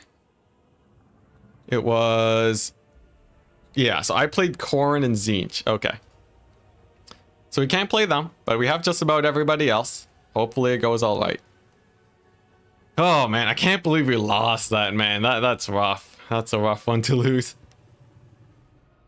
Versus Ogres into Slanesh. Next is the Nurgle Mirror. So I can almost force a Nurgle Mirror. Okay. The next up is Slanesh versus Tzeentch. That's terrible. Oh boy, this could be bad. Well, you know, we still have Kislev and Cathay, so there's a chance, I'd say. Come on, give me the good matchups. Khorne. Kislev into Khorne.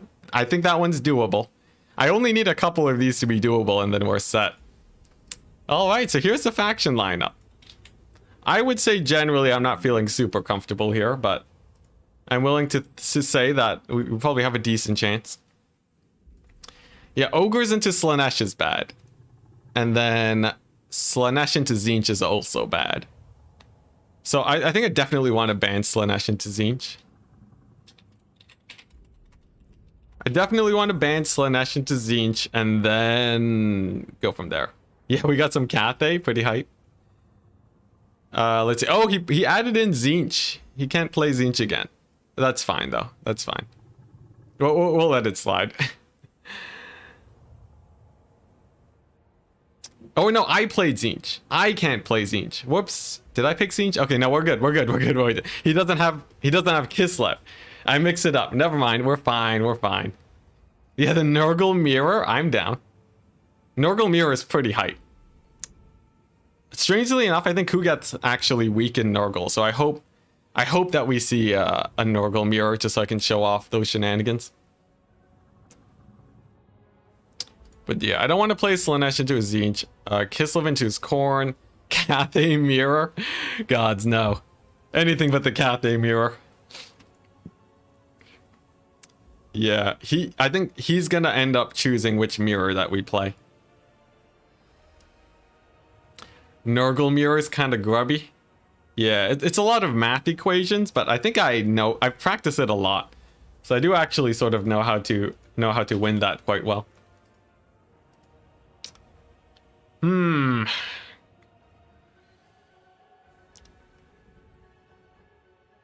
Yeah, Nurgle Mirror is pretty fun. He bans the Cathay Mirror, okay. I'm gonna ban Slanesh versus Tzeentch. Let's see what he goes for. Oh boy. It's not gonna be a Cathay Mirror, so that's interesting. Will he ban the Nurgle mirror? If he does that, then it means I'll likely get Kislev Khorne by the looks of it. Which is sort of fine. I can play a mean Kislev into Khorne.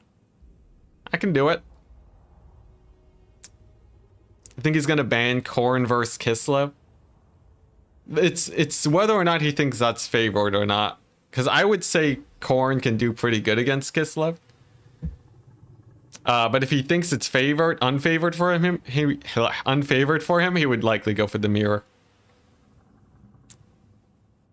He also might ban Ogre Slaanesh, but we saw his last game. Stingers knows how to play Slaanesh into Ogres.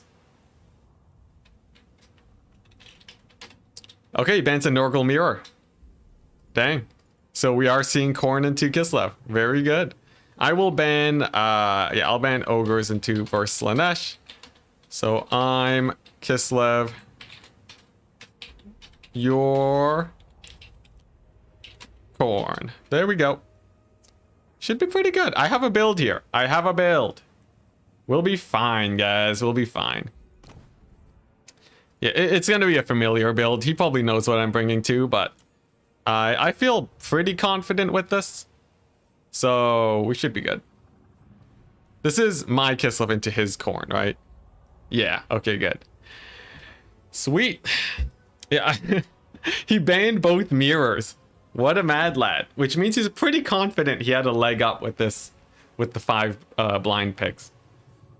Enticity, have to say, pretty fun format. A lot of different matchups compared to standard, where people are playing a few top factions. Yeah, from what I can tell, it's good for randomizing the matchups a bit. Of course, some people will get like unfavorable matchups, so there's some workarounds that I'll implement to deal with that. But it seems like we're getting some pretty fun games, I would say. It's something I definitely want to explore this more, because it feels like there's some good potential here. Also means he's pretty confident he can't beat you when it's even. Maybe. I guess that's true, potentially, but I want to give him some credit. Crabling saying a really hard matchup if he knows how to play that. Yeah, he did a very mean Slaanesh into Ogres. Do a backflip, if only. I can do push-ups though. I can do pull-ups too, but and chin-ups. But my camera's not set up, so. And this isn't an exercise stream. Maybe he doesn't like mirrors, that too. That's sort of the fun thing about this pick system. You can ban the mirrors if you don't want to play them, which is pretty fun. And there's like a 50% chance that you'll get the matchup that you want. So someone who only wants to play one faction will have a 50% chance of getting them. Now, crossing the Sea of Claws is weird because it's not a very good Kislev map. I don't have a lot of easy ranged play, and I think that's sort of what Stingers is gonna do to abuse me here, because he should be able to sort of pick and choose his engagements. Alternatively, well, actually, you know what? If it's on this map, maybe I can change some things up, you know? Maybe I can change a couple things up. Yeah, I think I will. I think I will. I got the shenanigans, guys. We're fine. Let's see. Yeah, I wanna do this business. Yeah, here we go. I think we should be fine, guys. In theory, we are fine. Ooh, I could be really fancy here. Actually, you know what? Guys, maybe because the map is different, maybe we actually take one of the most fun Kislev builds you've ever seen. I got the shenanigans going. You don't even know how many shenanigans I got. This is glorious. All right. Yeah, there's no way he wins this. There's actually 0 ways that he wins this. This build is simply too good to be defeated by Khorne. I will have none of it. Let's see. Do I want this spell? I guess I should probably take this spell instead. Nice. Yeah, I'm pretty sure this is a good Kislev build. Now, this is completely untested, which means very likely the build is going to be garbage, but I like the idea of experimenting a little bit. I guess I could take this guy. Oh, I could do this. No, I could do this. Yes. Oh, this build is glorious. Oh, you guys don't even know. This is such a good build. It's gonna die instantly. I can smell it. But there's a chance. There's a chance this dominates. There's also a chance this is absolutely terrible. Honestly, I can't tell. But I will say my confidence is immense, and there's nothing you guys can do to change my mind. Let's ready up. We're doing it. The best Kislev build in history. If Stingers beats this, honestly, it probably would be pretty expected. But yeah, I feel like this is good. He's delirious with hunger. Nah, this is a good build. There's no way this is a bad build. Trust me. Go full bear mode, you madman. Yeah, full-on shenanigans. You know, on the plus side, it will end the tournament quickly, one way or the other. So there is that. Do you ever lose matches against AI in campaign? Yeah, occasionally, but most of the time not. Like, they need to get a lot of units to really barrel down on me. But the thing is, I'm not like a super crazy good campaign player. I just have good micro. But like, I don't know what the meta compositions and strategies are to run over the AI. So oftentimes I will lose. But it's, you know, if it's even armies, usually I'll win it. Alright, here we go. Getting into the game. How will he defeat this build? The most terrifying Kislev build you've ever seen in your life. Kislev is Winnie the Pooh on ice? I'm not sure I follow there. Here we go. Someone bring me a Hot Pocket? That would be so good right now. Oh my gosh, a Hot Pocket, please. But here we go. We're gonna see the build. You'll notice a decent amount of sleds. And yes, I do have both bears. We got the ROR bears. We got horse archers. One of the most rare units in Kislev's entire roster. Did you know you can Vanguard over here with these bad boys? Insane. It's actually pretty useless. But we got a Lord over here.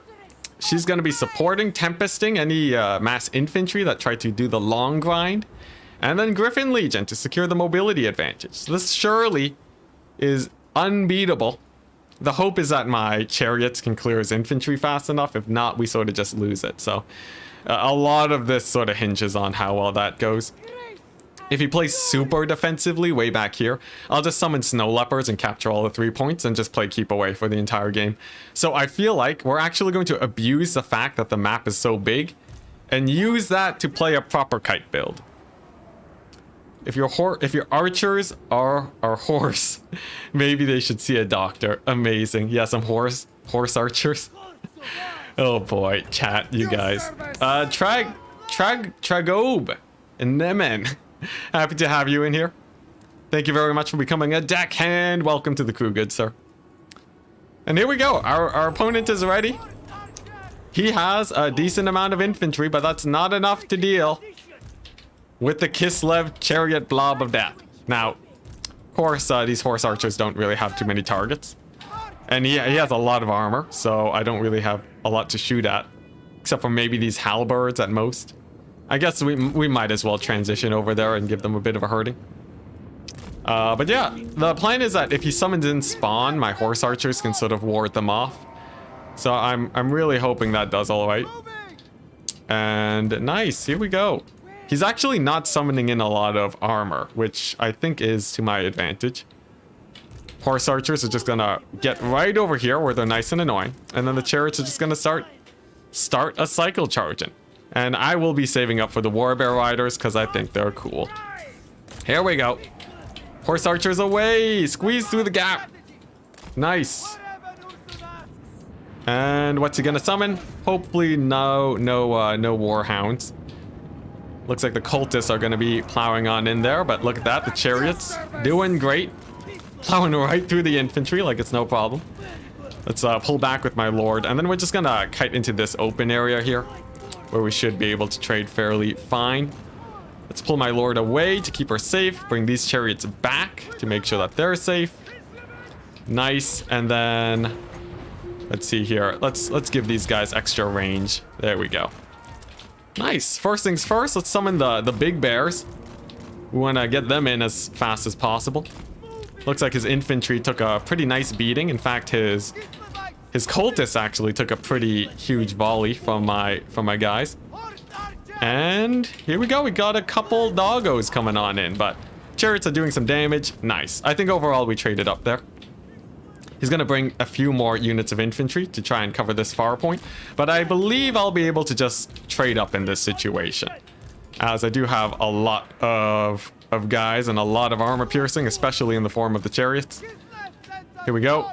Where am I sending in my snow leopards? Honestly, I probably just summon 3 snow leopards now. Yeah, let's do it. Send them into the middle. Chariots are going to go plowing through these guys. Bear riders are coming on in. And he still doesn't have any spawn. Honestly, I'm not sure what he plans to summon here. But I guess we'll see. Now, obviously he has a lot of infantry.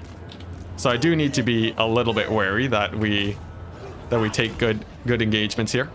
He's gonna summon in a couple dogs, and I'm just gonna poke him down. Just charge him with my guys a little bit. Nice. Nice, and then I'll just hold a Tempest for when these guys get into combat. That should deal with them pretty quickly. We got the Warbear Riders in there, of course. Snow Leopards are gonna just contest this point. And the Warbear Riders can bring in the Thunder. There we go. That should be quite good. Nice. And then a big old Tempest ability there to punish those warriors. So, in terms of general trading, we're doing fine. It's nothing insane, but it's good enough. A lot of those dogs ended up dying, which is huge for me. And honestly, I wish I had a Patriarch. That would have been way better here. In the distance, we're just capturing with cats. That sounds like a pretty fun. I don't even know what that is, but it sounds like a podcast of some sort. And over here, we'll be able to get this capture point. So in general, I think the attrition has done pretty well. Capture kitties are just gonna give him a hard time in this distant part of the map. And nice, we'll have this far capture point. So that's pretty good. I'm gonna rotate with my chariots now, and we're going to sort of harass them over here. Let's maneuver the cats around to steal the point as well as we possibly can. Nice, chariots have moved on in. Okay, nice. And then I think the bears will probably just kill his cultist. So let's go ahead and do that. Kitties are trading decently well here, and now we're gonna have the chariots in. Very, very good. Now he's spamming a lot of dogs, a lot of hounds. To deal with that, I mostly have to just get a bunch of... I mostly just have to get my cavalry charging them, which can be a little bit difficult. Though thankfully, I think with this transition, we should be able to run over these guys pretty easily. And then if I can sort of trade well enough in this area, then I think we're fairly safe, because then I can bounce back over here and clear out those corn warriors, and then we're good to go. In fact, I believe my capture kitties can probably go there already and start supporting. In the meantime, my horse archers are just gonna run into this area, and then the capture kitties, yeah, they're just gonna run over here and hopefully steal that capture point as fast as possible. As for the bears, let's go ahead and bring in the Thunder again. Very nice. And they are probably just gonna try and kill off this cultist, I think. The chariot should do well enough against his infantry where I'm not too worried. And then the summon, I'll just send in my dervishers on them, and they should be able to shut him down, I think. Let's see, how is this fight going? We're trading up. Hey, look at that, we're trading up. I never thought it would have been possible, but we actually are. That's very big. Some Fury summons on this far side is good for him. They will likely be able to shut down my capture kitties. So I'm just gonna pull away there to get them a little bit safer. Nice. And how is the trading going? There's another summon. He's gonna be going in for my lord. That's pretty scary. And then there's a bunch of bloodletters, so a little bit scary, but we're still sort of grinding out on this point well enough. What I don't like is sort of how much damage he's getting on this snow leopard over here. Preferably they stay at full HP so that they don't lose their capture weight. So let's go ahead and save that one with the dervish charge. Very nice. And then I want to shut down those Furies as soon as possible. After that, I can worry about capturing this point. And just to get a unit on the field, I'll summon some Kossars. So over here, I believe this fight is won off the backs of my bears. So that's not really too much of an issue. The chariots should be fine. And then, yeah, I just gotta sneak in my capture kitties onto this far point, and then they can start capping. Very, very good. Some spawn, of course, are always scary. I'm just gonna see if I can pull away from them real quick. And then the horse archers are just gonna keep plonking away too. And now I think I just sort of save up for a war bear, and then use that to get a bit of an advantage. These spawn are terrifying, and I don't want them to get too much damage on me. And in the meantime, we'll clear up the rest of the infantry with a spell. And of course, a whack load of chariots over here. That should clear up these guys well enough for my warbear riders to clean up the spawn, I think. All right, and here we go. We finally have the kitties on the point. We have a whole bunch of cavalry. Griffin Legion is better than bears at killing dogs, so I'm just gonna go for that instead. And then the dervishes are gonna trade into these guys. The cats will go over here. Looks like this fight went great for me. So let's get the bears in onto those guys. And then we should be fine. If I can just steal this point fast enough, he should be starting to run out of units fairly soon, I would say. Nice. Bears can drop another lightning bolt, and as long as we keep on trading up, we're good. We're fine. Oh boy. Oh man, this one halberd on the point is a pain. But now they're never gonna steal the point back, and that's gonna be my winning play here. Capture kitties will just be super annoying, and as long as we keep trading up, we're good. Woof. Now I guess I wait for a bear summon. I guess capture kitties are gonna make the long trek over here to steal that point from them, and then I'm just gonna park a unit of Kossars because they'll take forever to kill off. Sounds like a plan. Nice. My warbear riders, they served well. They did a lot of damage, but they eventually got whittled down. And actually, you know what? I'm gonna summon a chariot to clear off these halberds too. Very, very nice. Look at these Kossars, they're just poking away, doing a great job. Yeah, so that point's secured.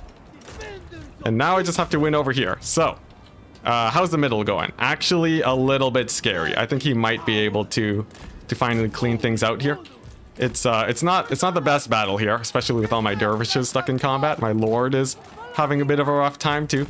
But the kitties are getting to this point, and those corn warriors won't really be able to hold off the sleds. Looks like some flesh hounds. I'm gonna sneak my cavalry through to try and get rid of them real quick. And then we're back to summoning in dervishes. Very nice. So yeah, my Griffin Legion are just gonna hard charge these hounds. And that should let my Kossars do well enough there. Over here, my chariots, in theory, should be able to trade decently.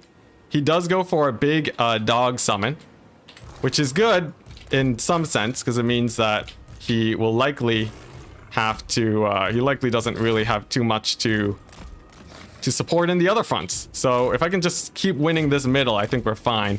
And I think to do that, I just need to keep getting my dervishes in there. Here we go, nice. It looks like these corn warriors barely sort of just grinding it out on that point. I think I need a chariot unit there to sort of help that out. And then over here, I need to save my cats. We're gonna get dervishes in there. And I think that commit on the far side did enough damage to him where I should be good. Over here, a big old tempest blizzard over there should clear out the enemy. Looks like the chariots are running into a bit of an issue.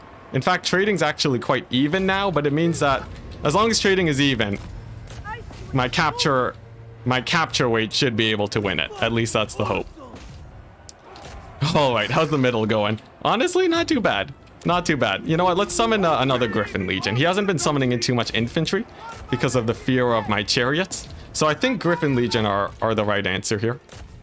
These corn warriors, we finally got them off. Really nice defense for us. And now we're back to looking pretty good, I would say. Especially with the Griffin Legion finally showing up. Yeah, I just sort of have to continue securing the point And to do that, mostly, I guess just maybe the ROR bears again. Though they're so expensive, I don't think they'll actually really be able to win it here. What do I need? What do I need? Kossars. Kossars because they have capture weight and the game's almost over. I'm gonna bring the capture kitties over here too, just to hold the point long enough. And I'm hoping that that'll win it. Looks like the Griffin Legion did great. There is a unit of very elite dual weapons showing up, but they're not too much of a problem. In fact, he bailed out on this point, so I can sort of bring back my cats to punish him for that. A pretty late summon of a lot of infantry too. I think he might have missed sort of a wave of summons, and that's going to be really big for me. As now we can get the cats over there. We're going to summon dervishes, hold up that choke point so that no dogs will ever get there, and then we should be able to win it. Look at that, Griffin Legion are doing great. The Kite Kislev lives. It lives, I say. All right, come on, kiddies, get there as soon as you can. And then, yeah, now we're just waiting for a War Bear summon. Nice. This relies on really needing to get your chariots to do damage. If they don't, you're sort of ruined.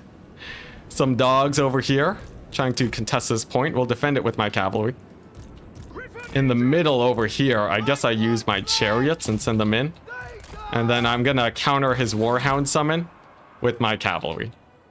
Very, very nice. Over here, it looks like things are going pretty swell.